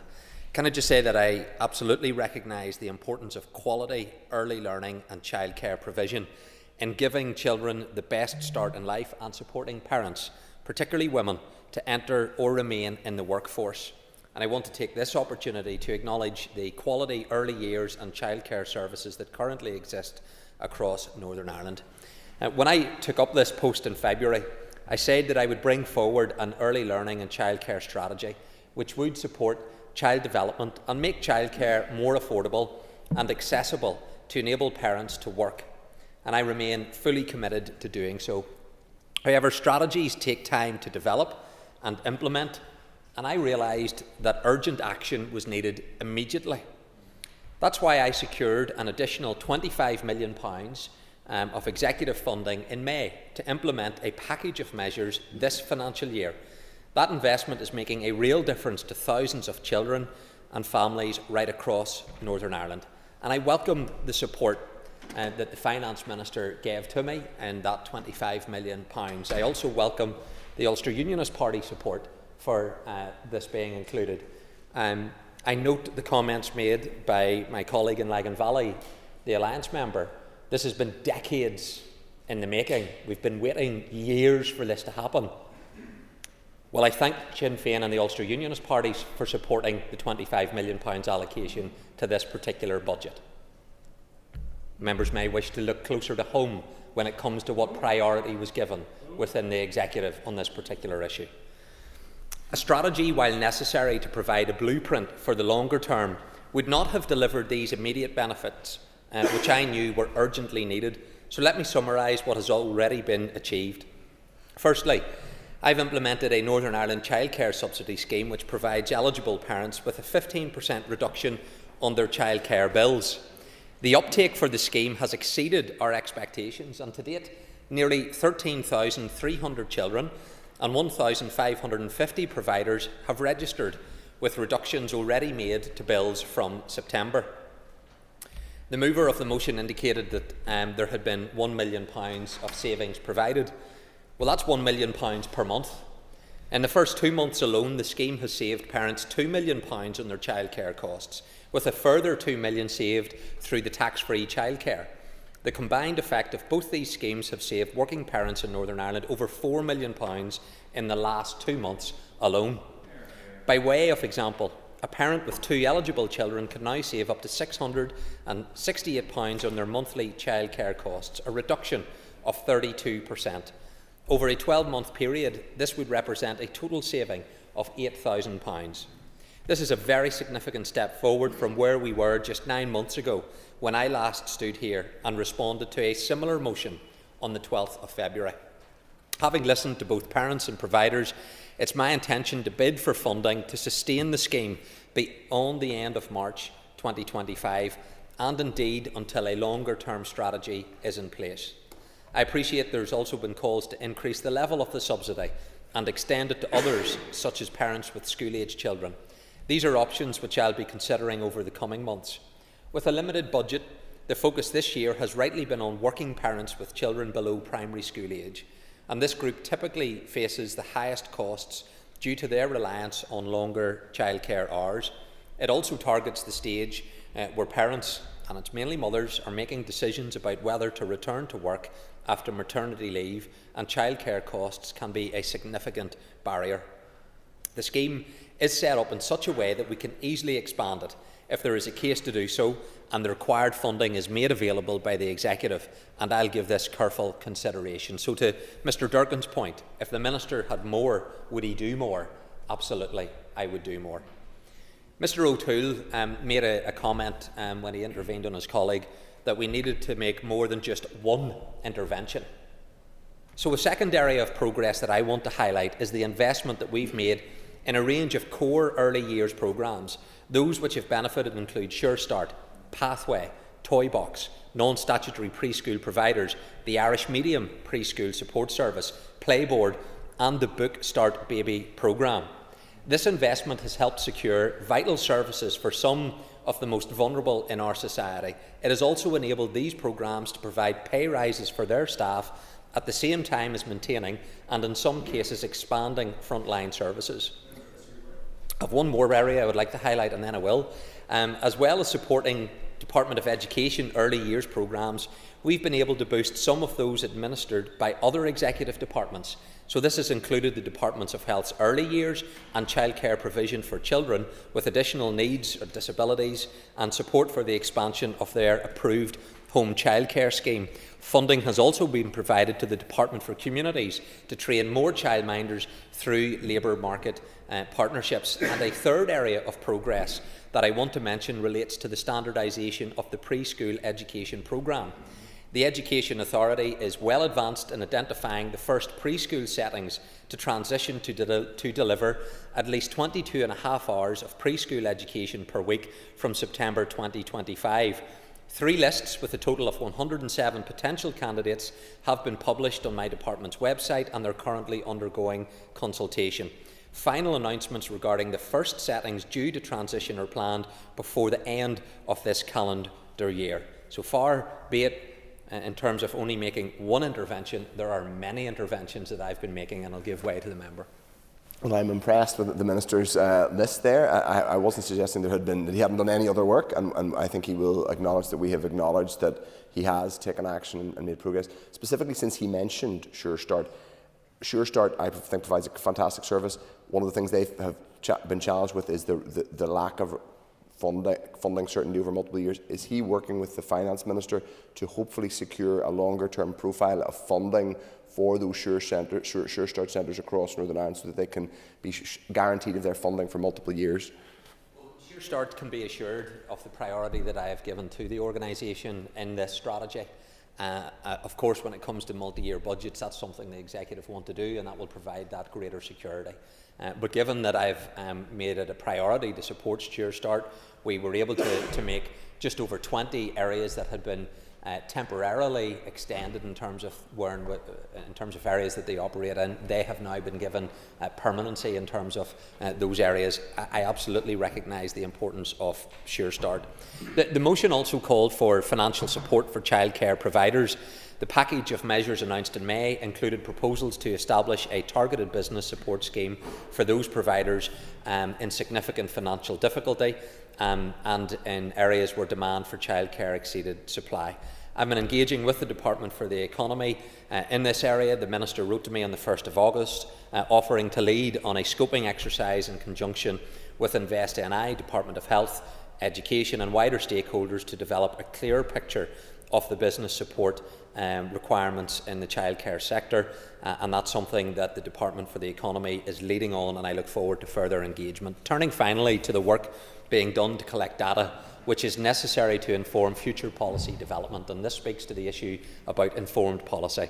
Whilst there's a lot of anecdotal evidence on childcare costs and usage, we have very little robust statistical data which is representative of the population as a whole, and this has hampered policy development. Core to this is data being collected from providers through the Childcare Subsidy Scheme.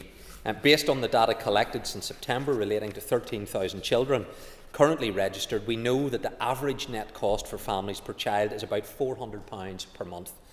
Some families are paying more, some are paying less, but for the first time we've got reliable data to estimate the average net cost. We also know that about 90% of children accessing the subsidy incur childcare costs of less than £700 per child a month after accounting for the financial support from the subsidy scheme. So all of that is helping to provide us with a clear picture. NISRA have also commissioned a survey which issued on the 4th of November. The findings and the data that is being collected will all help inform the strategy that I'm going to be taking forward. It'll be very much my intention to have that work completed by the autumn of 2025 so that we have that comprehensive strategy. But it is the immediate action taken by this executive, by me as Education Minister, which is showing a tangible benefit to those hard-working families, and I'm determined to continue to build upon the progress that we have made. Minister, thank you for that response. I now call on Jerry Carroll to wind on Amendment 2, and you've up to 3 minutes. Thank you. If I heard you correctly, Minister, £400 a month on average on childcare. I think your figures are way off.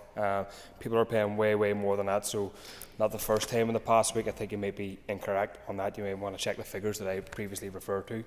Deputy Speaker, access to affordable childcare does play a big part in getting parents back to work, and too often unaffordable or unsuitable childcare is a barrier for people returning to work, and especially women, and this is why the Childcare Subsidy Scheme doesn't go far enough. The reality is that many people feel forced to return to low quality, poor paid jobs just to pay the bills. We should remember that childcare provided by parents and carers at home is work, it's labour, and the responsibility for raising children still rests overwhelmingly with women. The state has exploited the unpaid work of women for far too long. The care, education and development of our children has been commodified. It's deeply unfair that while families fork hundreds, many hundreds, certainly more than £400 on average a month in childcare costs, some companies are making profit hand over fist. The profit motive also undermines the quality of care that children receive and allows low pay and exploitative working conditions to flourish. Families are a breaking point, Deputy Speaker, and this is ultimately a question of values and what society considers to be a public good, and unfortunately it seems to be free childcare is not the will of this House. The idea of access to essential services being based on need rather than ability to pay is a founding principle of the NHS, also a founding principle that applies to schools, primary and post-primary. Childcare is social infrastructure.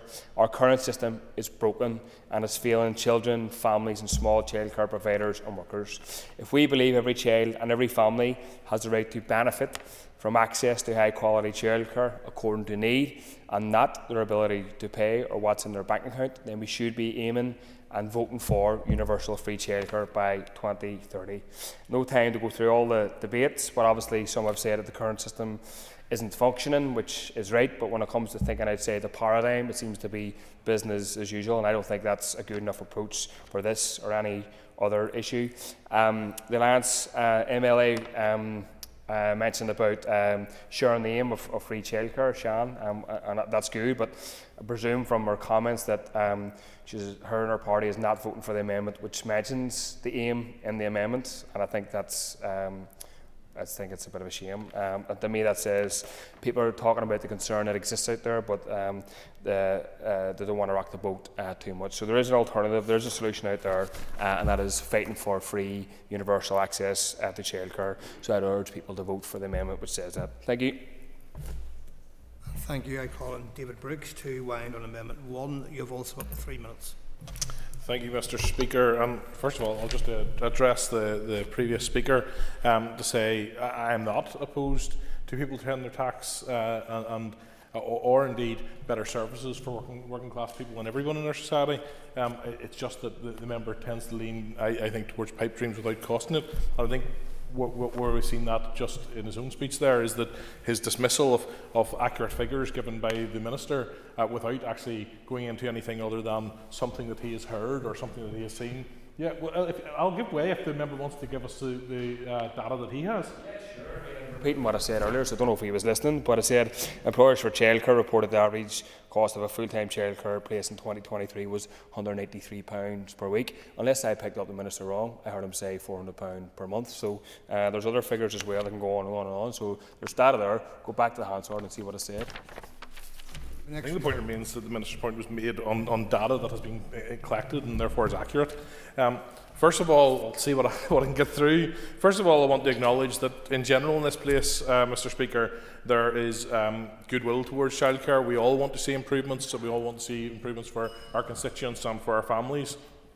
Indeed, when the Minister made his announcement back in May, Gavin Robinson, our party leader who had expended considerable efforts in these issues himself, acknowledged the collaboration with the opposition's now party leader, Claire Hanna, alongside Melted Parents, in order to inform the plan that the Minister brought forward for the initial £25 million. Indeed, at Education Committee, I often engaged with Pat Sheehan to say that if we want to see this, we need the Finance Minister engaged, and we've seen the Finance Minister bring resources to the Minister that allowed him to progress.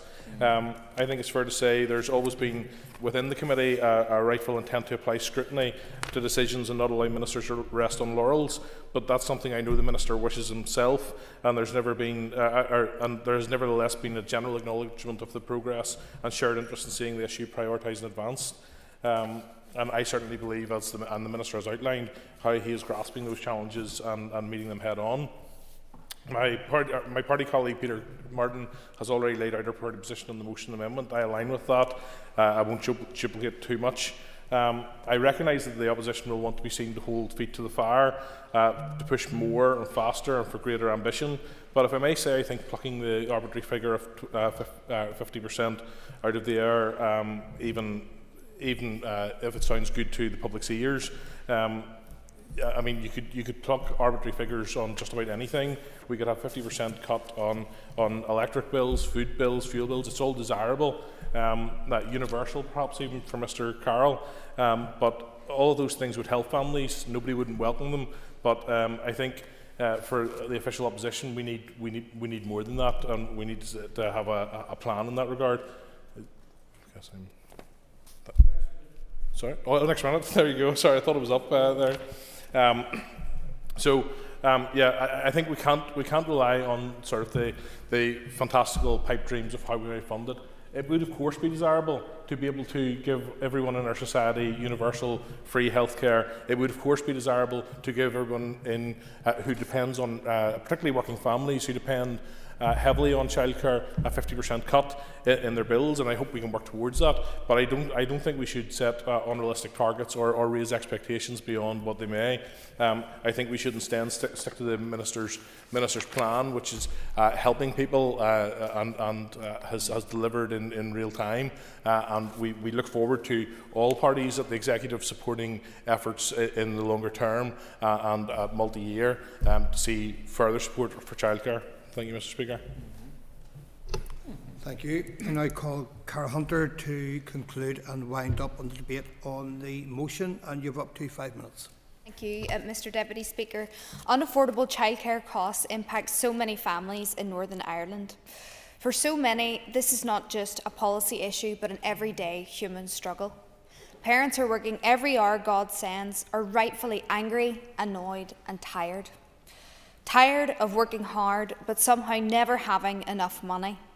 Tired of not being able to afford the small, important things that make life worth living, like small treats, going out for dinner or a day out with the kids, while others can barely afford to eat, all so they can afford childcare. Parents are weighed down, burdened by ever-increasing costs. Imagine being a family where both parents work tirelessly, only to spend an average of 12 grand a year on full-time nursery care, or £6,000 for after-school childcare. This makes childcare the second largest monthly expense next to rent and mortgage. Parents are being forced to dip into savings, take out loans, or even borrow money from family just to cover the basics. And in some heartbreaking cases, parents are even skipping meals to keep their children in appropriate childcare settings. And this has a huge impact on parents. When we talk about productivity and economic recovery, it's really important to think about the role that childcare plays. In Northern Ireland, 95% of parents report that the stress of childcare costs negatively impacts their performance in the workplace. Alarmingly, 76% of parents have said that they've had to change their working arrangements, reducing hours, turning down promotions or leaving the workforce entirely. And of course, this disproportionately impacts women, forcing many to sacrifice careers that they worked so hard and spent years building. From having the most caring responsibilities to the ever-present glass ceilings, women are already carrying heavy weights on their shoulders when it comes to the workplace, and they don't need another reason to be kept out of it. And another key point here, which has been echoed around this chamber today, is that the childcare sector itself is buckling under severe pressure and strain. In my own constituency, I've met some incredible childcare providers like Apple Tree Childcare in Glenullen, and I've had a really good conversation with them about just the important role they play in developing young people and being there for them. But having spoken with them and their amazing staff, they're so devoted, but they're under so much pressure. And right across Northern Ireland, rising costs, inflation, staff costs, this executive needs to help our childcare sector. Up to 14% are experiencing an increase in fees just to keep their doors open. Providers tell us they're at breaking point, and families are sadly being priced out of the system.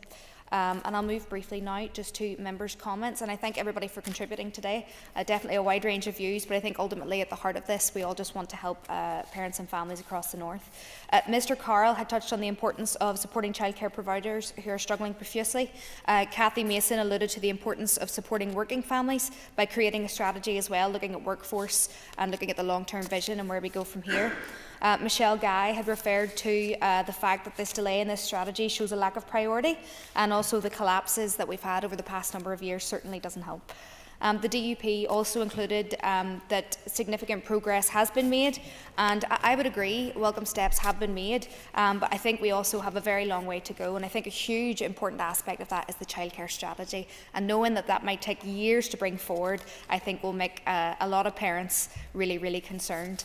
But I think we've come far away from where we were, but we need to go much further as well. And we need that childcare strategy to create the most effective change possible. The UUP re-emphasised as well just how essential childcare is and that we do need it now. For over a decade, we're the only place that hasn't had a childcare strategy across these islands. The time for warm words is over. Families and providers need action urgently, and let's not wait until more families are forced to choose between food and a future. Thank you.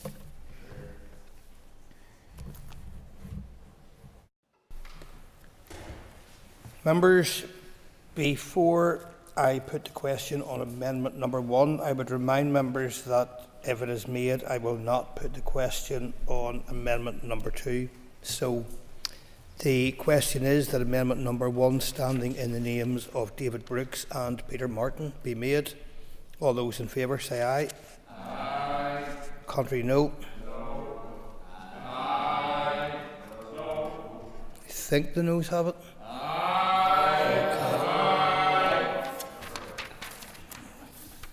Okay, clear the lobbies. The question will be put in 3 minutes.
Members, order. Could members resume their seats? Members.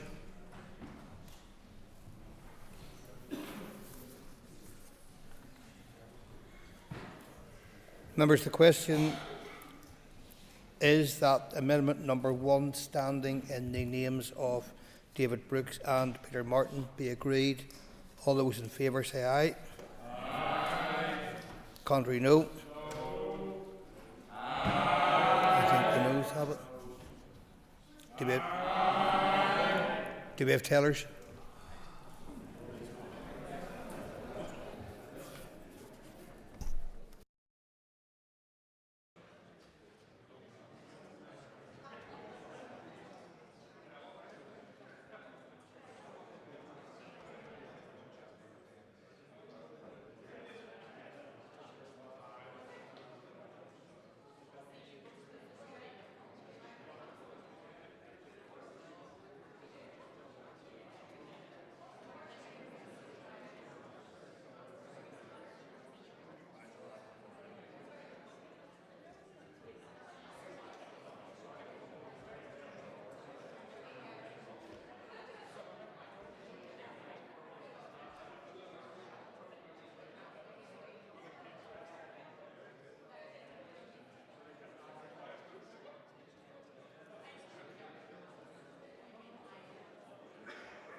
Members, order. Members, Standing Order 27.4 provides that where within a reasonable time 2 tellers have been nominated for one side but not the other, the determination of the Assembly shall be that of the side which has nominated the 2 tellers. I am satisfied that a reasonable time has passed and as only 1 teller has been nominated for the noes, the ayes have it. I'll repeat that. The ayes have it. Members, take your ease before we move to the next item.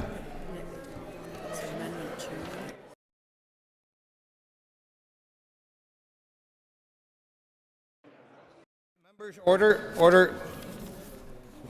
Mayor, apologies. We do need to pass the motion as amended. We're in your hands for that, obviously. So the question is that the motion as amended be agreed. All those in favour say aye. Aye. Contrary, no. The ayes have it. The ayes have it. Take your ease.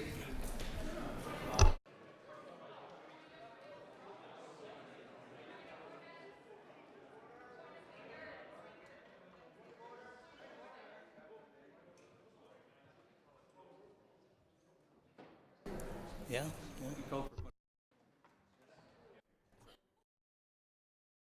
Go ahead. Order for the Minister of Education to imply that Alliance ministers did not support the £25 million for childcare, especially considering the Alliance Party was the party that brought the proposals for subsidised childcare to the House. And those two parties supported 3 hours. Order. Members, the question will be conducted through this chair and not from the benches to my left or to my right. That question, Ms Nicholl, will be taken away and the Speaker's office can consider whether or not that was a point of order in the first instance, and then if there's a reply, given that it was. Sinead McLaughlin first. Sinead McLaughlin first. Point of order. Our Minister, the Minister of Communities, walked past while another member was making a point of order and shouted over there, "Sit down." Is that in order? He wasn't at a mic. It's hardly going to be enhanced. Sorry, do you think it's appropriate? My God. Again, members, again, it will be conducted through the Speaker's chair. Mr Buckley, it will be conducted through the Speaker's chair. And that point, Ms McLaughlin as well, will be taken to the Speaker's office for advice and a reply back. Shamil Holland? That's okay. So those have been dealt with. Members content to take the reins before we move to the next item.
Okay, ladies and gentlemen, so let's settle down, please. Take your seats. Everybody. Ready to roll. Okay. The next item of business is a motion from the opposition on Belfast City Centre dereliction. Clerk, could you please read the motion? That this Assembly expresses deep concern over the dereliction in Belfast City Centre, particularly the Tribeca Belfast site, which has contributed to a growing sense of squalor and decay, recognises the consequences of prolonged dereliction, including lost revenue from unpaid rates on vacant properties, reduced footfall and lower community morale, calls on the Minister of Finance to address city centre dereliction through the introduction of a vacant land tax to discourage long-term land banking and to ensure that land in prime locations is used effectively for the benefit of the economy and community, including options to reflect the historic significance of the Assembly rooms in the Enlightenment of Belfast, and further calls on the Minister to work with Land and Property Services to conduct a full review of rates due across the Tribeca Belfast site, and to work with the Minister for Communities and the Minister for the Economy to engage proactively with Belfast City Council on their proposals for the site. Okay. I call on Matthew O'Toole to move the motion. Moved. Okay. Thank you. The Business Committee has agreed to allow up to 1 hour for this debate. The proposer of the motion will have 5 minutes to propose and 5 minutes to wind. As an amendment has been selected and is published on the Marshall list, the Business Committee has agreed that 8 minutes will be added to the total time for the debate. Mr O'Toole, please open the debate on the motion. Thank you, Mr Deputy Speaker, and I hope people will see today as a robust and productive opposition day where we have put accountability on the record but also dealt with substantive policy issues.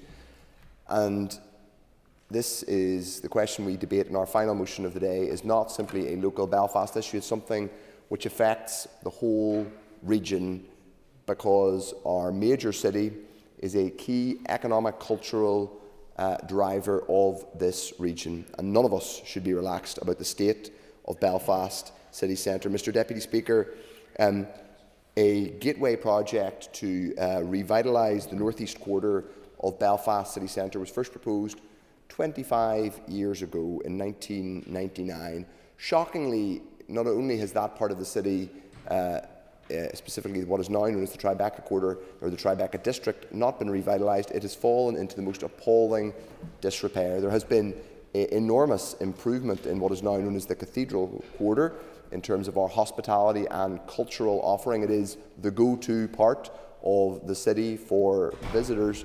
But right in the middle of it, there is a blot which stretches from Royal Avenue to St Anne's Cathedral. And if you walk around there, as I'm sure members here have done, and it doesn't just affect people who represent the city of Belfast, it's relevant to our entire region, you will see dereliction, you will see antisocial behaviour, you will see broken glass, you will see some of the most historic buildings in Ireland falling progressively into disrepair. It is obviously and self-evidently an eyesore, but it isn't just an eyesore. It is robbing us of rates. And it isn't just robbing us of rates that we might have were there to be productive businesses or houses there. It's robbing us of rates even from the properties that are there at the minute, because questions that I have asked of LPS have highlighted a shocking level of rates that have been foregone or given to the owners of those properties via reliefs which should not have been due.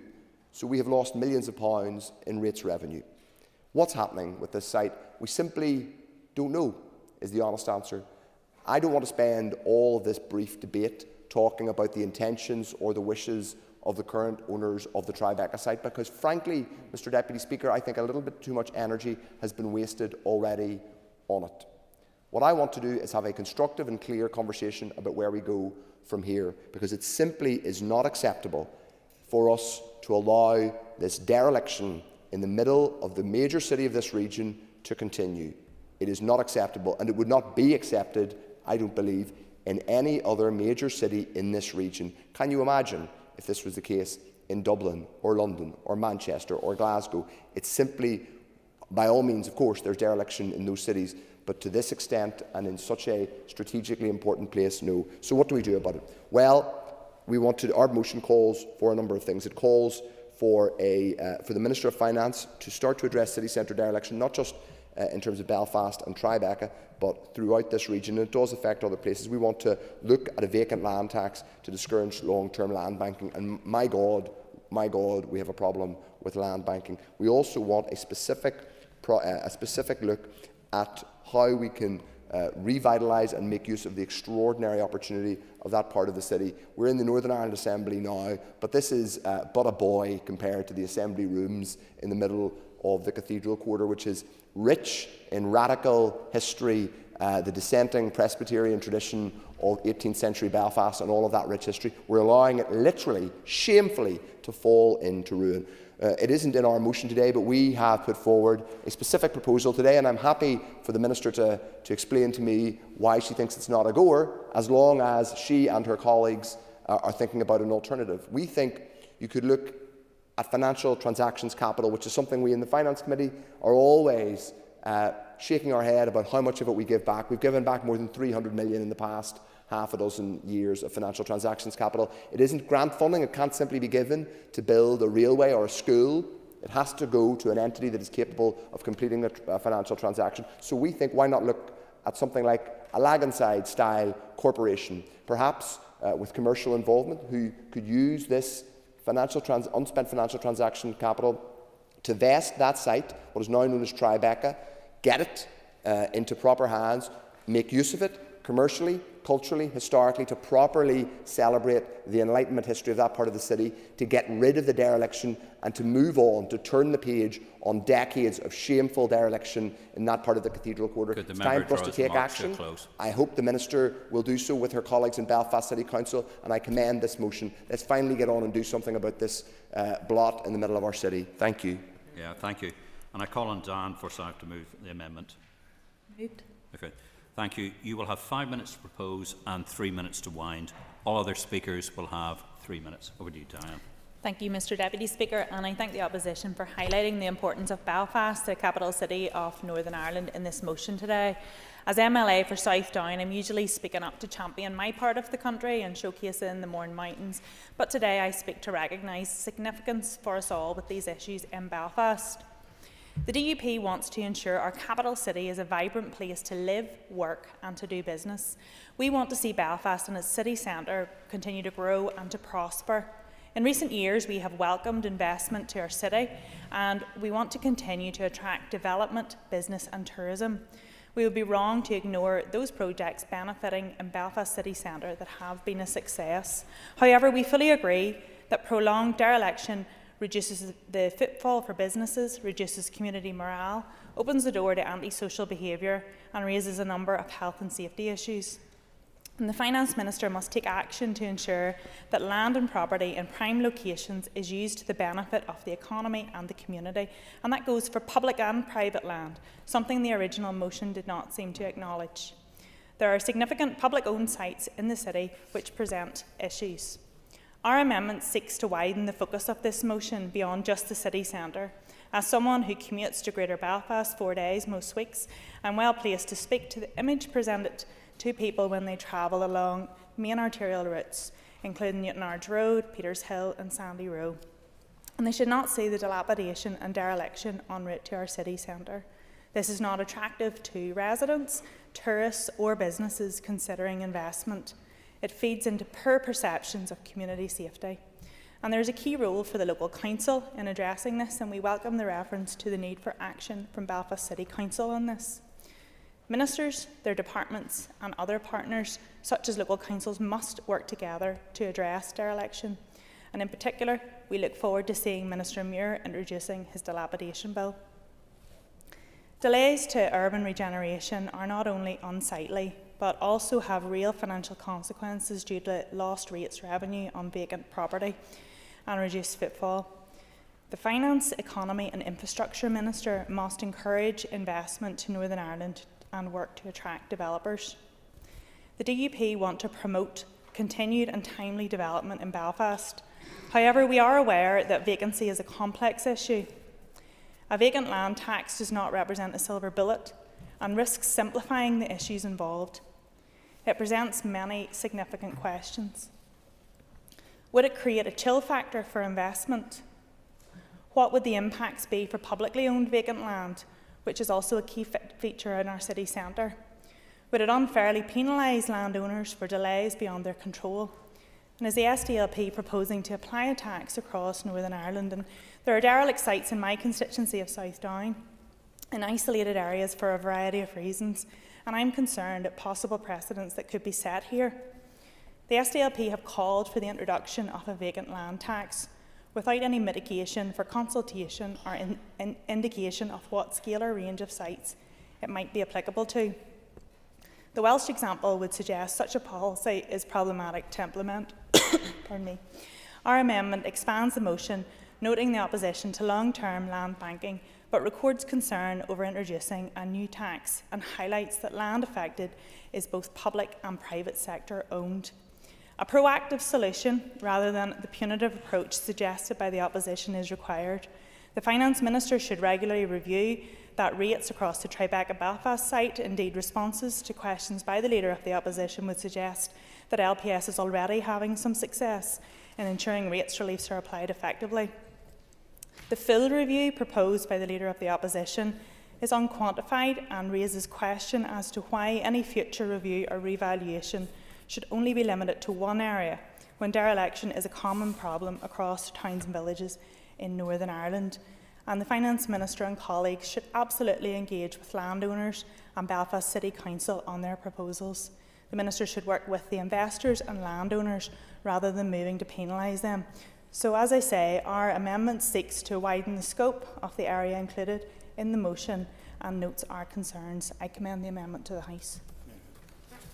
Thank you, members. Before I call the next member, as the business on the order paper is not expected to be disposed of by 6 p.m, In accordance with Standing Order 10(3), I will allow business to continue until 7 p.m.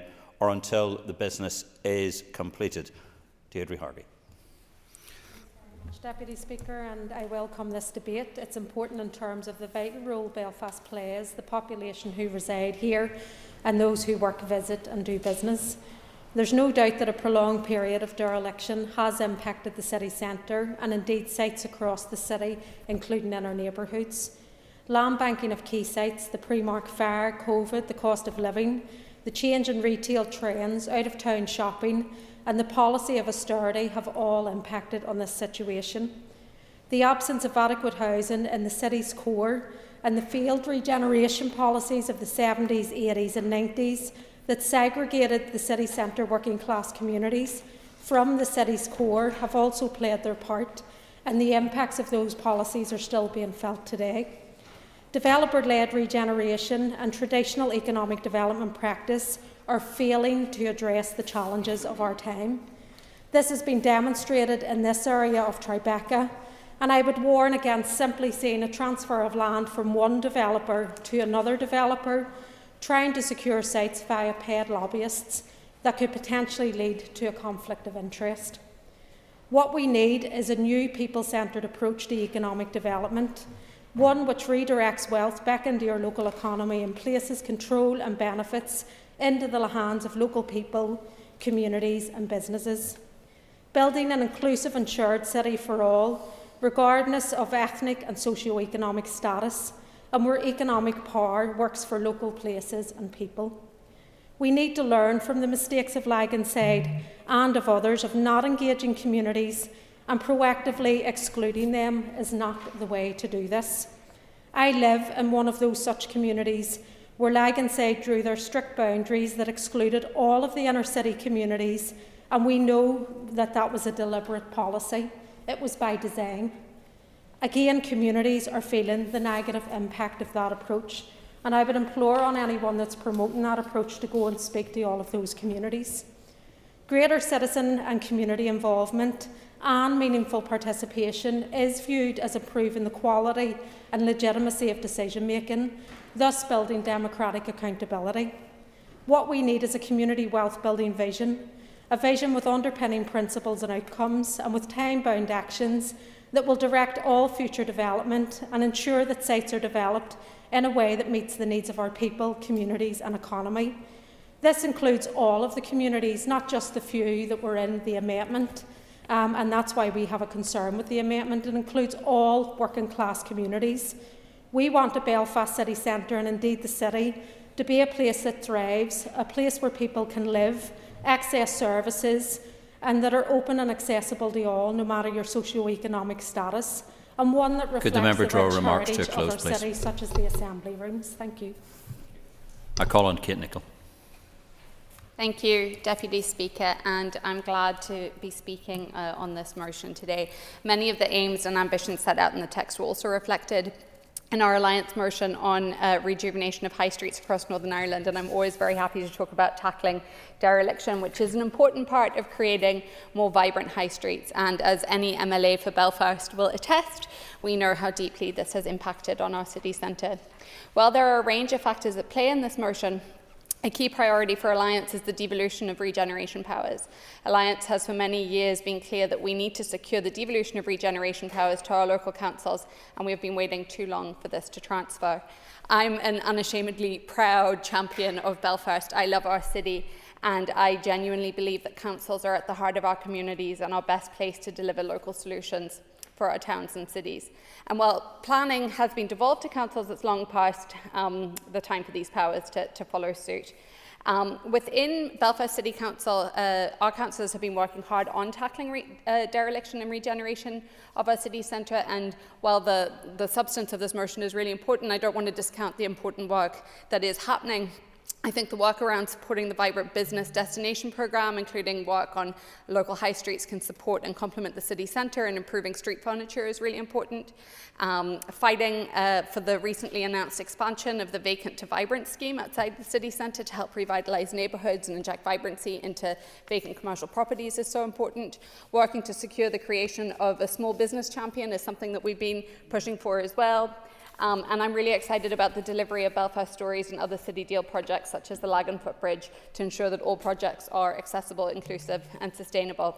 There's so much work that has been happening, but that is not to say that there is not room for so much more. And we believe it's time to reform our rate system, including the potential expansion of the small business rate relief and making it easier for businesses to set up in vacant premises and promote growth. And I think, especially when we look at our arts sector, we see how regenerative they are. The Assembly Rooms is a venue which can show its cultural and artistic values to a new generation, and we should maximise that potential, showcasing and supporting our brilliant local talent. And that's why we've supported offering support for artists to take over vacant space and secure long-term tenancies at local council level to better support our arts sector.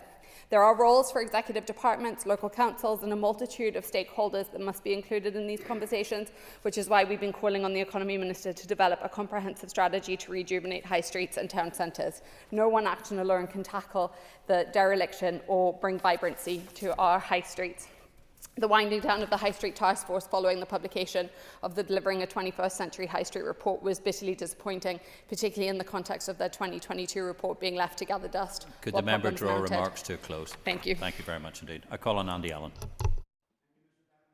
The issue of dereliction in Belfast city centre, particularly around the Tribeca site, demands urgent attention. What should have been a symbol of regeneration has become a site of neglect, impacting the city's appearance, economy and community morale. Derelict properties and vacant land result in lost revenue from unpaid rates, funds that could support essential local services. They also deter footfall, harming local businesses and undermining Belfast's potential as a vibrant hub of activity. A proactive approach to tackle these issues is essential. Introducing a vacant land tax may incentivise property owners to develop or release unused sites, unlocking opportunities for investment and growth. However, such a proposal must be examined in detail as to not cause an adverse impact and unintended consequences, causing a chill factor as per the concern raised through the amendment. A renewed living over the shops scheme, for example, could also help to transform unused spaces into much needed housing, boosting footfall and supporting local businesses whilst helping with the housing crisis. Belfast City Council's Vacant to Vibrant programme, as has already been mentioned, is a promising step forward, already breathing life into 26 properties in the city centre, with more projects underway. In addition to this, other important work has been taken forward. For example, in East Belfast, an action group has been convened, and I look forward to attending the launch of a vision for the Newton Ards Road next week. We must also prioritise the preservation of historic buildings, such as the Assembly Rooms, turning them into cultural and economic assets. By celebrating Belfast heritage while fostering growth, we can create a city centre that balances its past with a vision for the future. With focused, collaborative, innovative policies and investment, we can transform derelict spaces into thriving hubs of community and commerce, ensuring Belfast becomes a source of pride and opportunity for all. Thank you, Deputy Speaker. Very much indeed. I call on Brian Kingston. Deputy Speaker, Belfast has been on a similar journey to many other cities which expanded rapidly during the Industrial Revolution, such as Manchester, Liverpool, Glasgow and Newcastle. That is of old industrial and warehousing land being repurposed for modern-day use. Whilst other cities also experienced blitz attacks during the Second World War, Belfast suffered more than any other city from the terrorist onslaught of the Provisional IRA, which tried to destroy the economy of the city and held back investment for 30 years. That is the reality. So our capital city has had to play catch-up, but there has been notable progress over recent years, particularly in hotels and tourism, student accommodation, modern office development, including at City Quays, the fabulous new Ulster University campus, and retail, residential and leisure development. The fact that Deloitte carry out an annual Belfast Crane survey, counting new developments in the city centre, is a positive sign, and I recall attending the launch of their first Crane survey in 2016 when I was Lord Mayor. Looking at the wording of this motion, we can understand the appeal of a vacant land tax to work against land banking and delay. However, we have to assess whether applying more stick would actually be a disincentive to investment. In my experience, no, I won't have time, sorry. In my experience, new developments, whether public or private sector, always take longer than expected for a whole host of reasons. It's necessary to work with developers to help resolve issues and to urge them to progress. In our amendment, we also highlight areas of dilapidation along some of the arterial routes into our city centre, including the Newtonards Road, Shankle Road and Sandy Row. In the Shankle area, the Democratic Unionist Party has supported the Build initiative since its inception, which is a community-led partnership seeking to address issues around vacant and derelict land. Developers often cite their frustration with our planning system. Northern Ireland leads a planning system that is fit for purpose to attract investment and development. The stalled Tribeca development absolutely is a negative in the North Belfast section of the city centre and should receive dedicated attention. Along with Upper North Street, it stands in stark contrast to the development and regeneration around the new campus. We should be mindful that economic opportunities have changed over recent years, including changes in shopping habits and the increase in home working. But we remain of the view that more can be achieved through engagement with site owners by executive ministers, elected representatives, Belfast City Council and relevant statutory, community and private agencies to minimise delay and to enable the ongoing regeneration of our city centre. Thank you. Thank you, Brian. And I call on the Minister. And Minister, you have 10 minutes. Welcome the opportunity to speak on this issue today. All of us want to see our town centres and shopping areas thriving. I think the difference that a bustling business or new homes or a vibrant community can make to once empty properties is very striking. Regeneration, however, must be carried out in consultation with and done with communities, not to them. Local communities must benefit socially and economically from such regeneration. As Deirdre set out, redevelopment cannot exclude the communities that are already there. Regeneration must be done in a way that maximises the potential for all. This motion is very much a cross-cutting one which spans a number of ministerial portfolios. The motion partly concedes this by recognising there are fundamental responsibilities across the communities and economy minister's portfolio as well as for Belfast City Council. There is also a key role not mentioned in the motion for the Agriculture Minister and the Environment Agency. This is a key arm's-length body pertaining to this issue, which holds records of around 14,000 brownfield sites dating back to 1834. In terms of the policy issues in relation to Tribeca, it arose not because of the rating system, which already imposes a liability on vacant commercial property, a policy which I have already written to executive colleagues in relation to my intentions, but because of a wider civic policy in relation to regeneration strategy at both central and local government level, planning policy, and the general ability for a group or entity to control a major area of land within one city or town. It is important to highlight that any ownership or management of continuous or associated properties will increase the potential for a management entity to make opportune use of the features of a property tax system. That risk is perhaps the fundamental factor in any future decisions around whether paramount oversight of a fixed area should be permitted within the planning and regeneration systems. While these issues are outside my remit, I am, however, very willing to work collectively at an interagency level to work towards resolving the issue as it now stands. The question now, though, is how to address the issue that has arisen and how to manage future development work that could lead to a similar situation.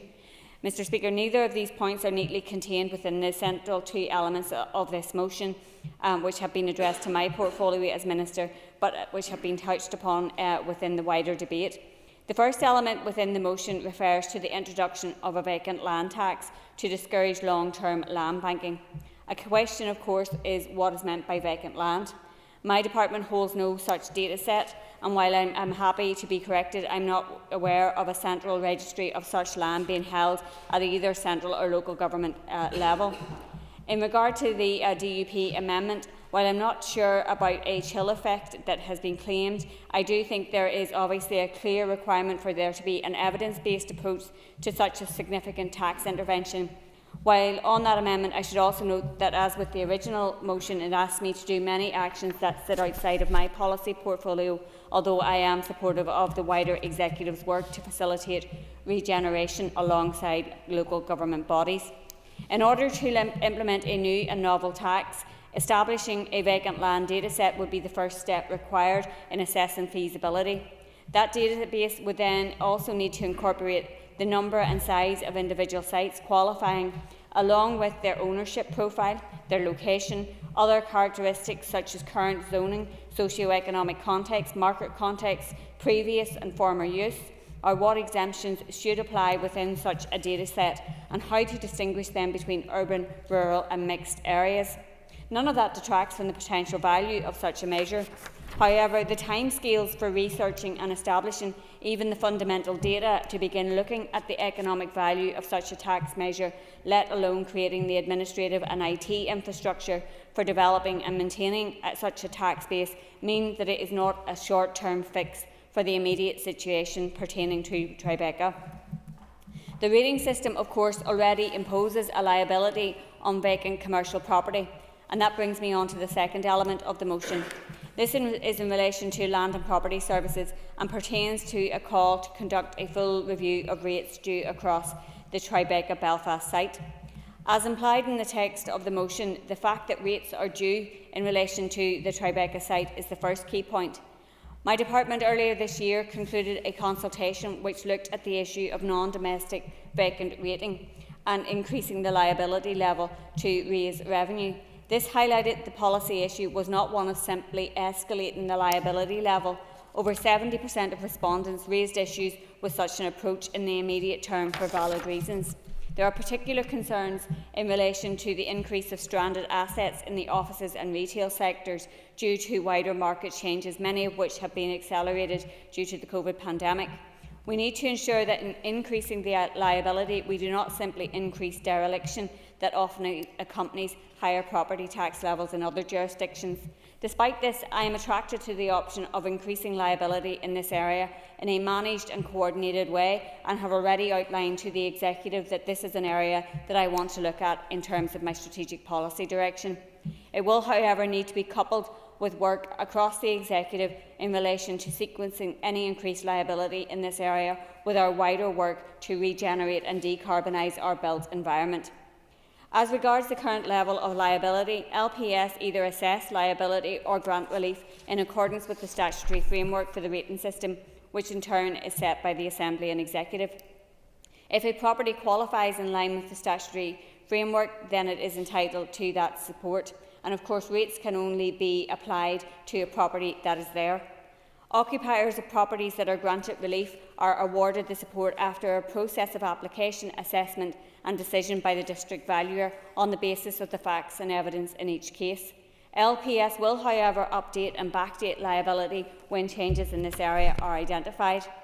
LPS is currently reviewing procedures to ensure changes of occupier on property benefiting from such rate reliefs are identified. Likewise, valuers and LPS continue to work with relevant stakeholders to provide professional valuation advice in relation to the proposals for the area. The member tabling the motion has also spoken today of using financial transaction capital or FTC coupled with land acquisition. While this was not outlined in the original motion, I will elaborate on the points. FTC can only be deployed by the public sector as a loan or equity investment in a private sector entity. The investments fund managed by CBRE is an innovative way of using FTC to invest in long-term transformation, supporting economic development, regeneration and tackling regional imbalance. I've met with a number of projects which have benefited from the investment fund, including 2 hotels in Belfast, and it has also supported the provision of prime office development in Belfast city centre, as well as new purpose-built student accommodation.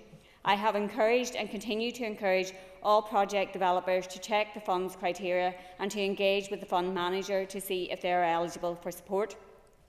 As regards the distinct point on land acquisition or vesting, I would refer the member to a previous report conducted by Belfast City Council on the powers of vesting in respect to Tribeca, and I quote, "The process of obtaining a vesting order in respect of the site will be complex and require a significant officer resource to satisfy the various steps set out within Section 97(1) of the Local Government Act 1972, not least of which is securing the approval of the relevant department, that being the Department of Communities. As highlighted in my earlier comments, as respect this motion are somewhat misguided in their attempts to lay responsibility for the situation of Tribeca to me as Finance Minister. I understand and support the rating point being made in relation to revenue potential, but the rating system serves to assess and build the built environment that is there, not that which is intended. I, like the rest of the Executive, am eager to see regeneration in the area, not least due to the anticipated rate revenue, and I have spoken since day one as Minister about how I want to realise the tax-based growth here for that very reason. The vesting action the member advocates for is for the Council and the Department for Communities, but would no doubt be a difficult matter of cross-cutting legal complexity. It is, in any event, a much more difficult and protracted process than tabling a motion in the Assembly. While it seems to be the Council's own assessment that it would be for the Communities Minister and them to take forward that complex work, I am of course willing to do whatever I can, either within my own ministerial portfolio or as a member of the Executive, to facilitate and assist that consideration. We all want our town centres and shopping areas to be thriving. As I have highlighted throughout my response, addressing the issue of long-term derelict properties is multifaceted, requires partnership working from all involved and must be done in consultation with and agreement with local communities. I am happy to play my part in conjunction with the Executive and other colleagues in taking this work forward. Thank you, Minister. Just 5 seconds short. Well done, Minister. I call on Paul Frew, and Paul, you're going to have to keep it short because you've only got 3 minutes. Try. I think you've given me a bad name, Mr. Speaker. But on a serious point for today, I don't know that 3 minutes is anywhere near sufficient for anybody to conduct and to frame an argument on any debate. And I would ask the opposition maybe consider that for the next time. Maybe less is more in regards to what their aims and objectives would be. Yes, I will. Yeah. Can I suggest in that case that he and indeed other parties implore their colleagues to show up and participate in our debates, because when we have had 4 hours to spend, often the time has been used up simply because people didn't turn up and debate. I appreciate he's not one of those people, but that's one of the reasons why we have 4 motions down today. And you have an extra minute. Yes, thank you, Mr. Speaker. No, this has been an interesting debate, but I must say, when I read the original motion, I was horrified to see how eager the SDLP are to slap businesses and people and community with a further tax. It seems to be the SDLP think that the way you get out of all problems is by taxation. And I think there would be massive consequences for economic drive, economic vision, and issues, every other issue that we have, whether it be cash flow, whether it be inflationary pressures, whether it be planning issues and the speed of which it takes planners to conduct their business. To slap another tax on business and people who are trying to develop or cityscapes, I think is a horrid suggestion. I think will lead to more deprivation, more dereliction. And we should know and learn from history that taxation just simply doesn't work when there are so many other issues involved. I am keen when I see they mention the assembly rooms and the history and the rich history that Belfast has, not only with regards to the Enlightenment, but the United Irishman Rebellion and the issue around debate at that time in Belfast, and of course right throughout Ulster and Ireland, and of course not least the contribution that building made to music with regards to the historic Belfast Harp Festivals of 1792. Belfast is steeped in history, and I would always encourage people to learn their history because it's multifaceted and detailed and complicated, exactly the way this problem is today. And I despair when I see dereliction and waste ground, not only in Belfast, which is our major capital city, of course, but also in our other towns, Ballymena, Ballymoney, Ballycastle, Bushmills. I can rhyme them all off. Even the small villages in North Antrim suffer from dereliction, and it's something that we should all consider. But it is multifaceted. It won't be solved by slapping a further tax burden onto our people. And just when he mentions they mention the assembly rooms, and I hark back to that time in Belfast when you had all the innovation, when you had all the entrepreneurs. Think of the Joy family, think of the McCrackens. What would they think of the SDLP's plan for further taxation? What would they think if they lived today and they heard the SDLP's plans? I think they would be horrified, especially when the amount of work that they did for the poor people with regards to Clifton House. So it is an intriguing debate, but I would hope that this motion and the idea for a vacant land tax won't see the light of day. Thank you. Thank you, Paul. I call on Colin McGrath. And Colin, you have 5 minutes. It'd be too easy to say that the DUP talk looks about 200-300 years ago to ask people what their impression is to do things today. I hope that we can get you modernised and move right up to the modern date. But look, the debate that has been here today, I think it's been positive in the sense that people, whilst we have different views and different opinions on the outcome, and everybody has that view that they want to see Belfast and, as has been referenced, other places right across Northern Ireland, to see the town centres being vibrant places, places that people enjoy, places that people can work, places that work for people as well, so that means that people, families and others can get down into town and city centres and have them as enjoyable places to be able to spend time.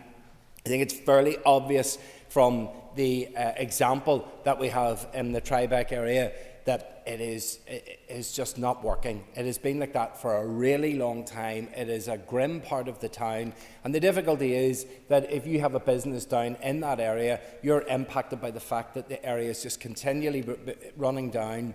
Nobody wants to go to that part of town, and that just then perpetuates the whole issue, and it starts to move further and further and further from where the site started. So we know that that level of decay and squalor can result in spreading out and making places less attractive. So I think the fact that we are here discussing this and how we can actually challenge that as a further one of the opposition day motions, I hope that people see that as a constructive thing, that we're having the conversations and trying to find solutions that help our city and our towns right across the north. And there are tools at the disposal of the executive to help to drive the regeneration of the city centre and to leave maybe more lasting and more positive legacy as well. And we have referenced the fact that a vacant land tax would help to incentivise people to take up premises. People are saying, we don't think that doing that would do anything. Well, look what not doing it. It's not helping. Place isn't improving any by doing nothing, by sitting back and not helping, by saying, actually, maybe the council will get round it, maybe all of the executives will get together, the executive departments, and do something. Those places have been lying like that for years and years and years, and they've not been improving. So maybe we do need to think about doing something different, doing something in a different way to try and help. I'm really, really short in time, so please. The point about publicly owned land that lies vacant for years, what would you suggest with that? I'd say the department should be getting their finger out and doing something with that. It should be down to that. That's executive departments and public bodies. They should be doing something about it. They should have by leading by example and actually using what they can. For example, in the likes of the 2 Royal Avenue. You have an extra minute. The 2 Royal Avenue place that has been developed into for arts and culture purposes and is providing that. That's where they've taken a building that was run down and they have turned it into good community usage. So there is an incentive there for public bodies to be able to work as well. The amendment, just to reference it quickly, it does reference a number of the arterial routes. Mind you, I think you could find a common thread if you looked at the ones that are actually referenced. They may be from a particular side of the city, particular parts of the community. I think that could have been much more. And also feel that the amendment tries to water down what we were suggesting by simply highlighting an issue. It asks ministers to actually do their job.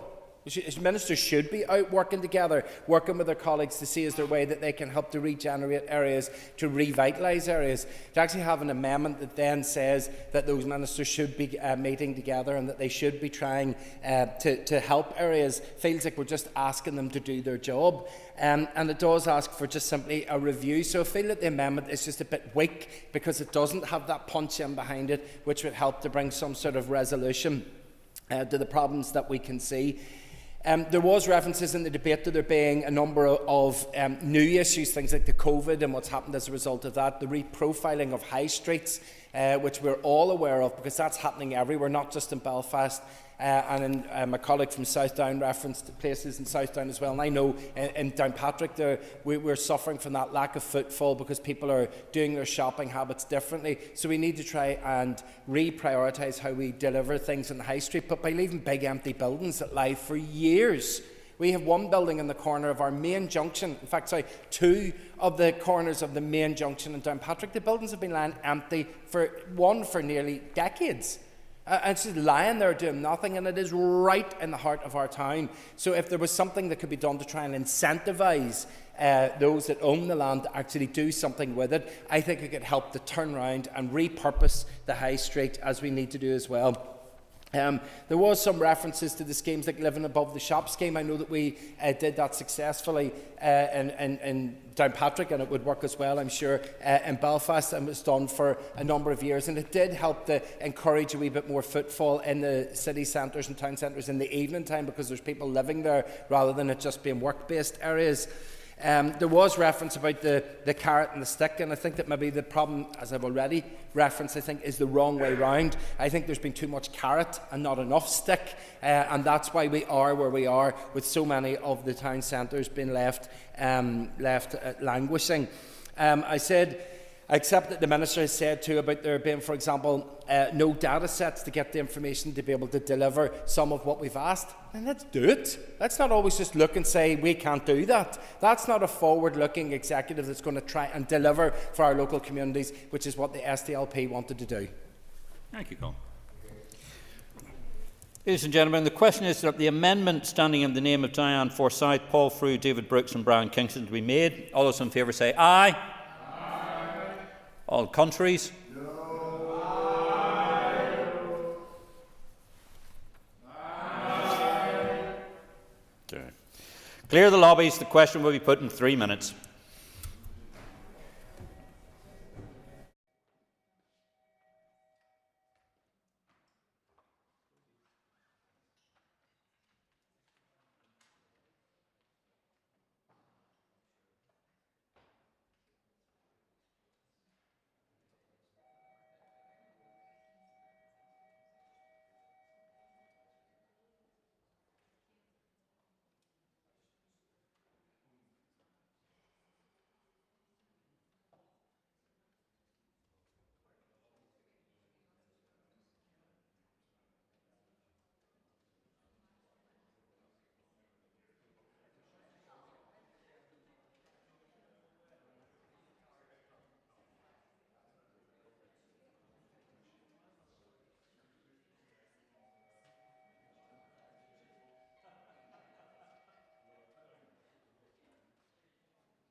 Excellent.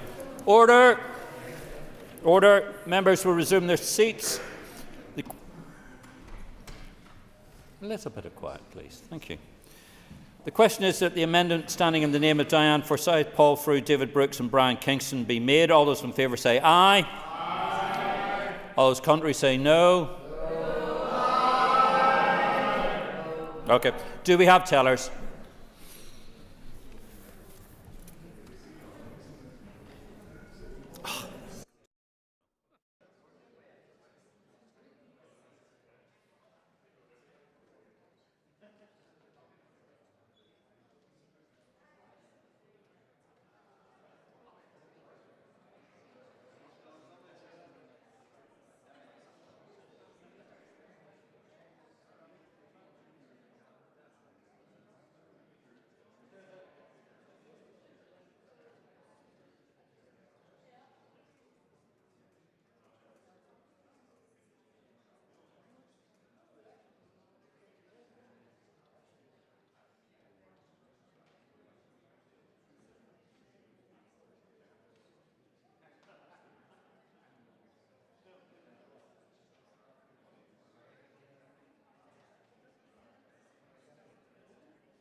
Okay, ladies and gentlemen, order.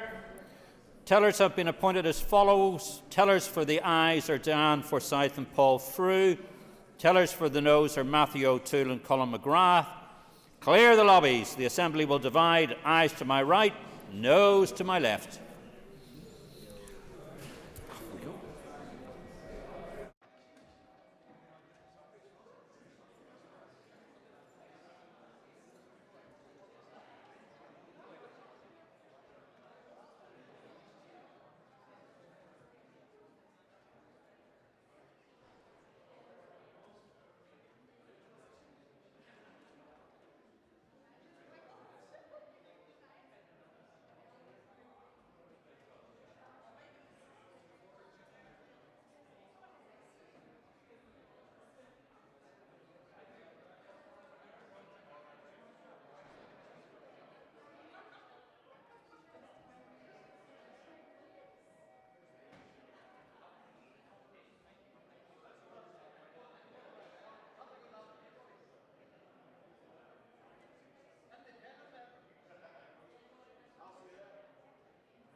Secure the doors.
Order.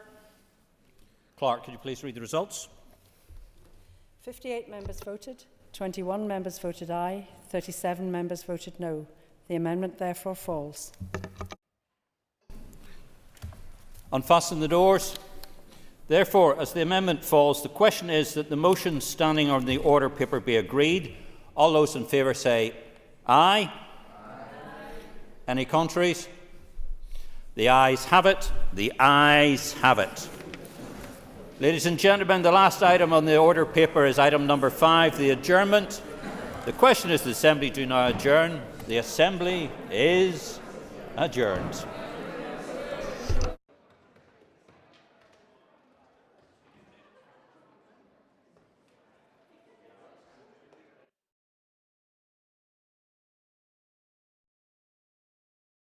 Assembly Chamber. Sound.